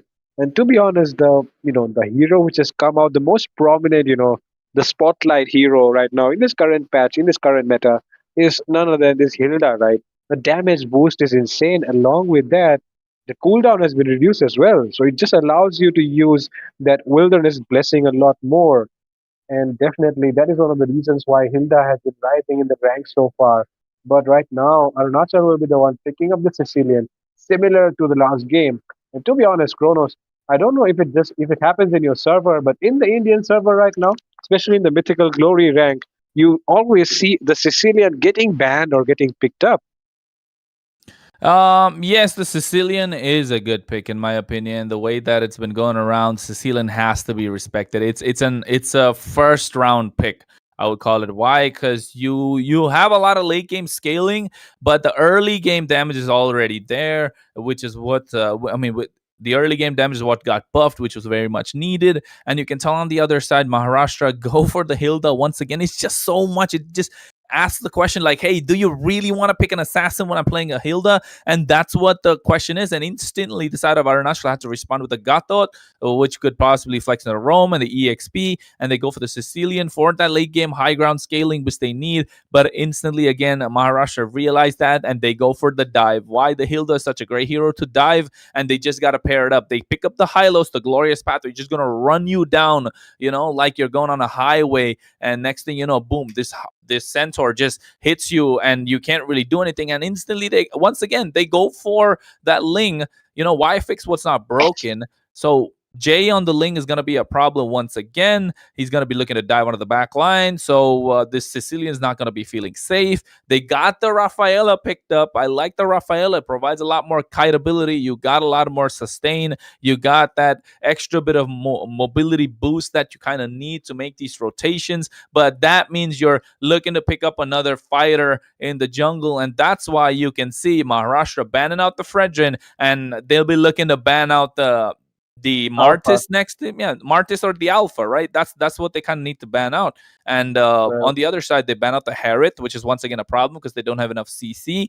It does really well with the composition. And right now, they should be looking out to ban another goal laner in the fall of a Moskov, but they go for the Aurora, which was a problem last time, sitting pretty in the back line, just dealing out the CC that they need. And right now, you're right, Fredo. This could be an Alpha ban. It's the perfect ban. Yeah, definitely. It should be the perfect ban for ABM to, complete this, banning phase for itself. But for now, though, they will be going in for the airless instead. Okay, that's interesting. But let's see if Arunachal decides to, go with the Alpha pick. I mean, Alpha will be really good here, paired up with the Rafaela, especially. To be honest, if I'd see no other hero better than Alpha right now for the side of Arunachal, looking at their composition. But on the other side, Maharashtra yet to pick up their mage and their goal laner. Two of the backliners still yet to be picked. And which mage do you think right now Abhi will pick up? Because okay, Arunachal already picking up the Alpha as expected. But tell me about Maharashtra. What do you think Abhi will be picking up right now? Would it be a Vixana or something else? Oh, the Vexana does wonders. I love the Vexana over here. The Vexana is such a beautiful pick. You get a lot of CC on the table. You get a lot of mid lane control. The wave clears instantly fast. You dominate with the Hylos as well. You have a lot of front line that's present. Yes, the Vexana will do wonders. The Valentina works out as well. Just because you can copy the AOG and dive even better. Of course, you're going to go for the Claude because you already have a lot of dive onto your side. You get a little bit of sustain. And with the sprint, with the Purify, you're going to be dealing out a lot of damage so that you don't get caught on the CC as well. So there's no possible way for it to be canceled out. And you're right, Fredo. The Vexana was a beautiful pair. And looking at ABM's draft, it looks absolutely solid for this game against Arunachal's executive esports.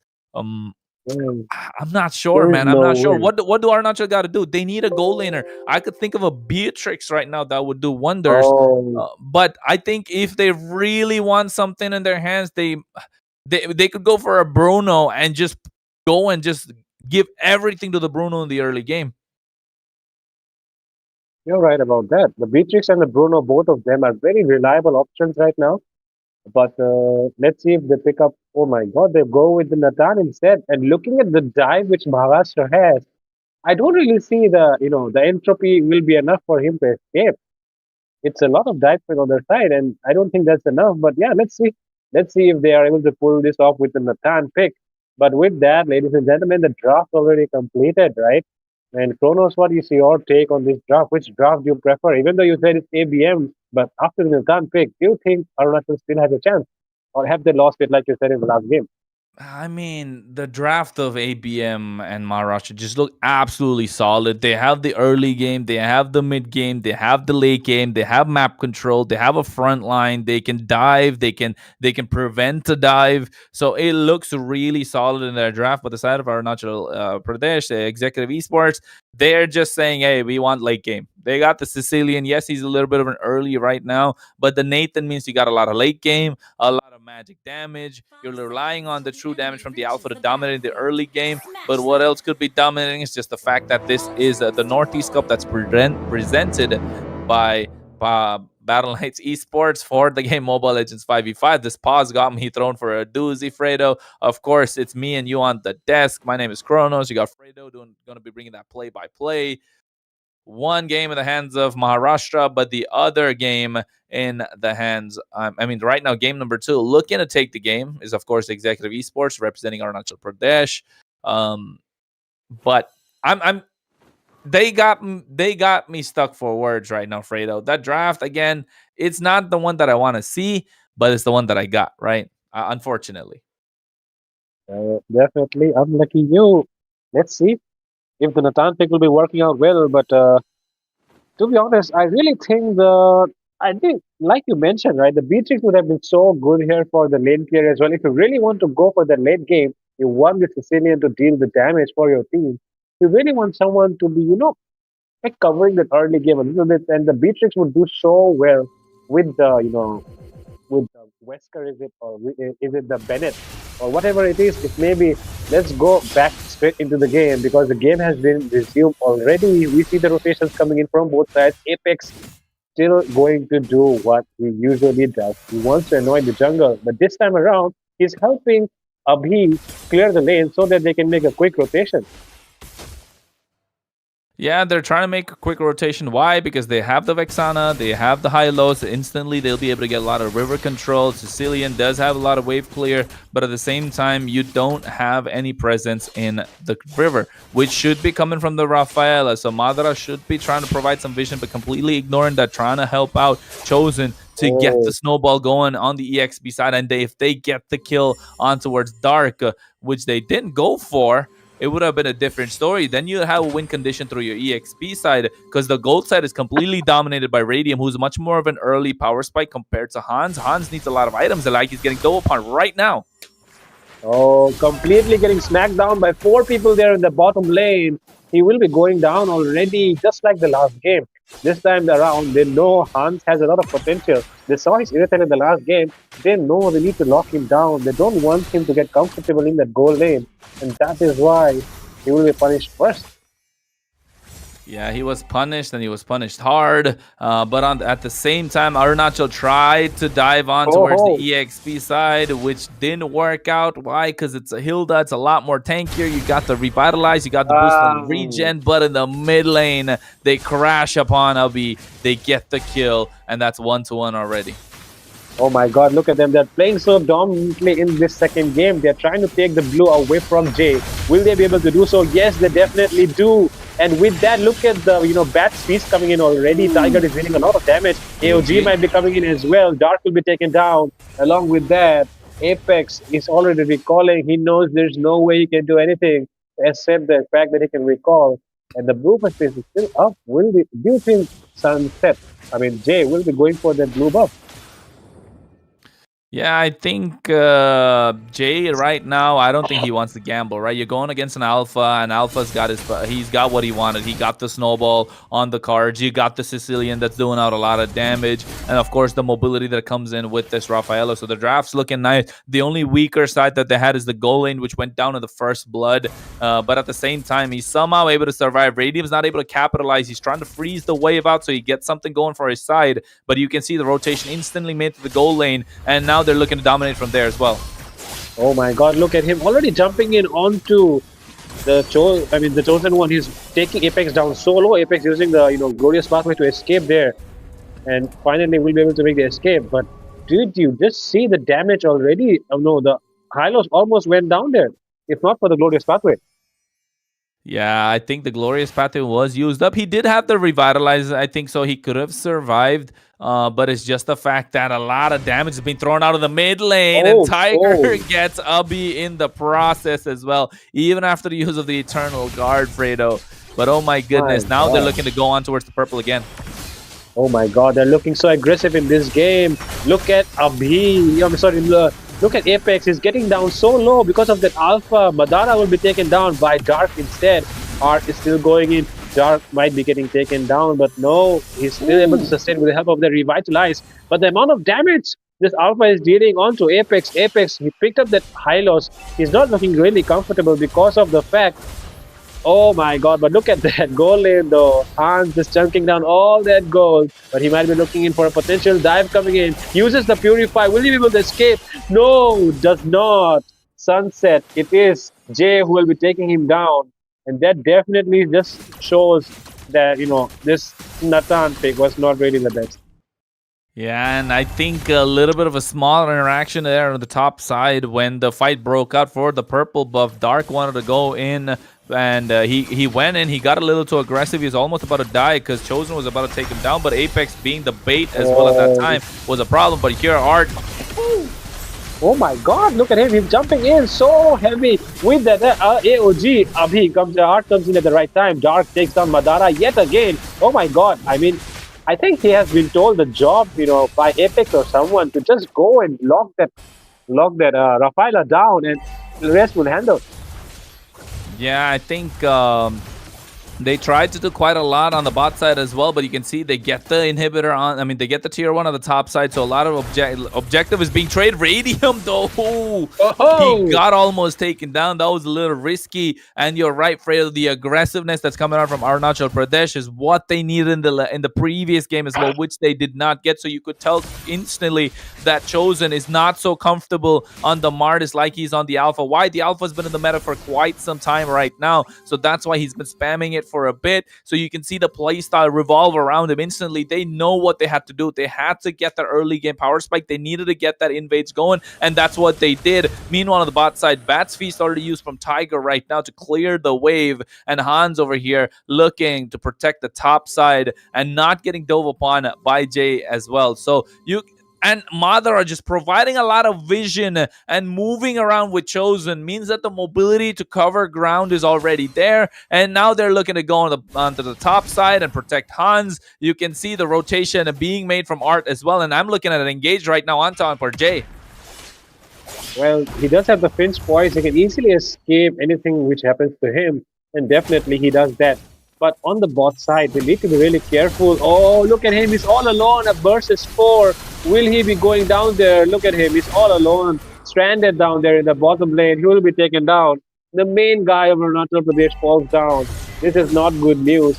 But definitely Hans is, taking back the price for it, taking the tax with that turret being taken down in the top lane. But there is Radium as well taking down the turret in the bottom side. They're taking the turtle away as well. Is this the moment that ABM were waiting for? I'm not sure if that's the moment ABM were waiting for, but the trade was made. They traded the jungle for the gold. But meanwhile, on the top side, they're looking to dive once again. Dark leading the charge. Oh, it's a disengage coming in already. Let's see if they are trying to, plan something else. Because right now, looking at the turret situation, the top lane side of Team Maharashtra ABM, it's all empty except that inhibitor. And on the other side, Team Arunachal do have a 1 tower advantage in their bot lane as well. So it's definitely, going to be that mid lane tower, which will be the deciding factor. But right now, oh, look at the Alpha charge already coming in. They're going in heavy yet again onto the Alpha. Alpha punished for his early aggression right now in the mid game. My god, why is he stranded yet again and again? I mean, it feels like the Rafaela was there all along. So, but right now, look at Sunset. He's going in on Tiger. Tiger, he has a lot of healing. He has a lot of sustain. Look at Jay. Will he be able to take him down? No, he will be going down instead.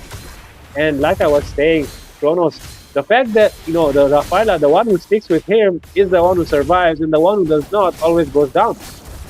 Yeah, I mean, that's what they see, right? That's what ABM are doing. They're capitalizing on the opportunity when Madara is not there. Like you can see right now, Art doesn't have any sort of help, so you get taken down. Oh, yes, he does. You pointed it out right. I mean, it's totally revolving around Madara right now. They focus on Madara, they take him down, and the rest just follow, right? So definitely that is what they're looking for. But for now, it feels like I was about to say this. The mid lane is the most important one, right, to be taken down. It opens up the enemy jungle side.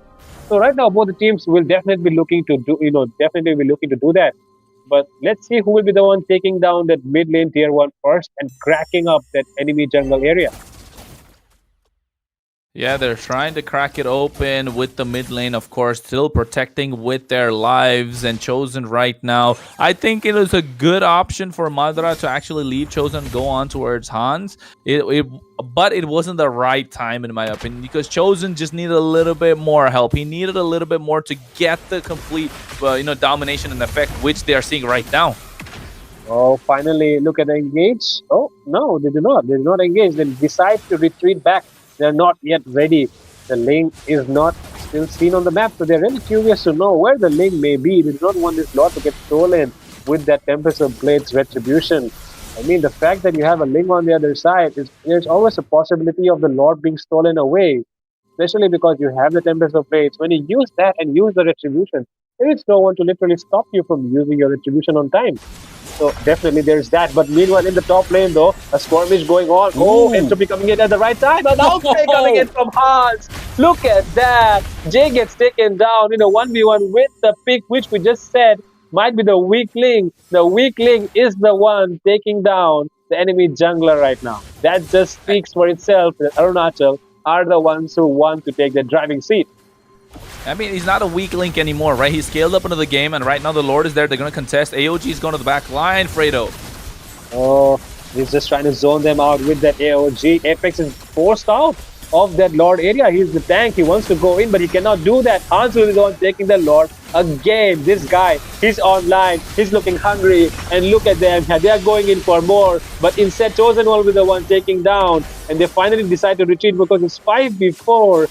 And Chosen One is not really getting lucky anymore like he was in the early game. But oh, look at the damage coming in from Tiger. Takes down Sunset. Jay will be taken down. And there is Madara for the follow-up. But look at the damage coming in from Hans already. He is the one carrying the game right now. I see why Madara was already, supporting the Nathan in the mid-game because, the Chosen One was getting taken on again and again because the Rafaela was not around with him. But I see right now why Madara on that Rafaela was supporting this Nathan because now he is the one carrying the game.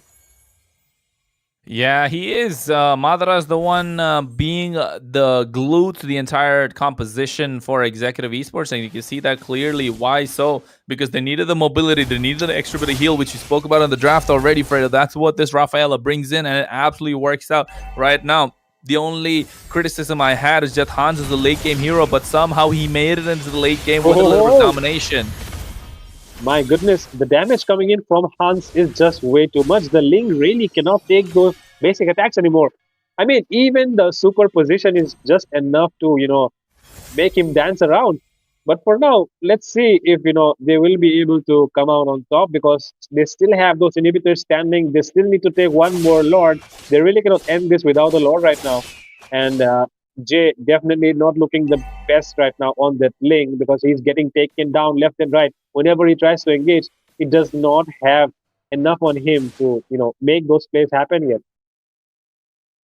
Yeah, he doesn't really have it. He can, however, split push around the map, but that you saw the 1v1 against Hans. He's not going to look to take another one. So he should be looking to split it and get out of there. No questions asked. Right now, he doesn't realize that Hans is not alone. Madara is there to help him out, and he might get cornered, but they ignore him completely and might want to go over your art.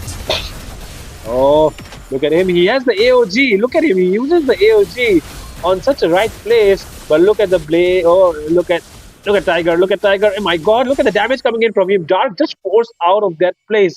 But he's tanky enough as well. But that just, opens up the map yet again in their jungle area. Now they're looking to take control yet again of that river area. They're forcing ABM out of their own jungle. They're not letting them come out of those inhibitors. And forcing them back inside just means that it's only Jay who is going to be outside and doing the split push.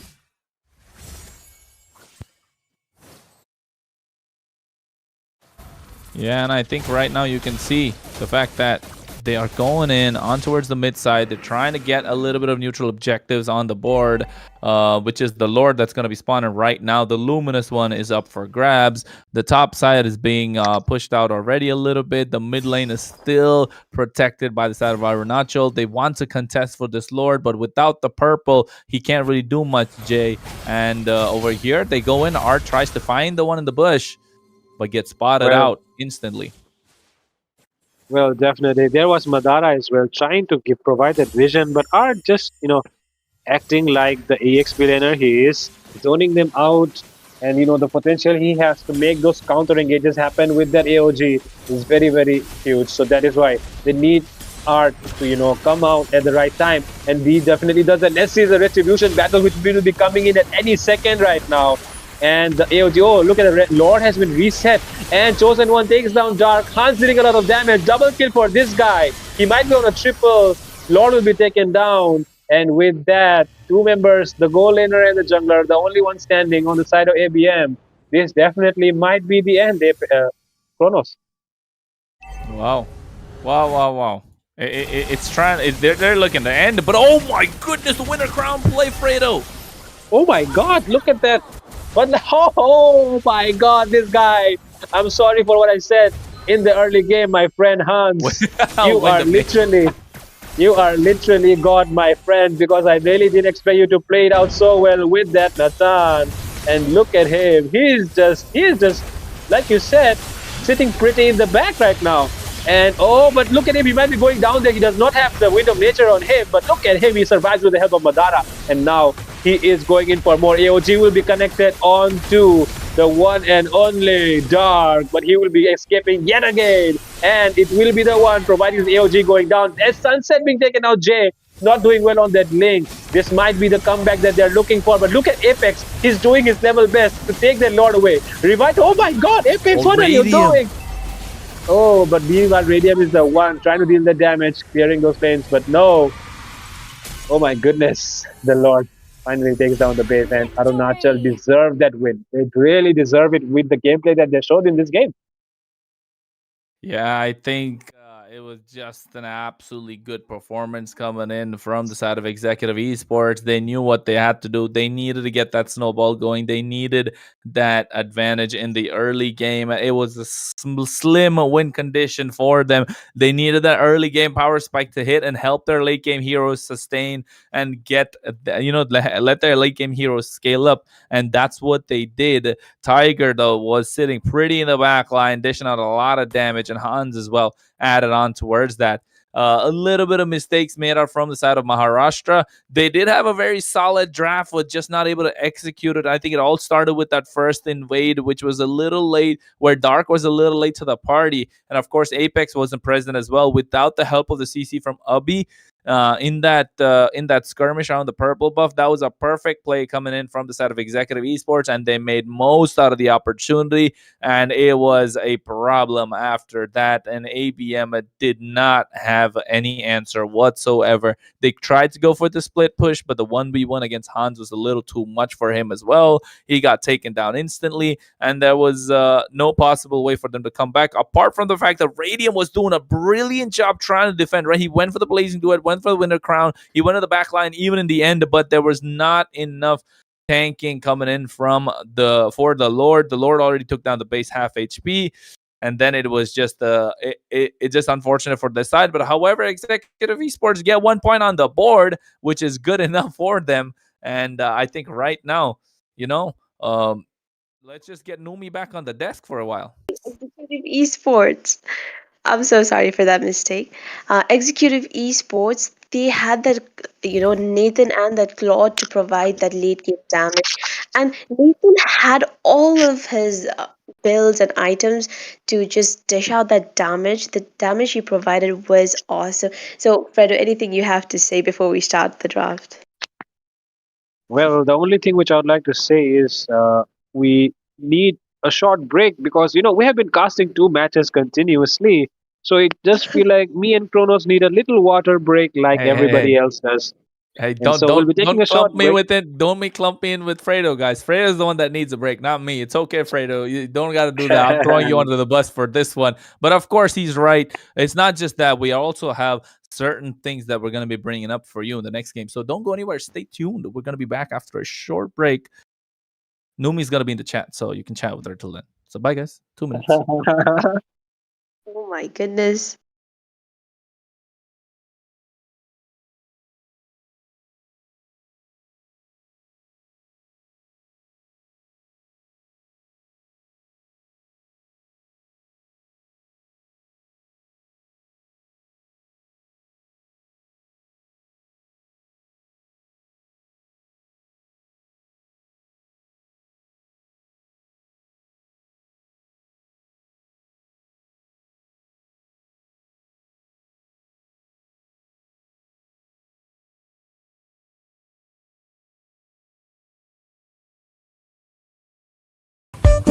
Hi guys, I'm so excited to tell you that I just received my cosplay outfit.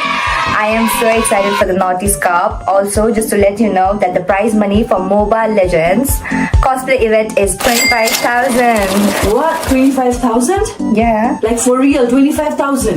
Yeah. What?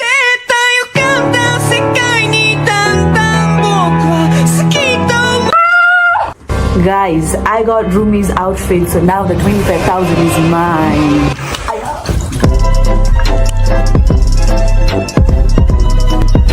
Guys, I'm running away. I got my stuff. And don't forget that the Northeast Cup land prize is $3,000. See you guys. I'm in danger. Okay. What about 2 lakh plus diamonds? Yeah, the 2 lakh plus diamonds also. Bye.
Coming! What happened?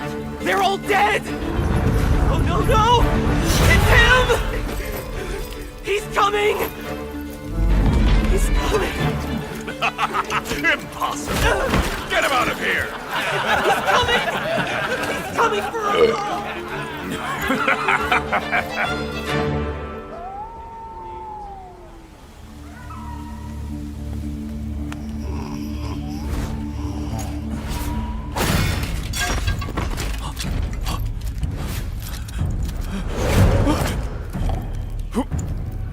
Who's there?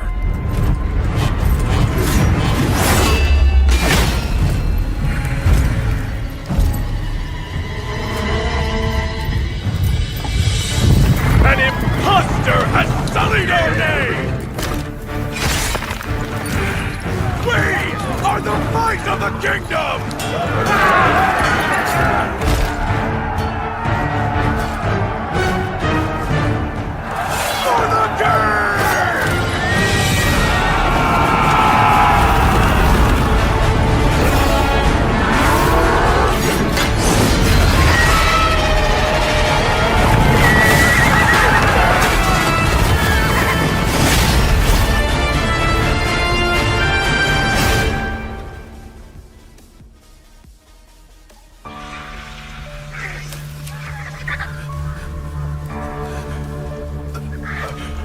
No.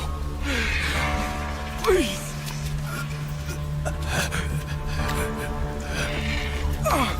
You cheap.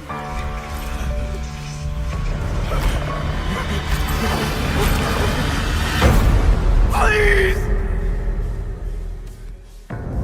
The Annihilator has decimated countless worlds.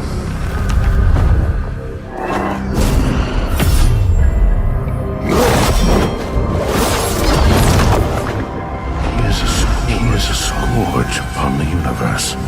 My star.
Hi guys, I'm so excited to tell you that I just received my cosplay outfit.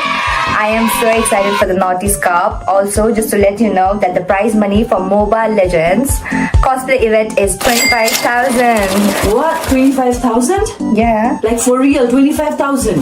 Yeah.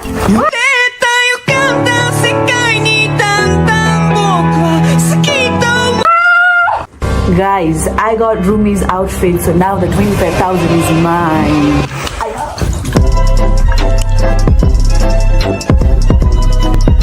Guys, I'm running away. I got my stuff. And don't forget that the Northeast Cup land prize is $3,000. See you guys. I'm in danger. Okay. What about 2 lakh plus diamonds? Yeah, the 2 lakh plus diamonds also. Bye.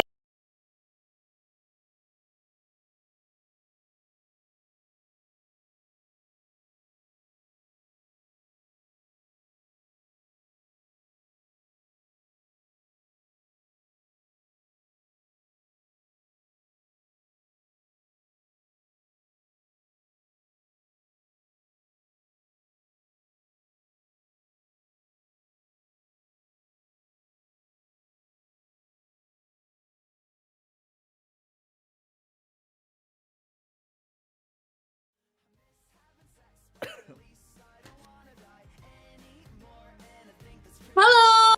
What's up, chat? Well, the chat is really cute today. Just as cute as Kronos and Fredo. Hi, what of you? What's up? I mean, I was watching the first 2 matches, but I was also a little bit busy with the chat because, once again, the chat is cute, just like Kronos and Fredo. All right.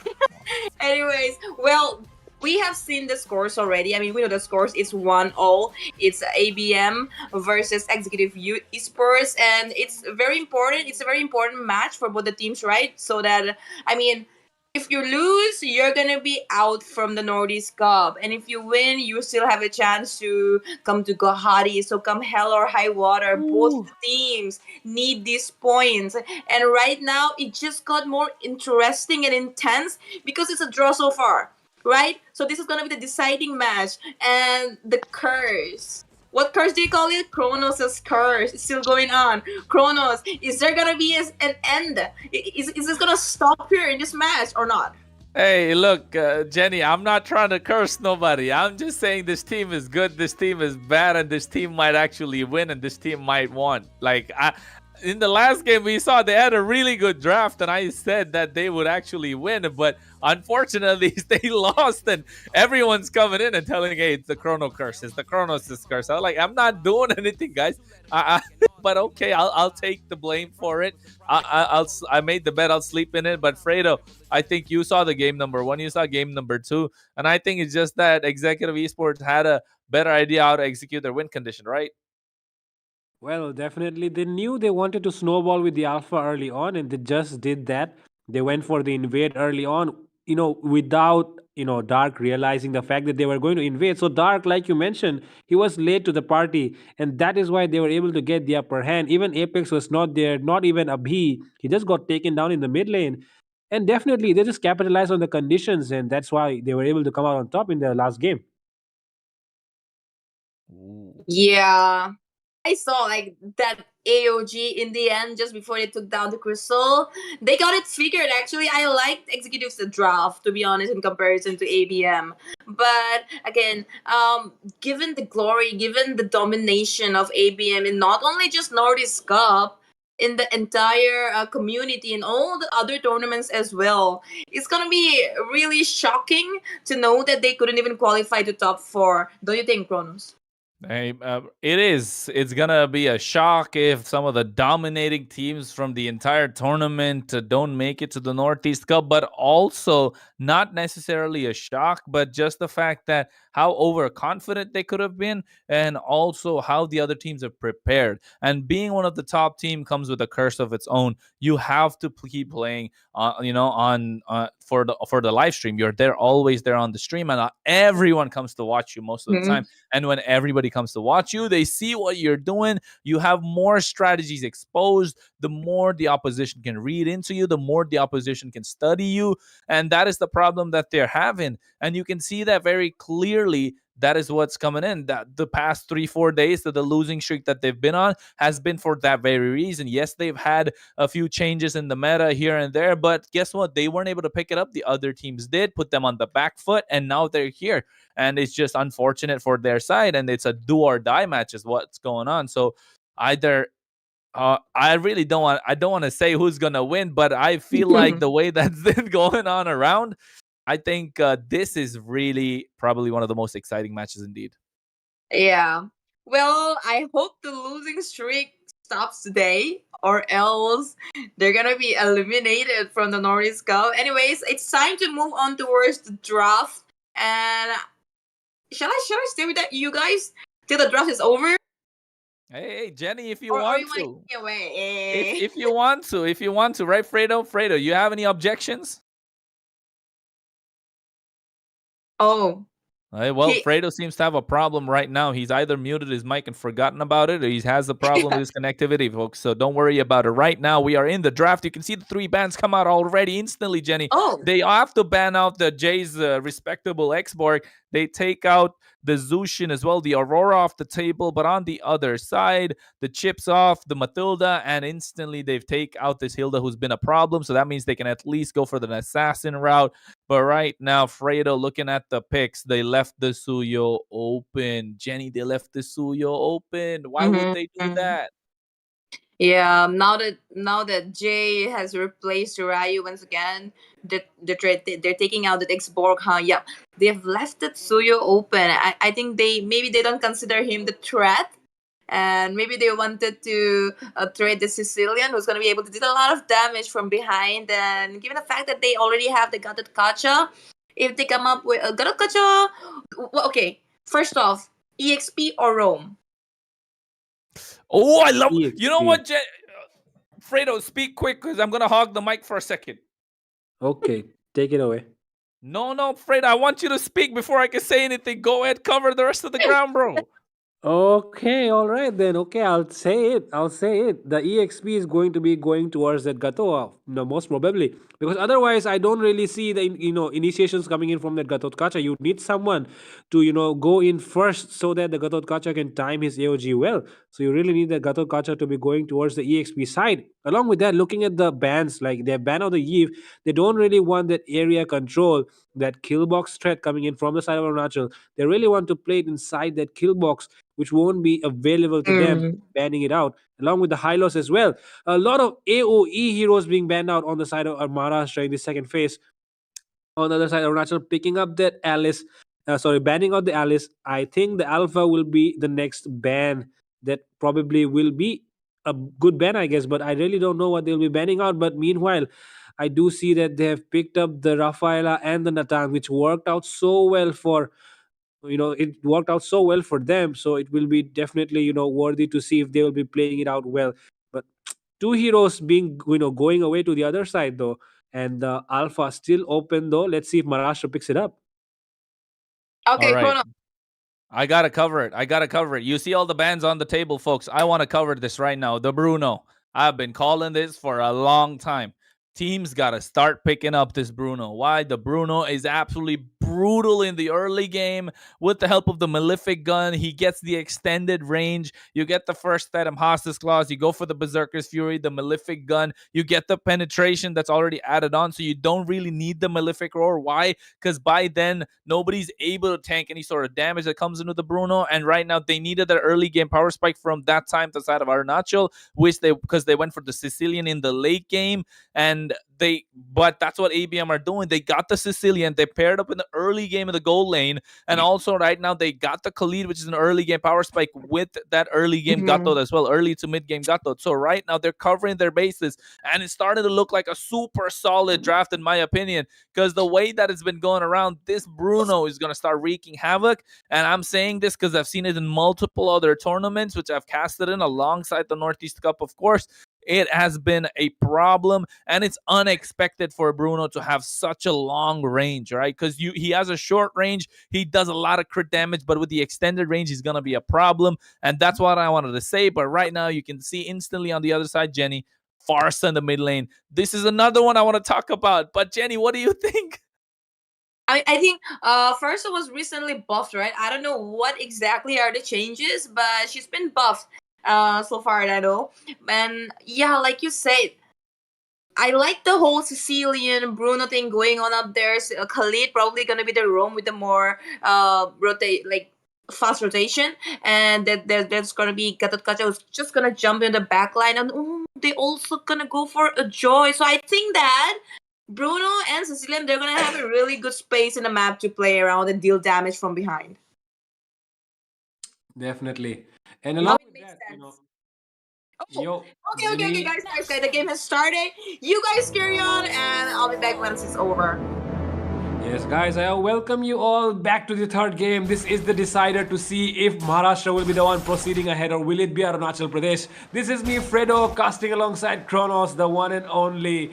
And that's why we will be taking you into this draft. We'll be making it enjoyable as much as we can. And looking at the picks so far, I mean, I was going to say about this Farsa pick, Kronos, when you asked Jenny. The Farsa pick is actually a very good one here because, like you mentioned, the range is going to be an issue for the side of Arunachal. And the Farsa, along with that feather airstrike, might just be the solution to cover that range. Yeah, that's what I was gonna say. I mean, as much as I love the Bruno that's there in the gold lane, I love the Farsa as well. Why? The Farsa brings that extended bit of range, like you mentioned, Fredo, the high ground that is so much more needed, and the buff that's there with the mana that's not been expended a lot when you use your skill too. It's gonna be dealing a lot more damage, and you're gonna be able to defend quite easily. You're able to siege the turrets quite easily. So I love the draft that comes out from Arunachal as well. They're covering the early game, they covered the mid game, they covered the late game as well. And if this Suyo starts snowballing, which he should, and it's gonna be a big problem, of course, behind already in terms of the jungle clear, and Jay will be looking to pick up the first blood on the gold side. With this Joy in the jungle, this is the change that we want to see in the meta, folks. Definitely. I mean, you really don't really see Joy being used so much here in the Indian server, but right now this might be the beginning of it, to be honest, if we see Jay playing it well in this match. But so far, both team, still on a stalemate even before this, even before this turtle comes up. To be honest, this first turtle will be a very, very important fight coming up for both sides because it really depends if this Suyo is able to get that early snowball. On the other side, even the Joy as well does need to get that snowball. But look at Apex, he goes and he knows he's tanky enough to sustain all that. Chosen One will be taking away the turtle. But there is Dark as well with his blaze. But look at the Farsa coming in handy already. A lot of damage being placed, but Jay he just uses that quick sand guard well. But Jay, he's dealing a lot of damage onto the Suyu. First but secured by Jay there. And he gets caught out of position. Art, he wants to go in for something. Will he be able to do it though? Oh, a lot of damage coming in. But Dark, will he be able to escape? Feathered airstrike. No, sorry, not feathered airstrike, but Tiger takes him down there. And with that, a 1-1 trade. The 1-1 trade is looking good for the side of Executive Esports. Of course, the only downside that they have is Suyo had to get traded, which is not what you want to see in the early game. And the Joy right now is going to be a problem. Why? You got the electrifying beats, you got the rhythm, you got the mobility. Along with that, you have a lot of damage that can be dished out. And the early game, which is very much needed in this game for both teams, is not being seen yet. So I'm just hoping to see that the Joy or the Suyo starts picking up these skills and looking to snowball. Yes, Joy already got one, so Jay is already ahead of the 8-ball. It's just a matter of time. But Hans on this Nathan is gonna be doing a lot of damage come late game, but so is Ubby. So it's a lot of trades that's been made forward, back and forth. It just comes down to who it takes up the neutral objective and who cracks open the mid lane first, and that's gonna be the problem. And of course, Tiger over here is gonna be looked to be dove upon by Apex by using the AOG. It's just a matter of time. Will he be able to survive or not? And with the flicker as well, not the greatest spell in my opinion, but you do need the flicker to kind of counteract the Joy, because the Joy is looking to dive onto her heal. So it's just a back and forth thing right now. We can speculate as much as we want, but it's all going to come down to how these skirmishes are going to go about. And this one's going to be looking like more of a micro intensive game rather than the macro one. Well, honestly, that's what I believe as well. But on the other side, the fact that, this Suyo got taken down early on, that might just be a disadvantage for the Arunachal side. but the Farsa got the kill there, so really not sure which side might it be. But look at that, Art is going into the backline along with Dark as well. Both the EXP runners doing their job pretty well. Abhi will be the one securing the kill onto the Chosen One, and they're going in with an AOG as well. The miss out on Madara was the one taking down. And with that, Art, the only one standing in the back line, completely demolished. Only the two backliners standing. Jungle will be taken as well. What is happening, Kronos? Yeah, I think it's just come to the point that the side of Arunachal Executive Esports are behind the 8 ball. They have Chosen on the Suyo being taken down twice right now within 5 minutes of the game. And now that's what they didn't need. They kind of needed him to get into the point where he could dish out the damage. But unfortunately, he's not able to do that. And that thanks to the dive that comes in from Dark and also Sunset looking to get the pick off right now on towards Art. Oh, Art is taking a lot of damage. Final Slash being used there in a very, very good way. A B takes a lot of damage but escapes with his movement speed. Tiger is doing a lot of damage with his fair airstrike. And this just shows this Farsa pick is so good for the side of Arunachal, along with the along with the Nathan. But let's see if it works out well. But the Suyu though is not being the best. Oh, electrifying beats being used there by Jay. Killing spree secured on Chosen One. What a game that was. Oh my god. He just realized that the Suyu was going to enter that bush and he left his buff. He came right away and he found that kill. He did find the kill indeed, and that was very much needed for the side of, for the side of Maharashtra right now. And they're looking to dominate slowly, steadily. It's already happening. They're taking on turret after turret, neutral objective after neutral objective. And this is where the Bruno starts shining. If you can't reach the Bruno, you're going to have a hard time. The Farsa does, counteract that with the feather airstrike, but we haven't seen a clean one yet come out. And they're looking to dive onto the bot side. Oh, I feel like Dark is charging up his ultimate, but no. Oh, it is the reverse engage might be coming in from Art. He's diving into those backlines. He might be getting caught out instead, but no. Look at the Purify coming in. But the Bruno will be getting taken down. Radium punished by the Farsa. And with that, Dark using the quick sand guard between 3 members. Oh my god, he's sustaining a lot, but will be taken down by Hans. And with that, Art is the one. Okay, he is able to make the escape somehow. And there is the Joy on Jay. Joy is okay. He gets the vision because of the help of Madara there. And definitely that engage. Whose favor did it went into?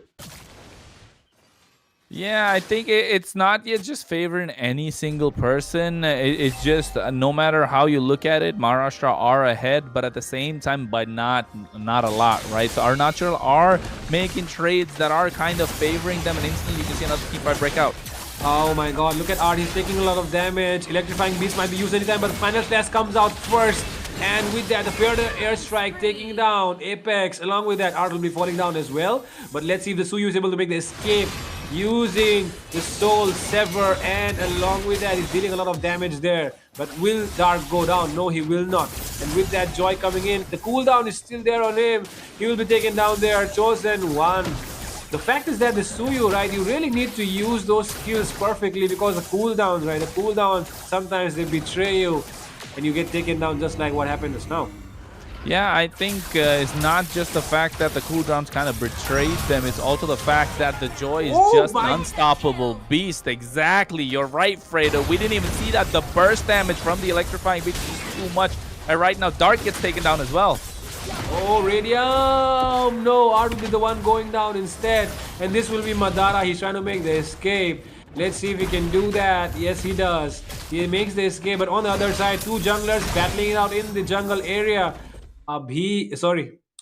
Chosen One comes out on top with the red buff. Oh my god, does he realize that he really cannot do what he's thinking to do there? Oh, he does have the dashes on him to make the escape. Feather Dice Strike being used again. Oh my god. I really can't imagine, Kronos, if they did not pick this Farsa, what would Arunachal be doing right now? Yeah, and that's why I said the Farsa works out because you get the high ground to clear the wave, but the joy in this instant over here, Jay is just dishing out too much damage. And for those of you who don't know, those of you who are not caught up in the meta, this is why you can see ABM Maharashtra actually getting ahead. They are playing the current meta, which is not what it was before. Yes, before the Nathan was doing wonders. Yes, the Arlot was okay. The Suyo, of course, is still kind of a broken pick in my opinion, but you need to pair it up with the right kind of heroes. But in this game, not pairing up with the right heroes is the problem, and you can see. But that Maharashtra, well, they had their losing streak, which was good for the opposition, but now they're back on the drawing board. They see what's working for them, and it's showing clearly. It's the Bruno for the early game. You got the joy to get that mid-game snowball going, and of course the late game Sicilian. And I'm really curious to see if Dark will be... Oh, look at the final slash coming in there. A lot of damage. I was waiting for that. And look at that. Finally, the Raging Sandstorm comes in along with the AOG. But look at them. They will be the one taking the kill onto the jungler. The one going down will be the jungler as well. Oh my god, 2 junglers taken down. Along with that, the EXP laner goes down as well. Dark taken down there. And with that, it will be a 4v3. But let's see. I mean, the Bruno is doing so well along with that Farsa on the other sides. But oh my god, the damage coming in from the Natan. Able to take down Abhi there. And Apex might get caught out as well. But they make an escape. Somehow Art, he's taking a lot of damage. Will he be able to sustain? And you were right about that Bruno, Kronos. This Bruno is wreaking havoc with that Malefic gun. I told you, once he gets that Malefic gun going, it becomes a lot of damage that's there. And this is what people are not realizing, that this is the new meta that's been moving around, and instantly the side of ABM, Maharashtra, are getting control. But over here, this could be the changing point. This could be what they're looking for. Let's see if the Retribution battle will be won by the Chosen One, or will it be Jay? It will be the Chosen One winning out the Retribution battle. And it is Hans dealing the most amount of damage. Meanwhile, Madara getting taken down. Radium still chasing Chosen One, but they will be able to escape. 3 members down on the side. Sorry, 3 members alive and 2 members down on the side of Team Arunachal. And the Lord did go into their favor. So definitely feels like Jay needs to do a lot better on the Retribution next time. Yeah, and I think right now that was a beautiful play that came in from the side of Executive Esports and Arunachal Pradesh. And Madara, yes, had to bite the dust. Art was the distraction, but Chosen did get the Lord, so he bought some time. And this time is not enough. They need to make a trade soon enough. And you can see that on the bot side, they're trying to, but Dark making his rotation in the map, going to show that they might actually do something. But over here, Chosen might get the kill. Decides not to go. Wants to invade into the jungle, but this might not be the right answer for him. Oh, does he really be able to escape? Look at the electrifying beast, but he does dash, through the wall. Makes the escape somehow. Oh my god, I was really about to say again that the cooldown might betray him, but this time it did not. I mean, at this point in time, you got to take a look what he did, right? Chosen with the beautiful outplay. He got the Evil Queller. He used the Blade Surge, got out of there, made sure he was able to get out of harm's way. He got me choked up. And instantly, you got Madara, who used the Holy Healing at the right time before the AOG connected. And that's why you could see him escape. So this is beautiful play. So things are starting to work out for the side of Executive Esports. It's just they need a little bit more time. And time is what they don't have, because the longer it goes into the game, the more Ubby starts scaling. And the more Ubby starts scaling, the more damage he starts dishing out. And nobody's going to be there to tank all that damage. Yes, you have the Holy Healing. So you got to decide if you want to use that for your front line to survive, or you want to use that for the team to be kiting away from the damage that's coming out from the side of Maharashtra. So it's a big question mark that's there. And right now, Art needs to be looking to make the set. Well, definitely, I've been looking forward for the sets from Art. And to be honest, like you said, early on, that this game will be about the micros, and it just showed. Chosen One on that Suyo, just showing off his mechanics there and able to make that escape. I mean, I really did not imagine that he would be able to escape there, but somehow able to come out on top with the proper use of those skill sets. It just shows that this game is just more than whatever you know about the game. You really need to be good at those heroes. But look at the damage coming in from both those marksmen. And if not for that Rose Gold, I really felt like Radium would have suffered the defeat there. But definitely the Rose Gold coming in handy. Yeah, I think that rose gold was very important, and you could see the damage trades being there, right? Both of them realizing they needed to survive, but right now, Apex, he wants to get a taunt. Doesn't find it. The Lord is there in contention, but Chosen might want to steal it. He does know that he stole the last one, so he's confident he might be able to take this one as well. But there is not enough range on anybody. Tiger goes in aggressive, getting taken down there by Radium. And with that, Radium will be the one securing the Lord as well. Oh my god, the main guy of the enemy side getting taken down. They take the Lord as well. This might be what they're looking for. The final push right now coming in from ABM. 5 members into that mid lane. Hans is there to clear those minions out along with the entropy. And definitely they buy some time yet again. And look at the Chosen One. He clears those lanes in the bottom side, relieving the pressure and buying yet again some more time for Tiger to come online. But do you think, Kronos, Tiger, will it be enough for them to defend this one? I really feel like, ABM are just trying to sing those lanes. They're trying to crash all those waves together. Yeah, I think right now is just the fact that I really wish Tiger didn't get a little too aggressive. He got a little too greedy, right? He was in the long bush. He was there in the M1 bush. He should have been able to he should have been able to get that, but he wanted to go into the other one. Got caught out, but right now the Lord marching on the bot side. It's a luminous one, and you're right. They'll be having a hard time to defend if they don't have anything. We're here. Oh, he will get the kill. But there is the Winter Crown play coming in from Jay. What a moment to buy that. He swapped it out at the right time. He survived that team fight, and now it's a 5v4. But look at the damage coming out from the Natan. They are able to burst down that Lord easily. But there might be a setup coming in. So look at the damage coming in from Abhi. And AOG connects as well. Radium takes down Madara. Might be looking for more. Tiger gets taken down as well. And this will be the end of it. Radium on a double. He might be going for a triple. But no, he'll be locking the base instead. And this Bruno carries ABM on his back. Victory! Yeah, what a game, right? What a game, what a series. It's just unfortunate for the side of Executive Esports that they didn't get the victory. To be honest, they should have with the draft they kind of had. Of course, the mobility was what they were lacking, which was provided by this Rafaela.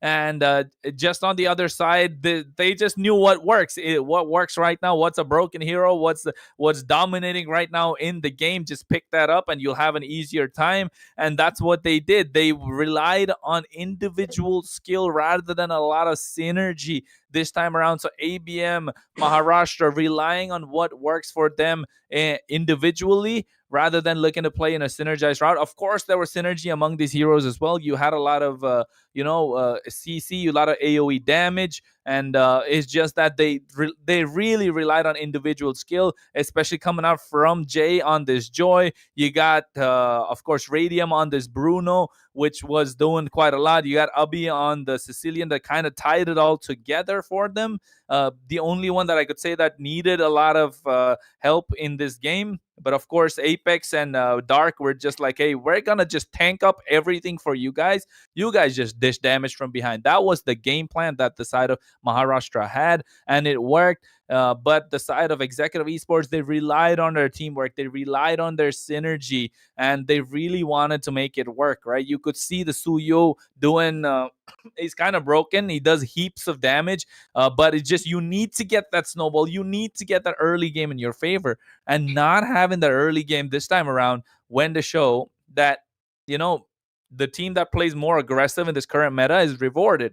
And unfortunately for this game, unfortunately for the first game, it was ABM for the side of Executive Esports. And in the second game, Executive Esports did exactly the same thing. They got aggressive. They got the snowball going. They were ahead of the 8-ball. They won the game number 2 in a dominating fashion. And of course, game number 3 was a different story, that Maharashtra was able to get the advantage early on, even though they had a Suyo on the other side. So the gamble that they wanted to make, the trade that they wanted to make in the draft paid off. And you can see that clearly, that the damage that's dished out by this Bruno is just too much for them to deal with. Why? He has the early game power spike. In the mid game, he can just focus on taking down the turret structures, get some free real estate. And in the late game, he has the damage once again, and he has to sustain with the Haas's Claws. And after that, once you get that malefic gun for it, like you mentioned, that power spike, the extra range that was there, he looked kind of unstoppable. And the only one that could reach him was Tiger on this Farsa. But every time you use the feathered airstrike, you have Jay just jumping on towards you with that joy. Yes, you can move away from the AOG. Yes, you can try and get away from the raging sandstorm. But how can you get away from a joy that's just dancing around you with the rhythm, with the beats? And it's just too much for this Farsa to actually move away from. And that's why you can say that they kind of had to bite the dust. But it's a really good game coming out from Executive Esports. It's just unfortunate that it didn't work out. It was just too much for them to deal with in terms of dive. And the meta finally, opening up right now as we move on into the further stage of the tournament. Well, honestly, two reveals already made by Kronos in this match are the Bruno and the Farsa, guys. So make sure you pick And the that up in Joy. your ranked games. The joy is just And the broken, joy, and the joy, Fredo. and the joy, and the Nobody joy. plays the joy like in different regions that I go and cast. I can tell you that the joy is actually a broken hero, and I've been seeing that time and again. Multiple games that I've casted in is just the fact that over here in India, the meta is not yet been caught up, but slowly teams are realizing, and this is one of the first showcases of joy. And you could see the amount of damage that she was dishing out. Completely. Well, Kronos. What's up? Never- What's up, Jenny? Yeah. Seriously, Bruno. Finally, Radium was radiuming, right? Apex was apexing, and finally, the curse is no more. No, they were executive Esports. They were this close to kicking out the most OG team out from the Nordisk Cup. Now, this could have been history, but well, it is what it is. Could have been. Back in the game, they're back in the cup, and now I think it's only gonna get more interesting. I mean, it is going to get more interesting indeed, of course, especially the fact that now teams have seen, oh, okay, so Joy works really well. And then now you can see that Bruno works really well. It's just the fact that nobody has really come in and kind of opened that factor. And nobody relies on a caster actually saying certain things, but they just want to see it for themselves. Hey, guys, you got to understand, we're just not here talking or yapping. We have knowledge about the game and we know what we're talking about, at least for some of us, at least most of us do. And at the moment, it just goes to show that teams have to catch up to the meta, right, Jenny? Right, Fredo? Teams have to slowly start catching up to the meta, and you're going to see that soon enough with all the international tournaments opening up once again. That's what the team relies on doing, but nobody really goes into the patch notes, dive deep down, and actually read and see what's good. So as an analyst, as a caster, as a coach as well, I try to go deep into this patch notes that come out, get the information that's needed, and that way it can convey the message when it comes out. So that's why when we're casting, when we're trying to analyze these games, you can see that the information that's being put out is something that people have probably not heard of. And that's why I'm telling you again that in this game, even the Joy, Jay picked up the flame retribution, but that's why he was not able to get out quite easily. But if they had a lot more CC on the other side, he could have actually gone on for the flame, for the ice retribution, which gives the extra bit of mobility and movement speed that's very much needed. And but he didn't need that this game. So Joy is a really good jungler right now in the meta, but it's a lot of heavy snowball reliant, and you like to be in these skirmishes, that brawl kind of meta that we call it, right? The Joy really does wonders in that. Yeah. I mean, the moment they picked Joy, I was like, okay, now this guy is just gonna go left and right with all dashes and the rhythm, and just gonna. I think you noticed in the late game, I think almost when just right before it ended, he went up to the top lane and he got someone solo just under the turret, and then the Winter Crown play comes in and nothing happened. Remember? Yep. Yeah, I'm sorry, Fredo. I know you wanted to say that, but I mean, it was in the minute of what I was saying. So sorry about that one. But yeah. All right. Okay, Fredo. What? Okay. Did you expect what happened with the Joy and the Bruno pick? Well, the Joy, I did not really think about it because we don't really think about it in India, especially. We don't really think about Joy in India. But right now, ABM just picking it up and, surprising everyone just shows that they are, there's a reason why we consider them one of the top teams here. And the Joy pick coming up was so good. Even the fact that they picked up the Bruno as well, paired up with the Sicilian, there was no way the Mhm. enemy front line could last that burst damage coming in from them in the late game. Those balls were hitting very, very hard. And definitely Art was the one as the as the sandbag of the enemy. They had Mhm. the Rafaela yet again, so it was there was no other option except the Art to take the damage. And Arlet, how much can an Arlet take, right? So definitely Yeah. they had to fall. And yeah, that will be it, I guess. Okay.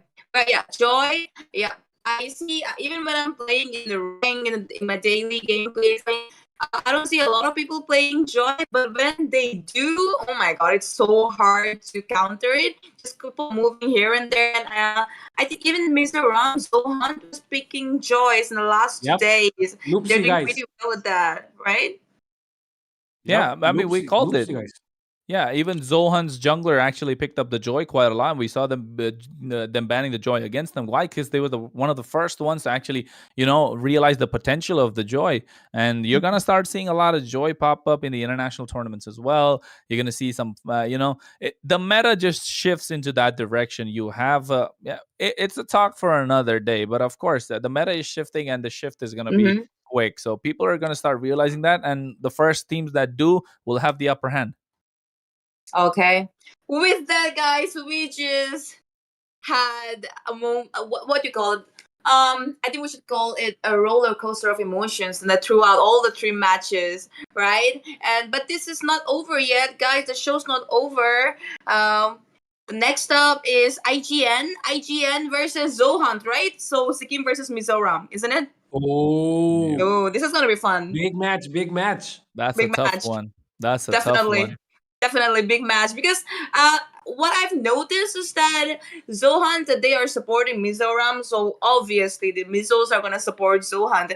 But even IGN, even though they are supporting Sikkim, they have a really big, a huge fan base that comes from Mizoram. Have you guys noticed that?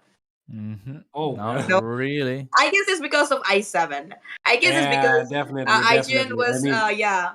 the It was roots of most popular IGN. because of, yeah, exactly. So this is gonna be interesting. So guys, do not go anywhere. This was Fredo, your caster, and well, Prince Chrono. Someone has Hey been yo. Prince requesting me to call you Kronos. Yo. Prince Chrono. Yeah, right. So yeah, this was your caster, Fredo, Chrono, Prince Chronos, and myself, Jenny, and I'll be back. I'll be back in just a few minutes with I'm outta here. IGN versus Zohan. Till then, don't go anywhere. Share the stream and stay tight.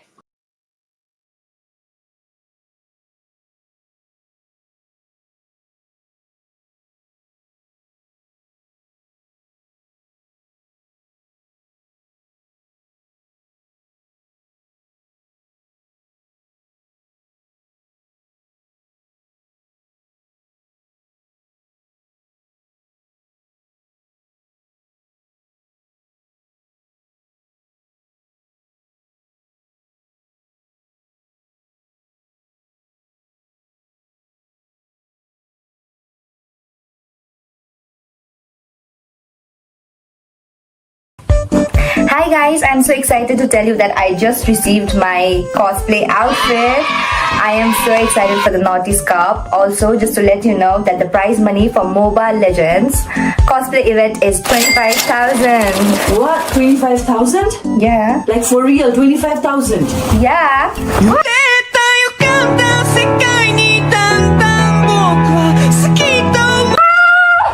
Guys, I got Rumi's outfit, so now the 25,000 is mine.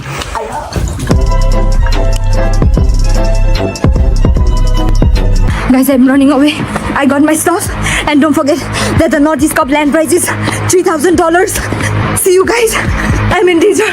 Okay. What about 2 lakh plus diamonds? Yeah, the 2 lakh plus diamonds also.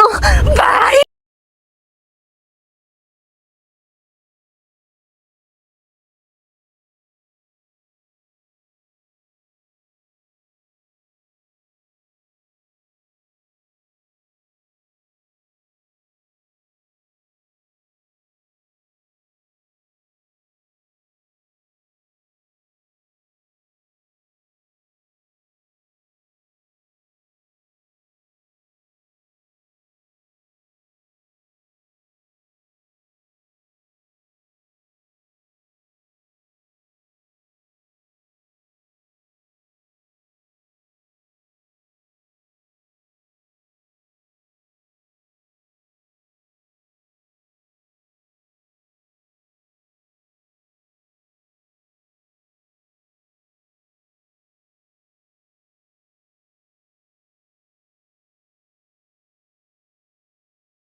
Hey there, legends! The Nordics Cup is coming up, and I've got something special planned just for you. Curious about what I'll be wearing?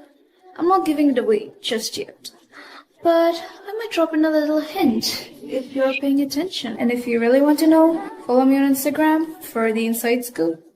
But be ready, because I don't make it easy. Follow now and get ready for the ultimate reveal at the Northeast Cup. See you there.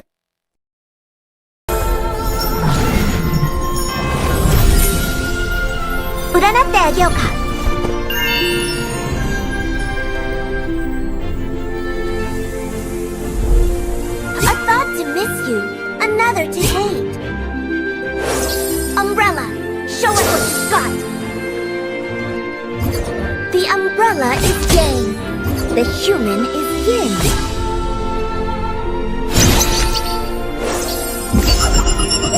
Akugyo Taisan. Curse simply means restriction.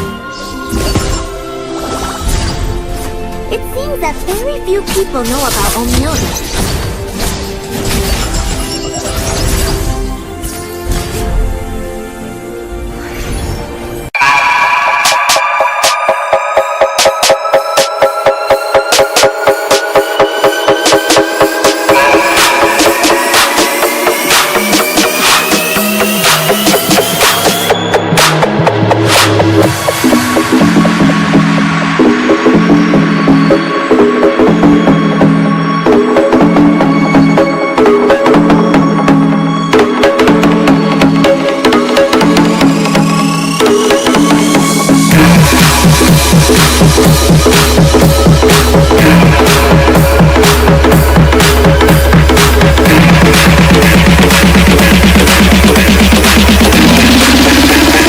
Get down to the baseline.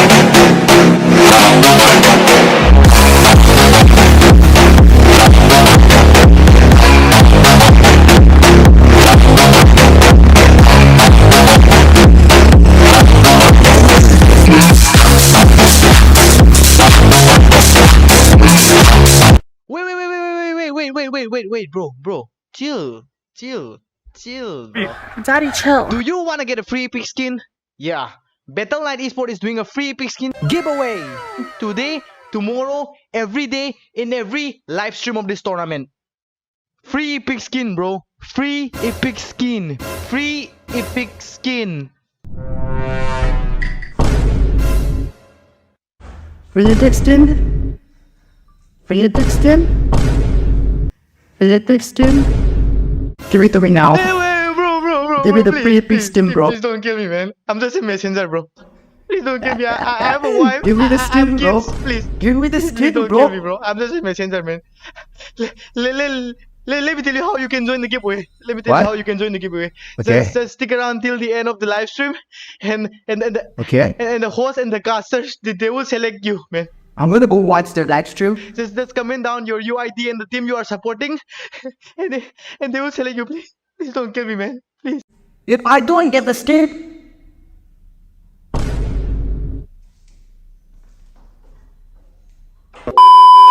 Yeah, if you wanna win the epic skin, just stick around till the end of the live stream and just comment down your UID and the team you are supporting. That's all, man. That's all.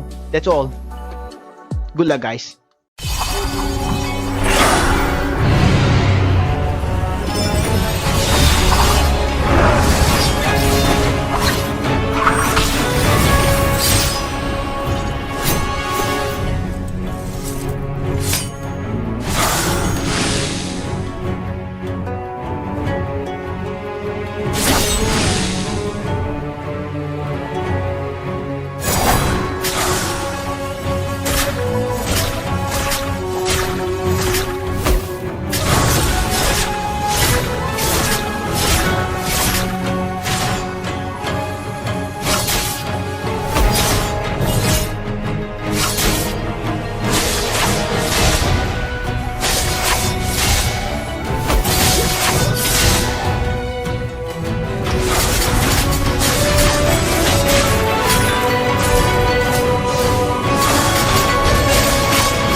I broke up with my girlfriend.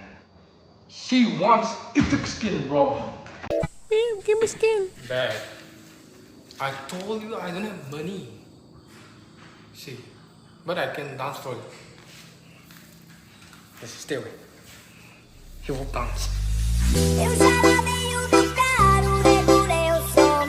Já tá tudo preparado, equipei a menina fica à vontade, até passa a festa. Menina mensagem, tô adorando dançar. Já também começa a ser balada. Você na madrugada dançar,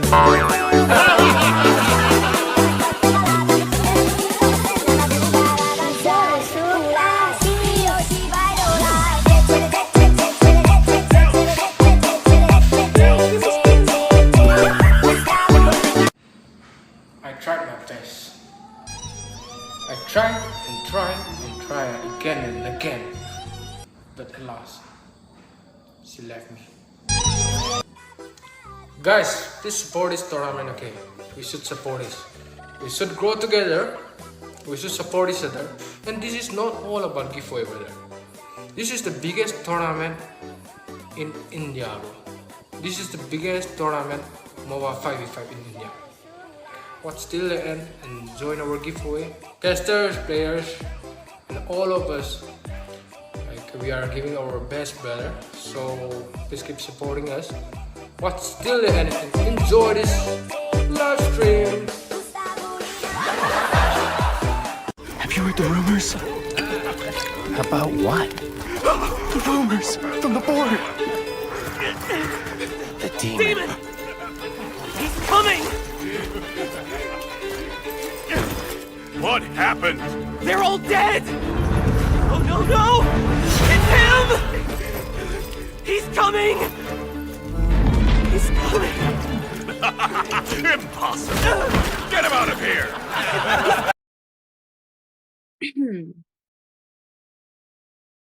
The last game was absolutely exciting, nightmaric for some, but for the others like ABM, now it has given them a good amount of hope, ladies and gentlemen. But this one would give us the team that will make it to the land, probably the first team which will get confirmed. But for that, you'll have to witness the game on the Northeast Cup Season 1, brought to you by Battle Esports. My name is Skit, and alongside me are two most beautiful ladies we've got out here, Jenny and Miko. Jenny, welcome, and how excited are you for this game?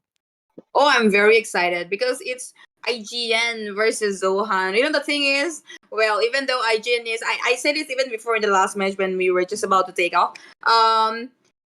Yeah, ZoHunt, they're representing Mizoram, so obviously they have this fan following and supporters from Mizoram. But even IGN, even though they're from Sikkim, that like they're representing Sikkim, they have a huge fan base in from Mizoram as well. Because obviously IGN was popular because of i7, right? And i7 was from Mizoram. Even though this guy is not even playing right now, they still have fans from Mizoram. So this is gonna be a really interesting match, and both the teams are really strong.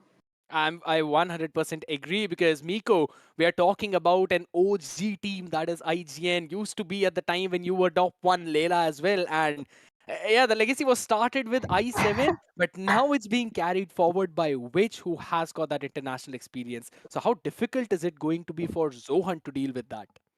I think that this is going to be such an exciting match. And yes, exactly like that legendary comeback, like they're trying to be back in the situation, and they're already doing pretty well.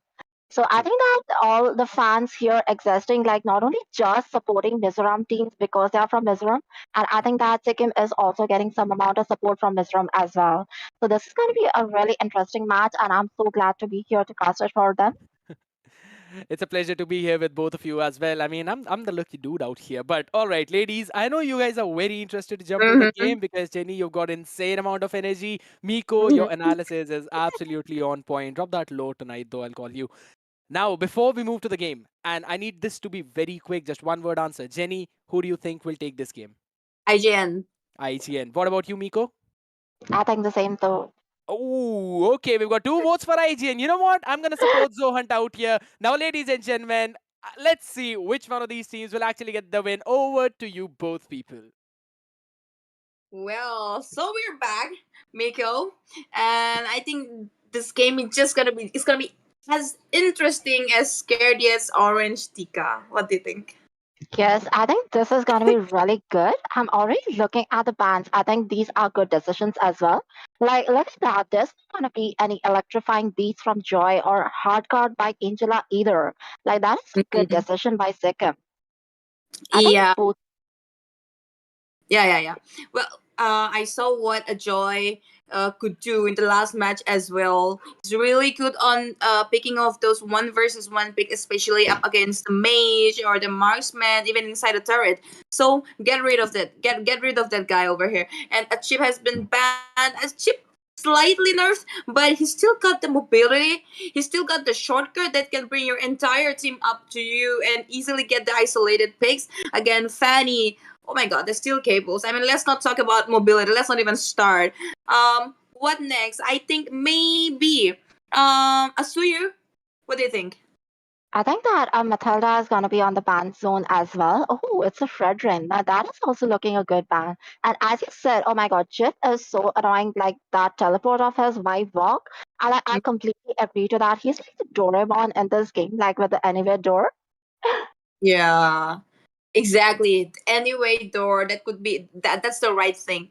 That's the right term for the Alice, definitely. I've seen ZoHunt play. Actually, I've seen them playing Alice even yesterday, and I thought they were gonna actually prioritize the Alice instead of banning. But okay, maybe they're worried that IGN might grab onto the Alice and Matilda immediately being picked. Could it be possible that an alpha might be followed right after the Matilda? I guess that is a very high possibility because Matilda is really doing good in this situation right now. Like Alice, Fanny, and Chip, all of the mobility heroes banned with the flowing blood, the steel cables, Spywalk. Like I feel like this was a missed ban, and the Team Sikkim is doing good with the draft. So Yeah. Oh, phobias and Zushin. Well, I like that. Okay. You give away the Matilda. Okay, but the thing is, it would be really nice if you could pair up a Phobias with a Matilda. I mean, Phobias, he gets himself into trouble most of the time, but if you have a Matilda, oh my god, lifesaver. Again, Zushin gonna be a menace to the frontliners. Again, Suyu. I thought Suyu was gonna be banned, but they managed to trade him, which is good. Bruno, a little bit of help in the goal lane, and he'll start snowballing. And we witnessed it in the last match as well. So far, I'm liking the draft by both actually. actually, it's Yeah. going so good. Like the Crimson Beacon is looking strong because ZoHunt is gonna have that all 5 people CC coming in, the Infernal Pursuit on by Phobias and Mortis. Alongside that, the Mortal Recoil. That is a good combination and a really annoying one at that. But Bruno is also doing really good at the meta right now, especially his enhanced skills, that is the volley shot. With the new items, I think he's going to do really good, especially with the Malefic gun and anti-heals right now. Yeah. Well, have to see. They have the Valentina. The fact that they are banning Valentina, I have a feeling that they're gonna pick something like when it comes to Rome, maybe something like a Tigreal, or what say when you want to use that IMU, they're trying to ban away the counter. So I'm still trying to figure out what they're actually planning. Rafaela ban. Do you think Mizoram could have gone for a Rafaela? I doubt that, but at the same time, I believe that Rafaela's mobility is one of the keys to countering Matilda. Also, her shield and the passive of the Flask of Verses could be used to negate CO's damage. So I think that is not exactly a wasted ban, but at the same time, I guess there could have been better bans. Yeah, but we'll see. We'll see. They've banned the God of Gacha, which is good.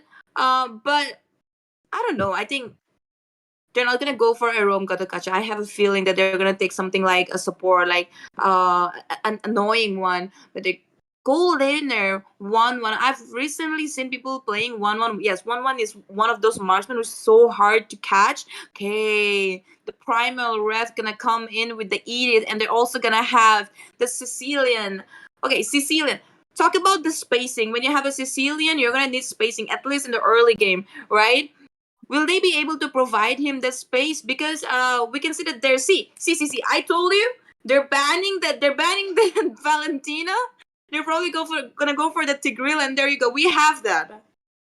Yes, completely. I believe that Valentina could have gone on a shopping spree with Tigreal's implosion or even Martus's decimation. Like Martus's decimation can also be so annoying. I remember a time back when like we could just copy crossbow of tank from 1-1 and just use it. Like that was so fun, but right now it is completely nerfed, so but still it was a good decision. Definitely. All right, guys. You saw the draw. Sikkim versus Mizoram here. It's IGN versus ZoHunt. Both the teams are playing really good this day. ZoHunt recently even went up successfully against ABM. So we know this ain't no joke, right? This is going to be one of the most interesting match for tonight, I suppose. So share the stream. Share the stream immediately. Get everyone out here and let's watch it together. Miko, I remember Scared at asking us, who do we support, IGN or ZoHunt? And both of us went with IGN. After looking at the draft, do you change your mind or you still want to go with IGN? I think I would still go for them because they are not only friends but like a lot of experience as well. But at the same time, I believe that there is a chance for Mizoram as well. So let's just see what's going on. All right. And with that, we can see that so far, they're just, okay.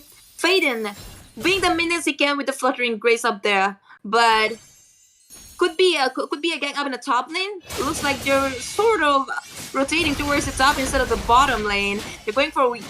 Is that win? I think that is a good decision because I think Bruno can actually handle by himself against 1-1. We'll have to see. Both the teams actually right now rotating towards the top because the turtle will be up in just a few seconds.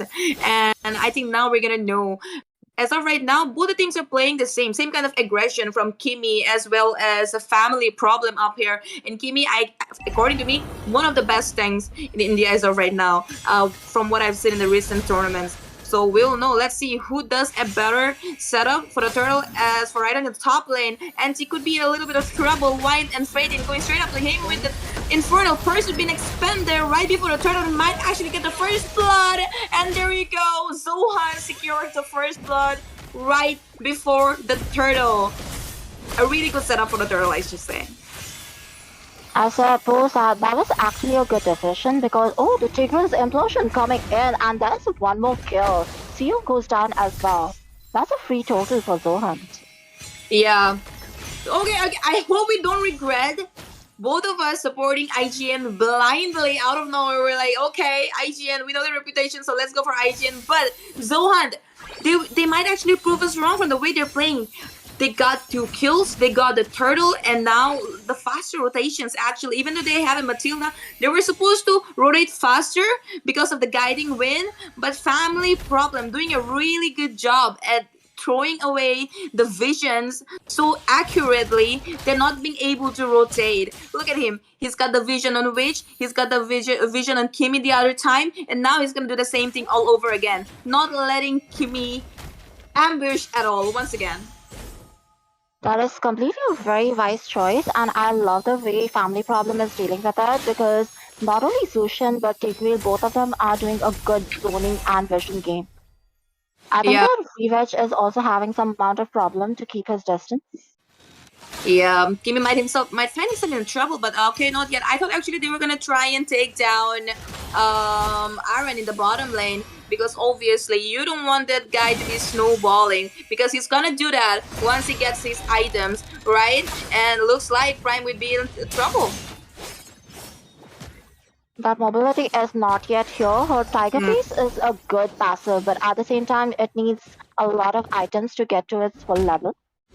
Yeah. There's another fight going on at the top lane. I feel like Ida was literally taken down by force because, as I said, Bruno can actually hold on to his own at the early game against a 1-1, but they should have actually ganked properly so that they could have contested the total. Yep. They really need to secure the area for the turtle and maybe try and make them expend some skills and do a better setup for the turtle this time, because in the last turtle they failed miserably. It could be another kill, and there we go! Decimation right onto Kimmy. They don't have their tank as of right now, so obviously it's gonna be really hard for them to come up and contest for the turtle. And there goes another kill, another easy turtle for ZoHunt. Wow. This team from Mizoram is no joke. They are really strong. They're also gonna take away the red buff from Aaron. Sorry. Respect. That is a lot of strong objective game coming in from Mizoram, because I believe that the blue team is actually falling behind. Like, we can already see the goal difference coming in. A family problem. It's gonna use the implosion up onto. There you go. They're gonna take down which. Hold on. Oh no! Instead, a family problem goes down. Outplayed. Which he literally outplayed both of them. I felt like that was kind of a bad decision. He just, like, he expanded his flicker and the implosion, everything inside the turret. And They're not gonna give up. Also used prematurely. Yep, they're still trying to get the turret up in the bottom lane, and they actually tried to take a kill on Prime and Faden, but that's not gonna happen. I mean, okay, you got 2 kills, let's chill, let's relax for some time and try again. Let them make the mistakes. Family problem this time. He's gonna be, he wants to be a little careful. That carefulness is gonna help. Like, these kind of micro plays are really important. At the same time, Bruno already knows that Tigreal does not have his flicker. So that is a bit of aggression which is coming in from him. Yeah. Well, now I'm excited to see what's gonna happen in the next turtle, because every time right before the turtle, IGN is doing a really bad job at not being careful, not setting up for it. And ZoHunt, I mean, the setups every time right before the turtle, really good job. Which they did try to get him out of Fluttering Grace, but that's not gonna happen. I think he had to expect. Okay. He didn't have to expand his Purify as well. Bottom lane, eat it. The anti might be in trouble. Fluttering Grace, but you stop on him already. But I think he's gonna... Oh, the implosion comes in, and there will be no escape for him this time. He goes down, and this is gonna be another free turtle. While on the top lane, they're trying to take a kill over Win, which is not gonna be possible. This guy is tanking, but 1 versus 3, I don't think so. Let's see. They're also gonna get some backup from Respect as well, and Win will be punished for trying too hard to come 1 versus 3, and there you go. He did try to survive for a really long time, but meanwhile they've managed to take the bottom lane turret as well. Something will be used up on Faden. Faden will definitely be going down. No implosion, I suppose. They're gonna have to back away with the turret. Immune. There you go, Kimmy, flying away. Have a look at the bottom lane. Anti and Witch chasing down Dusty Miso, but up to no avail. They got 2 towers. That is a bad decision. I feel like every time the total is off and Team Sikkim actually loses one of its full members, and they cannot contest for it. And that's a lot of objectives and goal to Mizoram. At the same time, Phobius had a bad decision. Like, he could have used his ultimate, the Infernal Pursuit, and got away after that. Like, although it is a bit hard to do, but he did have some amount of options. But, well, the backup coming in from Team Sikkim was just too much for him. Yep. Well, so far so good, ZoHunt. Okay, there aren't gonna be any turtles. So we're top lane. Have a look. Anti. He used up his primal red, but Faden comes up from backlane, and the implosion been used up, and decimation right in his face, which will be taken on again, I suppose, but no. He's gonna escape. Not yet. Faden comes in to the backline and takes him down, killing spree. They have no other option. They're not being able to take the gangs head on, so they're trying to split push a little bit. Have a look into the bottom lane. They're gonna go for the turret, and again in the mid lane they tried but not gonna be able to. In the top lane though, Prime manages to take down. He was gonna come for the inhibitor as well, but he's like, no, not now. I think the micro plays are aside, but macro plays, like, Team Mizoram is literally on to set to prove us wrong right now. We were pretty wrong. Like, this is a lot of dominance coming in from them. Like, the kills are not much, but the map control is clearly shown. Oh, the Earth Shadow and Implosion going in strong. Yeah, could be a false engage, but no, they're committing. They're gonna take Anti down. They're also gonna go for, okay, no, they're just gonna go for the Lord, and there is no contest so far. Kimi comes in, but the Lord has been already taken down by Dusty Miser. They're gonna come for the kills, But no, they're gonna disengage Faden. They're trying to take Faden down. That's a wrong mistake, big mistake. Instead, we should be taken down. Another kill, anti-respect. Kimmy one after the other. Aaron walks away alone, I suppose. He's gonna try and take the kill on Dusty Mizo, but he did! He actually did! We'll be able to take another kill, I suppose, but no, that's a little bit too much. Win's gonna soak in all the damage and force him to go back home. Go away! You're not gonna be able to take the kill. I think that was a good decision by both the teams because the Lord is just spawned, like it's coming marching in from the top lane. And if there was a kill, like that would have been good, but at the same time, if Phoebus and Zushin died there, that would have been a really bad trade-off.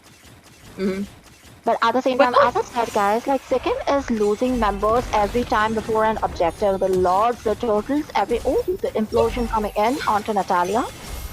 Yeah. Miserably failed. Trying to place that implosion to connect someone, but okay, family problem will be in trouble. Try to operate him, but Witch is not gonna let him go away. They're gonna take another kill, I suppose, but no, Kimmy goes down instead. He should have come back the moment he got the kill on family problem. But it's a roam trade. You take our roam, we take your roam. The Lord is defended. That was an eye for an eye. Yeah. I do wonder what the items are. Yep. And with that, the inhibitor will be taken down. They're gonna come in for more kills. They're gonna take Anti down. Ruiz trying to dish out the damage from the backline and defend. But look at the map. Look at the map. The way the map opened towards ZoHunt. They got all the objectives so far. The way they set up right before the turtle, before the Lord, and the push, everything. Playing really smooth, barely made any mistakes. Well, did we really make a mistake trying to side with IGN in the beginning? I suppose so, but this is a best of 3 match, Jenny, so like we will be knowing very soon. What if IGN is like, oh, we're just kidding and we'll show you in the second game? You never know. Exactly, like hold my beer, and I'm so expecting that to come back as well. Like, Yeah. we're doing really good at the meta, so I am expecting Aaron to do something. But at the same time, I do believe that Mizoram has really proven us wrong. Like, you have my respect, guys. Definitely. Anyways, there is this 20 seconds window right before the Lord pops up, and I think once the Lord pops up, there's gonna be another, either a contest or a free Lord for ZoHunt. Given the situation in the map, given the opening, could be a free Lord, but you never know. Kimmy might pull up wonders, and yeah, we were talking about the items, right? We still have time, so Mako, break it down. I think that they are doing a good job, and Phoebus already has the dominant eyes and the bladed armor, which is a very good counter to Bruno. Also, Matilda does not have much defense, but she's doing everything she can to like get them to safety. So with the enchanted talisman, oh my god, the the gang breaks down. Strong. The gang breaks down right when I asked you to break down. The gang broke off, and guess what? Anti goes down. Respect goes down. It's a 2-2 trade, so it's okay. I mean, the Lord, I don't know. They won't go for it right now. Given the fact that Prime is down, they want to wait. They don't want to risk it. They don't have the hyper, but exactly the 1-1 is missing right now. So that is a good decision by them. But at the same time, I just believe that Sikkim is losing their key components every time before they are going for the Lord guys right now. Exactly. I don't think there's gonna be a contest, but wait, Anti is looking for one. Kimmy is in a really good position, which is up there as well. Respect is following. Dusty Mizo is up there, but he's low on HP. We'll be able to take the Lord. Retribution is nowhere. There you go. Witches managed to take them. The Lord. They're gonna go for kills, I suppose. Unforgettable. Oh my god, Respect is down already. They're gonna go for another one. Killing with double kill by Witch. Unstoppable. Respect. He's gonna chase them down. Look at the damage that Bruno is dealing up there. Oh my god. Alright, monster kill. This guy is starting to snowball now. Look at his KDA, 602. Undefeated, razor sharp goal laner, I should say. That has a lot of damage coming in from him. And honestly, like, they actually bided the time. Even Sicilian is having a lot of damage right now. Oh, the Earth Shatter onto the Winter Crown. And then shut down. So I think this is gonna be... Okay, no, they are back to defense. Yeah, with the Simon cause, he just caught her and then taking her down. Prime, oh my god, he got deleted! That insane amount of damage damage from Aaron, guys. Ban Bruno or don't let him farm. I mean, they didn't let him farm, to be honest, in the early game. Or could be an implosion, could be connecting over two of them. Respect could be taken out. Decimation might be incoming anytime soon. They have taken on Respect, but the damage is still hitting hard on their EXP. While Aaron takes him one after the other, there is no stopping him. There is no one to stop Aaron. He's just gonna deal so much damage and take away the crystal IGN. Will it be wrong to say that Witch and Aaron carried hard? Yeah, they sure did. But I also believe that Kimmy's support was very crucial. As I said, guys, the Enchanted Talisman combination coming in with the Flask of Aces, that is a lot of guiding winds, like with the cooldown reductions. Also, Vivitch's build with the anti-heal as the first item and the damaging as compared to the HPs with the Wishing Lantern, that was also very helpful against Phobia's Stigreal as well. I believe that Yeah. they did a really good job, and we can see that even the DHS was purchased by Bruno. So Mhm. that is a good itemization with the crit build. Like that is a hybrid of the Trinity and the crit build. So all the Mhm. decisions made and the way they bided the time, like they were not doing good, but at the same time we can just see that both of them have not died much, guys. Like Bruno has 0 deaths and Sicilian has only 2 deaths. So that just shows how safe they were playing and they knew that they could have a comeback. Yeah.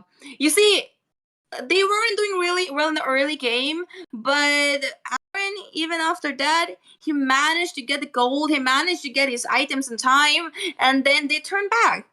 The amount of damage he was dealing, I'm very sure that they're gonna ban Bruno in the next match. Don't you think so? That is a high possibility. Even I feel like Van needed some kind of lifesteal more than this.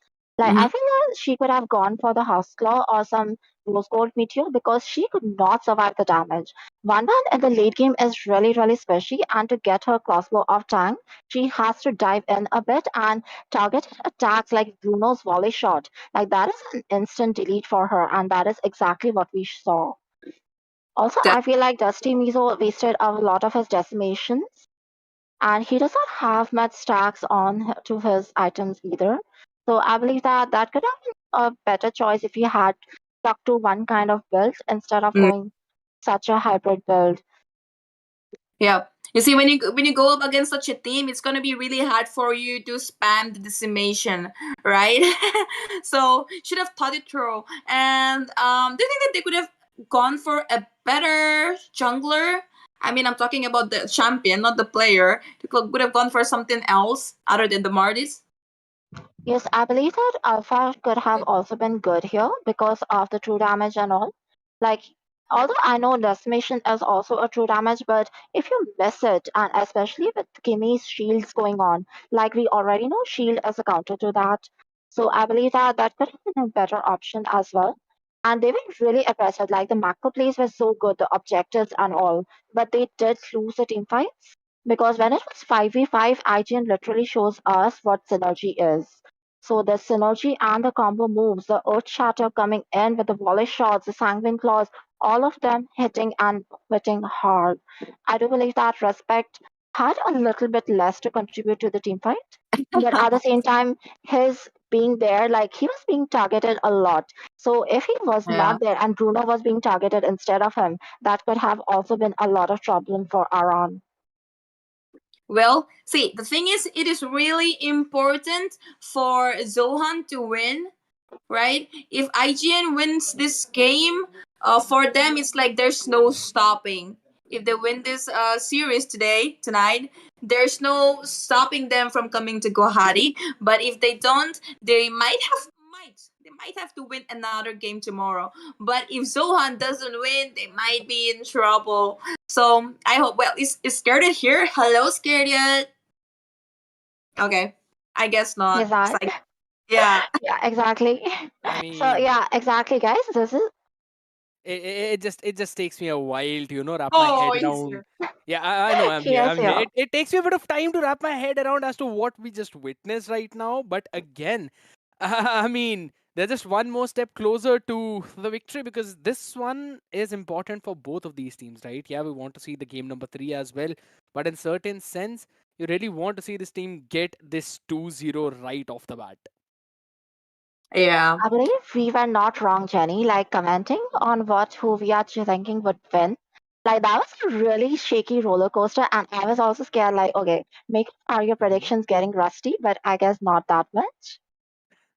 Yeah, it seems to be the case. It seems to be the case. But I guess what are your expectations for the next game, Jenny? Because that's going to be the main storyline now. Because what happened in this previous game happened. What can you do for the next one to try and not stumble again? Okay. So far, what I've noticed whenever I've seen ZoHunt play is that they're not that good at making comebacks and all. They snowball and then they win, right? And I've seen them playing with the Joy, with the Alice a lot. So I think they're gonna be making some changes in the draft. Especially they're not gonna give away the Sicilian and the Bruno, because these two heroes are as such that once they get their items and if they get a little bit of safe space to play from behind, they're gonna deal in a lot of damage. And even in this match, the first one, it was Witch first who made the outplays in the bottom lane, and then because of which Aaron got the time to farm up and get his gold, and then later on he started snowballing. That guy was undefeated, 0 deaths, 6-0 something, right? So I'm sure that they're gonna target at least the Sicilian and the Bruno and try and make some changes in the draft. Then they'll be able to win. Because when you talk about the rotation and stuff, they were doing a really good job at that. They were setting up before the turtle and before everything, everything was good. But it's just that they couldn't crack in the late game. They couldn't reach up to Witch and Aaron. That's the whole part about it. The entire storyline, Witch and Aaron not tying whatsoever, eventually making sure that IGN makes this epic comeback. And I never really expected that to happen. But ZoHunt, Miko, what do you think they need to do to not throw the next game like that? Because their confidence now will be shaky. Yeah, I guess they did an EXP lane gank at the early, and they are literally going to focus on Aaron right now, or whoever the MM is. Also, I feel that Bruno should be banned, or at least Sicilian, one of them. As well as the team fights really need coordination. Like they were doing really good when it was like 4v4 or 3v3, but right now in the team fights, they have to show us some synergy. True indeed, and that synergy is what's going to carry them to victory, just like how it did for IGN. Ladies and gentlemen, let's see what's going to happen in game number 2, because we really want to see this game 3. So ladies, I was enjoying your voice when you were talking in the draft. Make sure you do that again so everyone can have fun. Take it over. Alright, scared it in the pink hoodie. See you later. Alright, Mako. We're back in the draft for the match 2 of Sikkim versus Mizoram. This time around, Sikkim is gonna once again secure the Bruno in the early phase as well. I mean, look at how much they're giving priority to that Bruno pick, right? Yes, completely. I believe that he's doing really good in this meta, and especially with the new updates. I even told you the Malefic gun is gonna go so good with him, and that is exactly what they are flaunting. And the Rafala, like that is a lot of movement speed and heal coming in from the Wings of Holiness. Now, this is a combination which I really want to see. Well, the Fredrin pick. I don't know. I'm not honestly speaking. I haven't updated myself with the recent patches, but I think there has been some changes to Fredrin, ain't it? Okay, look at that. They don't want to get rid of the Sicilian. They don't want to get rid of the Bruno. They're just giving it away. These are their comfort picks. Why would you do that? ZoHunt might regret doing this. What about you? I think that they picked and prioritized Hilda, which is doing really good in the meta right now, even in the MPLs and all. She's being picked a lot. Her skills cooldown reductions, which the recent patches have given her, is really, really good. But at the same time, exactly as I said, Jenny, I think this is a big mistake, and Mizoram might be regretting that later.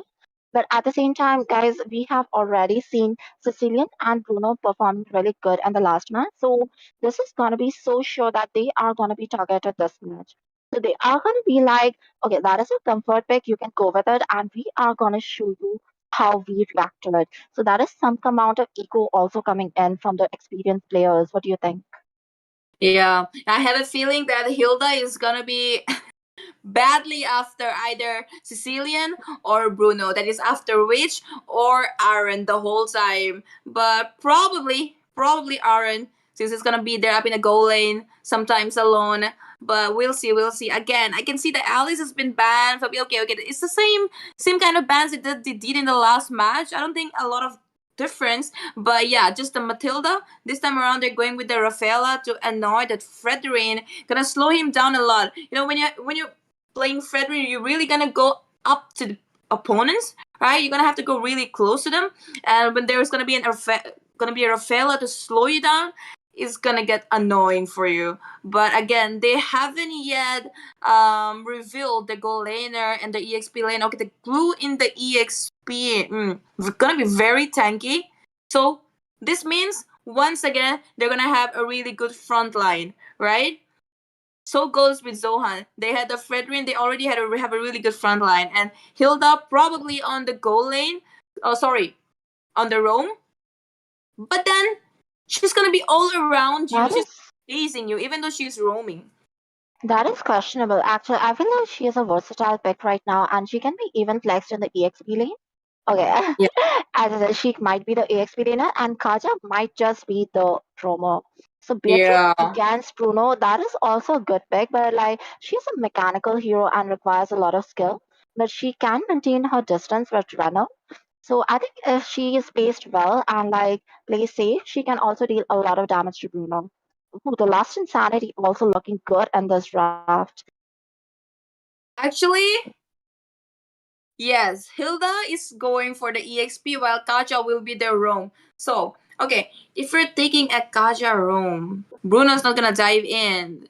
Sicily's not gonna dive in. I have a feeling if it goes up to the mid lane and when Aaron's gonna have all his items, if Kaja tries to come in a little bit forward to get to connect his divine judgment, they're gonna melt him down. But you never know, could be a flicker trick. Let's see what's gonna happen. Again, an ex-Borg jungle against a Fredrin. Yes, gonna like annoy the Fredrin a lot, but still we will see. Again, guys, this is gonna be round 2 of Sikkim versus Mizoram. Mizoram this time on the blue side, that's Team ZoHunt, and Sikkim on the red side, represented by Team IGN. I'm gonna be your caster alongside Mako. Mako, who do you vote for this match?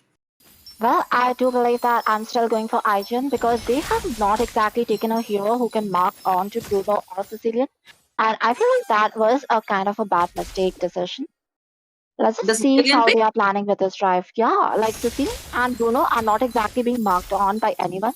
Like Hilda is there, but I'm not sure if Hilda can actually take them out, especially with Rafaela there. Okay. I think time will tell, and I think we'll just have to wait and see. Meanwhile, in the top lane, Anti versus Win. You will be getting some. Okay, backup coming in, and Anti gonna be using the flicker to escape from the situation. That was close. That was really close. Could have been a first blood. As you saw, we are again going on with an EXP gang. Like, I think Team ZoHunt is really used to these tactics. Yeah. Even in the last match, they did the same thing, right? They went for the exactly. Yeah. That did guarantee them dominating the early objectives. We can see Xbox is actually trying to get something onto Beatrice. Yeah. But meanwhile, though, they are so badly... they're obsessed with Win up there. They don't want to let him farm one, it seems. Again, they're leaving the gold laners do their job, but they're going for the EXP gangs, right? Just because they were torturing Win a lot, they're okay. Anti, yep, just not yet. Stuttering Grace been used up to knock him up here and there, but that's gonna happen. They don't. The reason why they're rotating top is once again the turtle. It's not just the EXP. They're doing fine, and again, we see that the turtle spawned, and there's not much of a contest right now. I feel like IGN needs to contest this so that they can It's almost there, Ooh! And the retribution pops up the right time and secures the turtle. Team ZoHunt, just like the last match. Okay, sorry, this time. Yeah. ZoHunt. Team ZoHunt once again gets the first turtle, but this time no kill so far. Divine Judgment been used up already. And no, there's not too many kills, but it could be a first blood. Anti, very low on HP, and he will be taken down. First blood. Finally, Faden. Action replay, turtle, and the kill. As I said, I think Team IGN has to really focus on the early objectives because they are lacking in gold a lot. Like the comeback is real, but at the same time, you don't have to be so dramatic yet. You know? Like this is not a movie for you to end for the climax cliffhanger and turnaround. Nice one. Yeah, that was a really cool reference. Again, Prime could be in trouble though. He's not aware, I guess, of Kimmy and Aaron being hiding in the bush. But again, Aaron is also not aware of Faden's positioning in the bush up there. Could be an ambush, but no. Witch is there. He's gonna expose them single-handedly. They're not yet giving up. They're trying to cut that lane and take down Aaron, but yeah, they're not gonna overextend in one lane, so they're gonna go back. But IGN, they're coming to gank the bottom lane. Prime and Family Problem could be in trouble. I feel like that was such a wise choice. Like these just show us that they are experienced players. Cecilian walking in and using his silent claws just to check the bushes, and he was completely right. He exposed Fredrin just as Ren. Win. He's gonna try and run with the combat ritual. Yeah, nothing so far. I guess we'll only be able to see a good coming. Oh, Divine Judgment! Right on point. Aaron gets taken down. Really good and really value pick again. Oh, which escapes with a flicker play right on time once again. That was close. See, right before the turtle, ZoHunt, they are so good at setups. I think that was a good combo because although the Divine Judgment did not drag him out a lot, but at the same time, Beatrix with the Bennett's Rage, like that is alive, like a lot of range.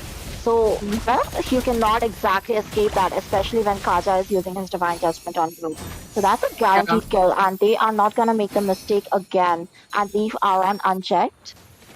Yeah, definitely. They know what that means. If you leave him unchecked, you're just gonna get farmed up. He's gonna get all his items and then snowball, be undefeated again. It's a purple fight up in the mid lane, and Dusty Mizo manages to take it away from Respect, while Respect was busy with his purple with the red. And look at Win not letting him farm in peace.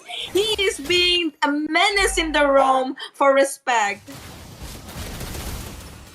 I think Hilda, as I said, is a really good pick in this current meta. Oh, without a Faraga armor, and okay, the Respect just managed to get away. But at the same time, the Appraiser's rats coming in just at the time, and they are denying a lot of farm to IGN. I think this is gonna be really hard, and we might just see another matchup for the same team.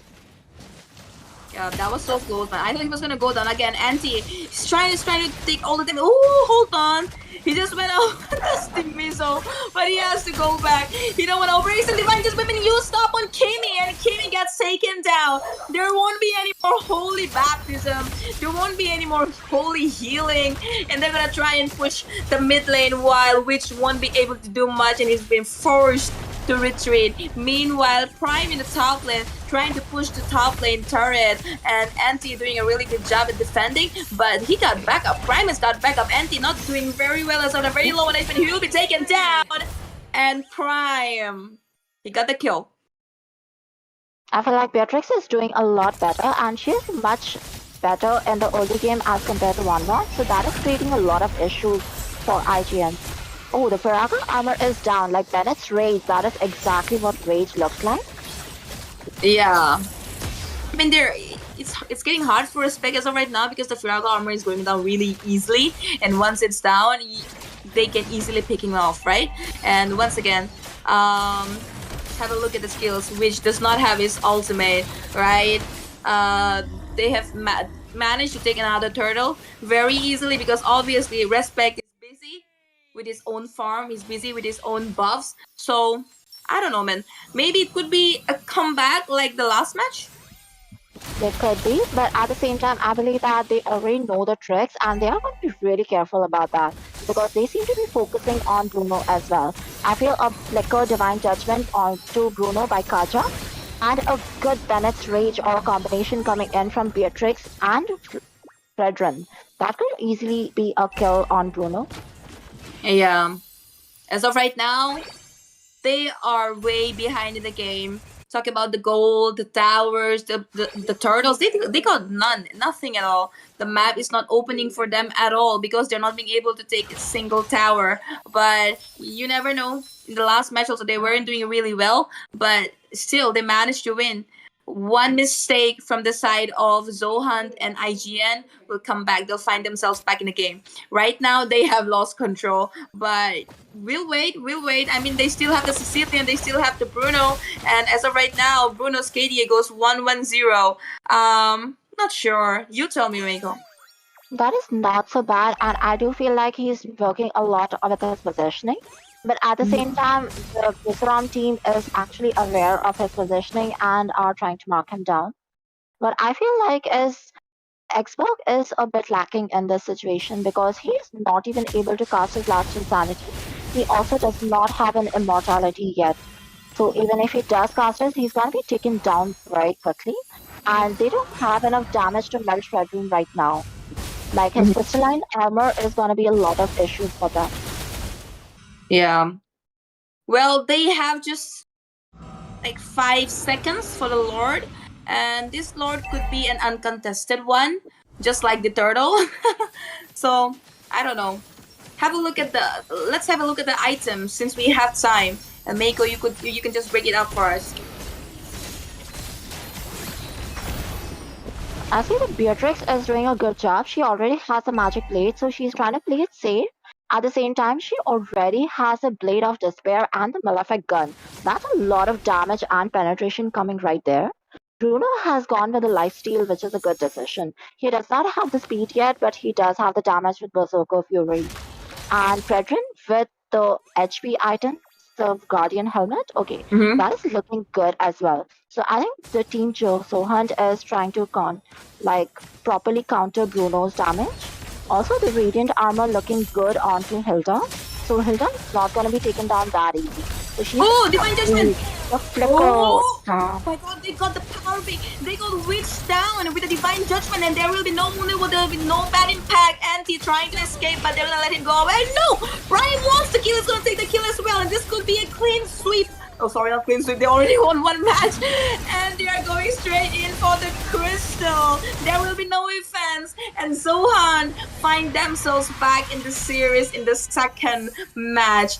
They barely made any mistake. This was such a smooth victory. Look at the kills. 6-1. This is exactly what I was telling you. Like, they are having their countermeasures, and they were like, hey, you want these heroes? Like, you can just have those heroes. And we are going to show you exactly how to counter them. Like, I always think that Kaja is a bit of a shaky pick right now because he's like a single target hero, and this meta is currently designed on like 5v5 proper heroes.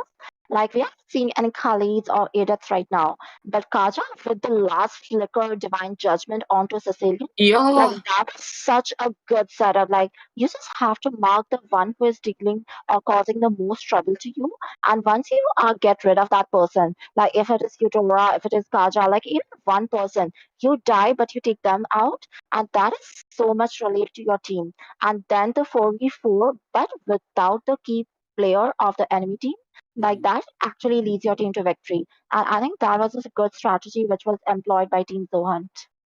Yeah, which did not even expect that. Honestly, we didn't even expect that. Family problem. He just goes in like, oh, hold on, guys, hold on, I'm gonna get him out, and bro, no one to defend. I mean, Bruno, obviously, he didn't have the capacity to defend right now with those two items, but which he could have dealt at least a little bit of damage and try and force them back. So immediately out, and then they just rush in, takes the tower, and they didn't have to do a lot of brawl. No unnecessary clashes, no unnecessary gangs, just the objectives, very disciplined, good setups, good gameplay, scared yet. Wasn't that really, how to say, soothing to watch them play? I'll be brutally honest. Yes, as soothing as it was, being a ZoHunt fan, if you are an IGN person, this was not the best possible draft. You pick up an Xbox into the glue, there's no one to actually open up the map for you. And then eventually there's a big gap into your defense. Why? Because you're running Rafaela as your roamer. Sicilian, Bruno, both of them will be always open. So That's why I kind of like the Kaja pick, because Win on the Hilda was doing such a phenomenal job constantly opening up the map for his team that actually let Kaja make those divine judgment plays, and eventually a good snowball coming in for Prime. He went in on that Beatrix, getting that early penetration. Now, Miko, talk to us about the early Malefic gun instead of a Malefic roar. I believe that that was a wise decision because right now the Malefic gun has been updated, and after the recent patches, the lifesteal has been removed from the Malefic gun, and we have a new skill that is the Armor Buster as its passive, and that is the same passive as the Malefic Roar, guys. So even if you buy Malefic gun and Malefic Roar, it's not gonna work together. It's not gonna stack, just like Life Drain of the anti-heal items. So right now she is getting the attack speed, some amount of penetration, as well as some increased range with her ultimate. So I believe that that was such a wise choice. But at the same time, guys, she did not go for the Malefic gun first. She did complete the Blade of Despair. So like all those plays and the micro plays, that was really wise. Also, I feel like, as I said, they are going to be focusing on to these particular heroes which carried the last game. So this is just learning from your mistakes. And I believe this time IGN is going to show us a draft which will be a little more like forward game oriented as well, because every time a comeback onto the late game is really hard. That is indeed true. But you know what, ladies? People are very much excited to jump into this game number 3, and I know I am as well. And I really want to hear all of the action through both of you people. So I'm just gonna ask you one last question before you both jump into the game. Jenny, who is Again. winning this? Who is winning this? I don't know. I mean, it's so hard. It's so hard. But okay, ZoHunt. Oh, someone's flipping sides. Someone's flipping sides. Traitorous! Oh my god. I see. I understand it. Jenny, Miko, what about you? Oh my god, I would be like, I don't know, but okay, I'll just stick to IGN and let's just see what happens. Very, very loyal. Very loyal. Yeah, exactly. I'm so loyal, guys. That's good. Very I mean, committed.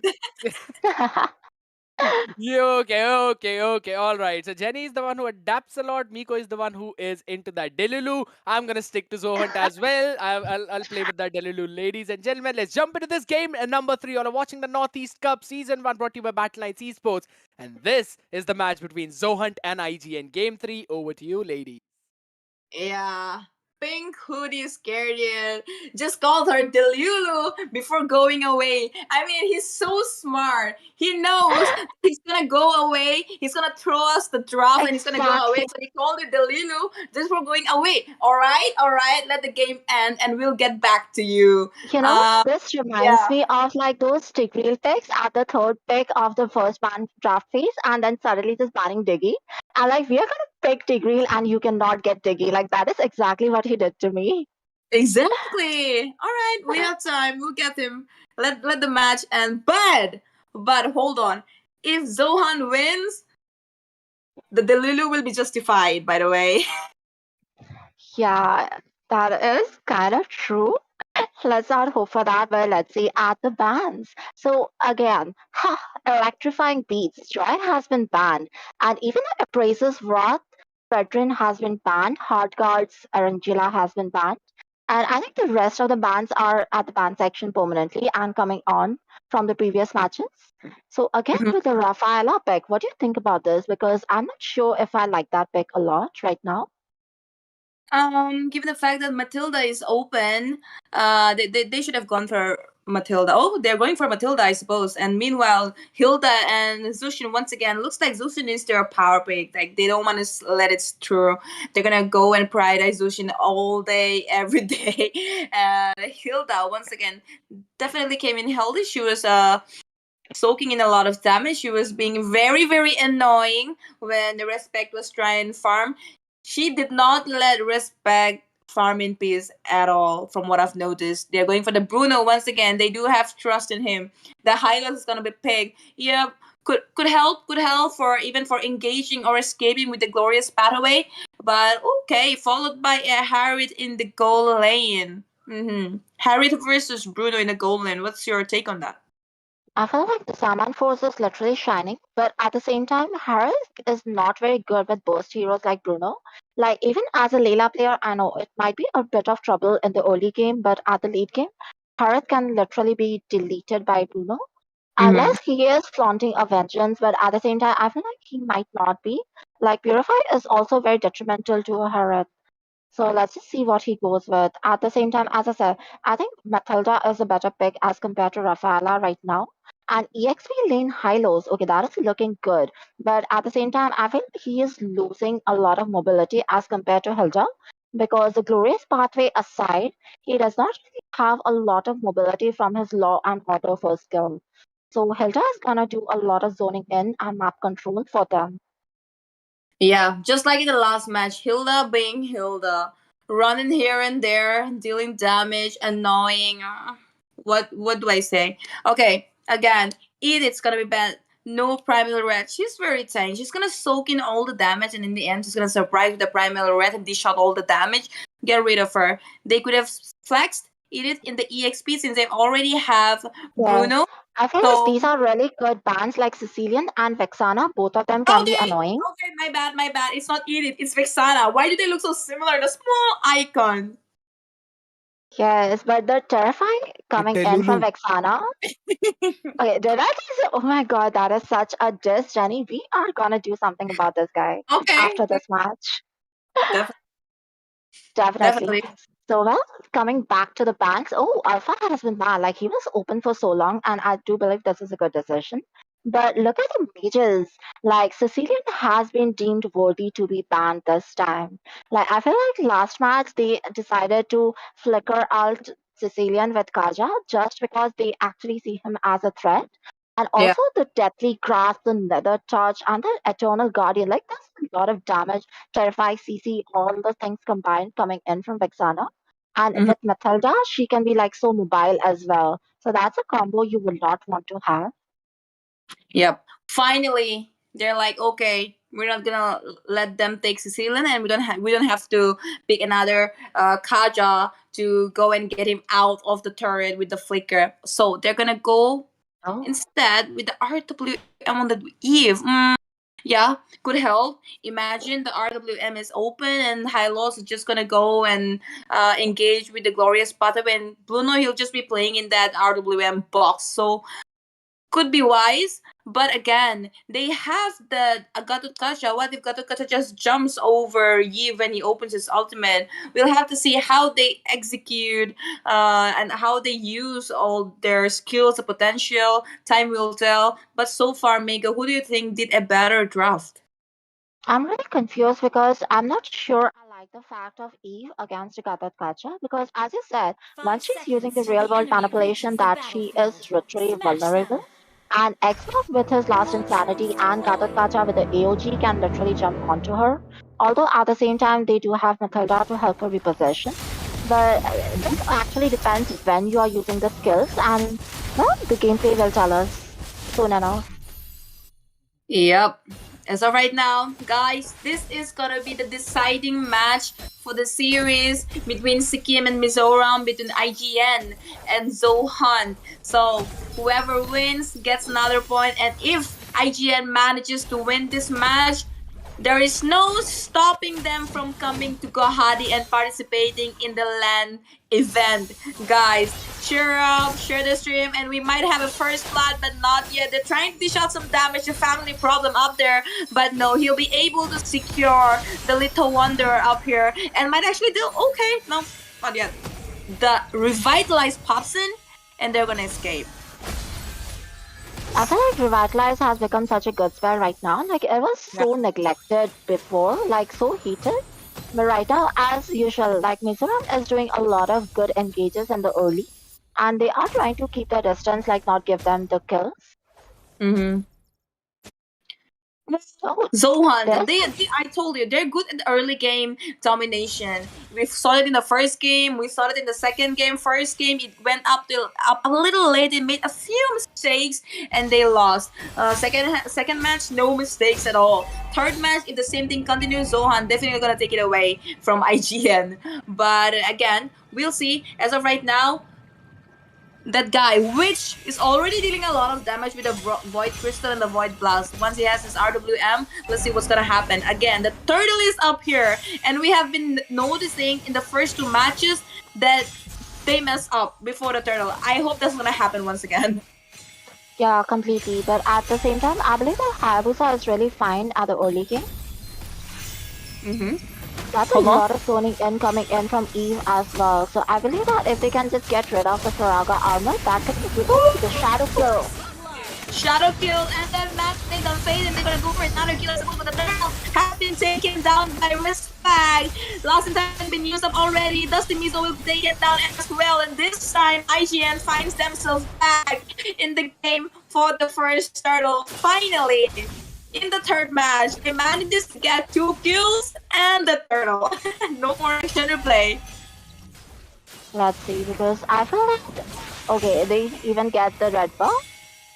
And that's with Kimmy. Like, that is a lot of XP to the like roamer at the early.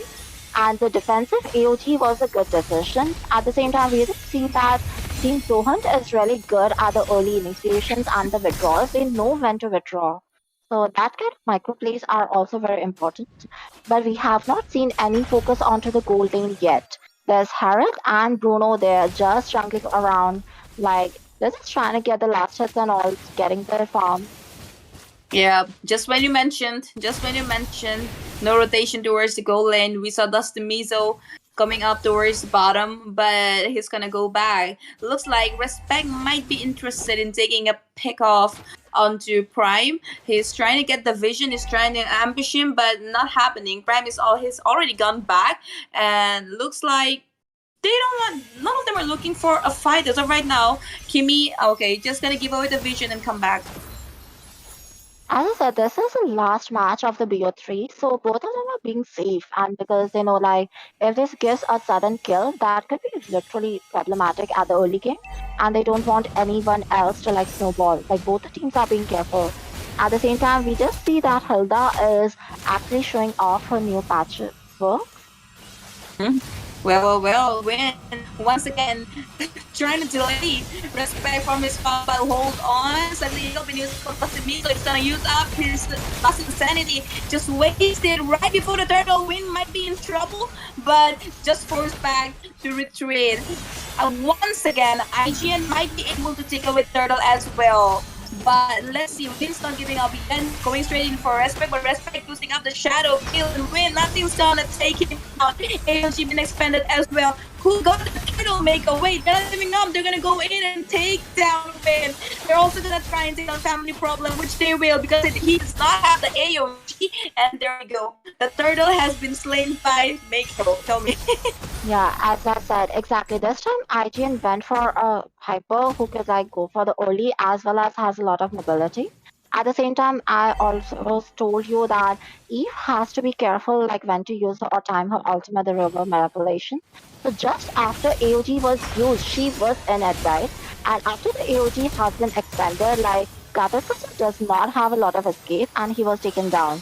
So like it's not skills compatibility with each other, it's also like when you use it. So that can also create a lot of difference in the game. Yeah, there has been minor miscommunications because of which they're not being able to play like they're playing in the first 2 matches. They're not putting setups, but Shadowkill might be coming in, but no, okay, not yet.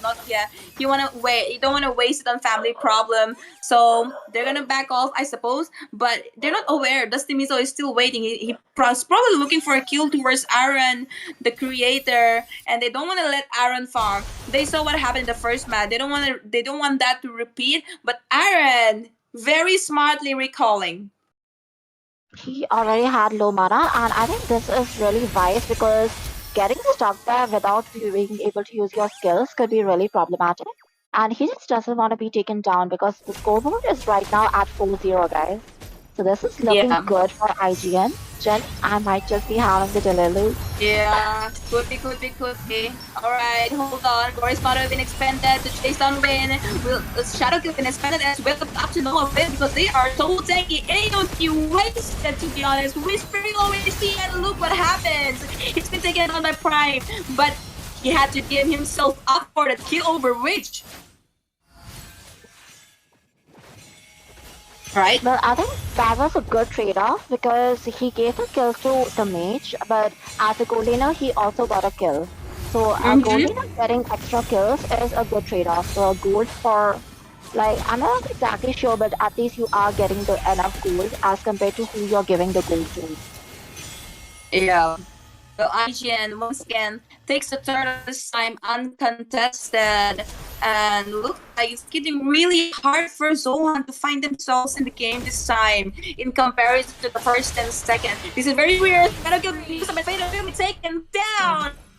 Of course, got him alone, and Respect is like free kill. Again, in the bottom lane, looks like Prime might be in danger. The energy been used and connects to Aaron, but he has to purify. Exactly, the purify. Well, the Simizo being chased down to Respect, but he doesn't even have his shadow kill, so probably just poking each other. That was a wise decision, and I really like the way Hayabusa is playing. He's just going in and checking with his skill. Like, if he thinks that he can guarantee the kill, and he's just going for the quad kill or shadow kills, everything combined.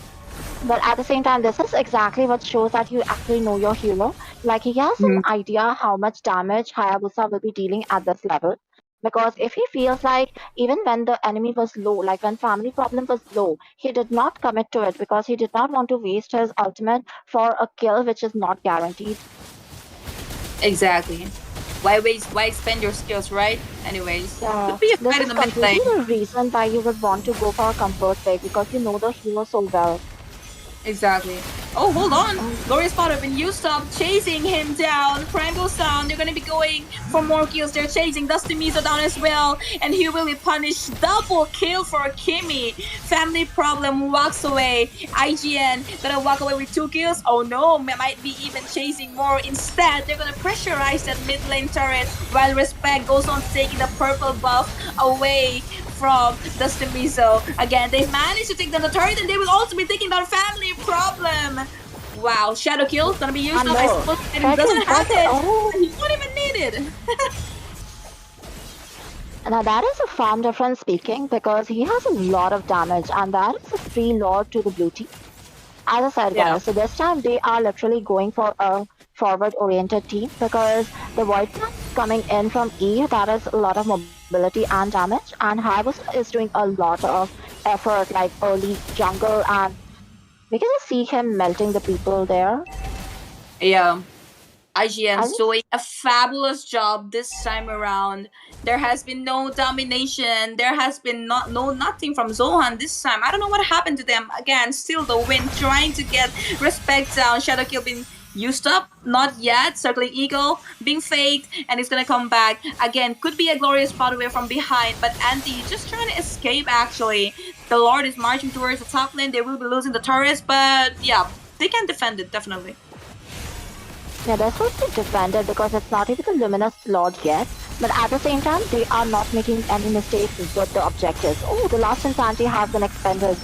Jenny, take it The away. RWM pops in, they're gonna be stunning him down. Faden not in a very good position, they're gonna be chasing him down, but up to no avail as of right now, no casualty, but they will be taking down the turret, and the AOG being used up connects on the 2, but the Purifier pops in, and look at that, Wind goes on instead, so did Faden. They will be taking down the turret this time. Last Insanity been used up, we'll be able to take none of them down. They're escaping with very low HP, and look at that, IGN forcing up the top lane, taking all the turrets down. Won't be able to take the crystal, but they did get the inhibitor. Might be able to take another inhibitor in the mid as well. That is such a good combination, like the Guiding Wind shield coming in from Matilda, as well as a Rejuvenate heal, and that completely nullified the last Insanity's damage. And that is exactly why the whole team survived. Like, that was such a well-placed last Insanity, and I just feel bad that he did not get even 1 kill. Yeah. I mean, there has been no casualty. It's all because of Matilda. Like, the shield pops in, and yeah, like you say, the damage was nullified. They're finding it hard to find themselves back. They shadow kill until unless he had a kill confirmed.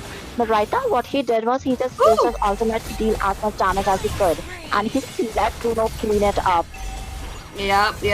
This is it. This is last man standing. Prime won't be able to defend it alone, bro. And there you go, Eastern taken down, and that's gonna be IGN. IGN, guys. There is no one to stop IGN from coming to Guwahati right now. They were already winning on the leaderboards with 6 points. Now they're on 7 points. So, guys, we have our first top 4 team, Team IGN, definitely coming to Guwahati. So all the fans, all the IGN fans, get ready, book your ticket already, and book your flight ticket to Guwahati, guys. That was such a good match. Mako, oh my god, you made the good decision to stay Exactly. committed. And I flipped. I flipped for what? I know, 117? right? I feel bad for myself. Where is Scared yet? Scared I called it the Lulu. You called her the Lulu. No, exactly. Are you scared yet of me? Because you should be. Oh my god. you know there are Spicy.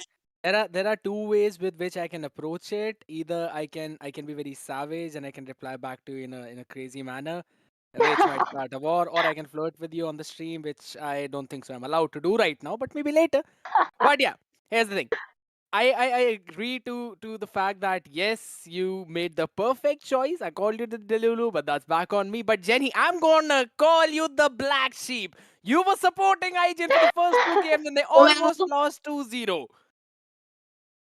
And then you so flipped. this just means that I should never Yeah. I should never play something like the casino game where you like bet and all Don't. and I should never do that. I should No. never go to trading and stuff. No, you can actually, you can. I mean, we both can play, but as opponents, right? And you can help me win constantly so that then I can share my winnings with you. But, one thing is for sure, ladies and gentlemen, girls, boys out there, that there's no sharing of that first qualifying slot.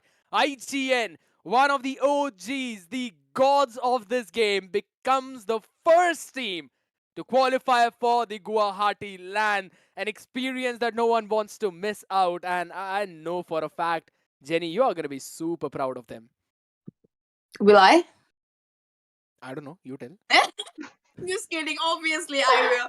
And yeah, definitely, I'm excited to meet them. I mean, congratulations, IGN. Get ready. Maybe pack your clothes, pack your shoes, and your cosmetics, skincare, whatnot. And get ready to come. But ZoHunt, this is not the end for ZoHunt. Come on. I feel ZoHunt is one of the strong teams as well. And if they win tomorrow, right, they need one more point, right? So if they win tomorrow, they will also be coming to Guwahati, right? If Yeah. that's a big if, Yeah. right now, because there are now technically 4 teams who are stuck at 4 points, 5 points that to be specific. So Mhm. if Meow Meow Gang wins their one game, then they will be the second team to qualify. But we still don't know who are going to be the third and the fourth team. That's the main part about it, Miko. Yes, that is completely understandable. But guys, I already told you what was gonna happen. They even went for an early draft, like the placements and the teamwork. Like I must say, like what I noticed from them was like Hayabusa was going literally for the kills for the early games.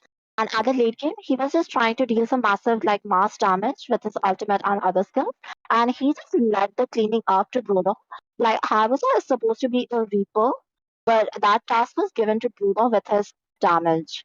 So that division of labor and the understanding of the players, like 70-1 is also a bit crazy. Like this is exactly what I am dropping it in your face, guys, because I am so proud of myself. Well, I am never wrong. Well. Here's the thing. We've had an amazing match in front of us. The one that we really wanted to see the third game go for, and it eventually went. But there's one fun thing. Now, since we've been talking about the next game, which was supposed to happen, and Miko, I know that we both were supposed to cast for that game on the desk. But unfortunately, as I said, will not happen because Dads and Oh. Sons, they backed off. Yeah, Oh, really? they Okay. surrendered. So their opponents are the ones who will be getting that win. So INT, they're gonna get that one win for themselves. That means they're one step closer into securing probably either the third or the fourth position. It totally depends on what their next and how their next few matches are gonna look like. I know that there are quite a lot of spoilers that I can give right now, but No, don't.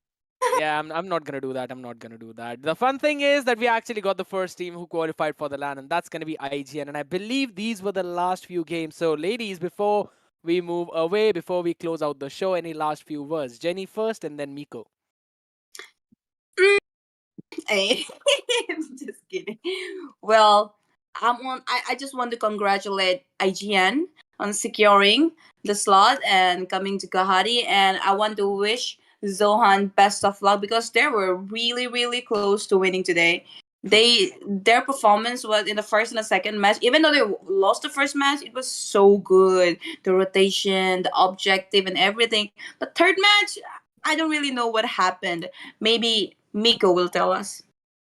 I feel like Xbox is not really in place right now in the current meta, and without his Foraga armor, he's having a lot of issues. Even when he is committing up with the last insanity, like the Flask of Aces, Revitalize, and the shields coming in, like there's a lot of support meta going on. So they are actually saving people up, and once your last insanity is used up, you are like really, really vulnerable, and in between 5 people or like 4 people. So that pick, like, it's not bad until unless you have people to like back you up your commitment. As well as I said, like Eve placing her ultimate the real world manipulation after Gatot Kacha used his AOG, like those micro plays and the decisions matter a lot. So using your skills to check every bush, like waiting for the enemy to use up their skills before you use yours. And like that just goes on to a waiting game, and you cannot exactly wait forever. Like I've seen some tanks like they are waiting, like preserving their ults like for the next match or something because until they get the perfect 5-man ult, they refuse to use their ultimate. And like that is also a bad decision. But at the same time, like just rushing in inside the turret, like what Tigreal did in the second match. Like I think Family Problem was a good, like he did a good decision, but like he used up his flicker and everything. He survived, but he got his teammates killed. So like such kind of aggressive plays can also be dangerous sometimes. So all those things have to be taken into account for the micro plays and the macro plays, the objectives, the pushing, etc. Yes.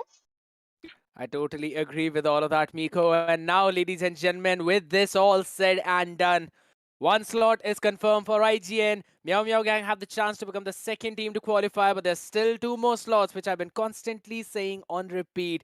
It could be ZoHunt, it could be ABM, and there are still a couple of more teams that can actually make it up in that slot. We may never know, only we might find the answer for those things tomorrow. Either it could be Divine Regime, it could be ZoHunt, it could be ABM, it could also be Revenge of Others. We are seeing all of these teams pop up, and what better stage than now? We might have the tiebreaker between them. So that's something you do not want to miss out. And another thing are the constant epic skin giveaways that we keep on showing up here every now and then, in which you really would want to participate. Jinx, stop participating and stop winning. You're stealing the epic skins of our viewers. Stop being greedy. Wow. Yeah, I mean, it is what it is. She's getting her own share of damn it. Like, Yeah, so Jinx is really That's lucky cheating. and Jenny is Jinx not. is cheating. Yeah. I'm that's never just lucky, how it is. man. That's just how it is. It is how it is. Jenny is the black sheep. So you're lucky for others, Jenny. You don't have to think it in that manner. You're lucky for the ones who you're not supporting. But, ladies and gentlemen, keep on supporting your team for tomorrow. As for today, this is going to be it. My name is Skadiet. Alongside with me, you beautiful ladies again, Jenny and Miko. We all were watching the Swiss stage on the Northeast Cup Season 1. We've got the LAN tournament. That's the first ever LAN of MOBA Legends 5v5 happening. And we've already got one team for that. Who are the next 3 teams going to be? We'll see it tomorrow. And I'm going to see you guys tomorrow as well. Specifically on that iOS device. Make sure, because the game has been released on that. So all the Apple iPhone users can now enjoy that game there. You all go claim all of those collectibles and all the events. There are a lot of going on right now. There are a lot of skins. As long as there's no Hanabi Rakshisha, I'm not going to participate in. But you surely do it. We'll catch you guys tomorrow. Have a good night, people.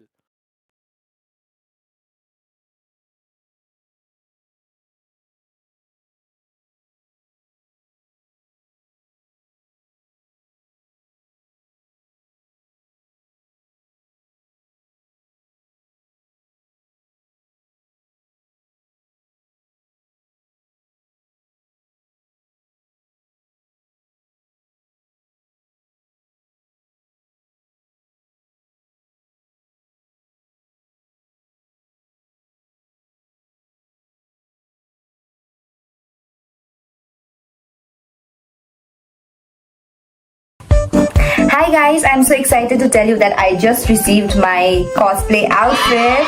I am so excited for the Naughties Cup. Also, just to let you know that the prize money for MOBA Legends cosplay event is 25,000. What? 25,000? Yeah. Like for real, 25,000? Yeah. What?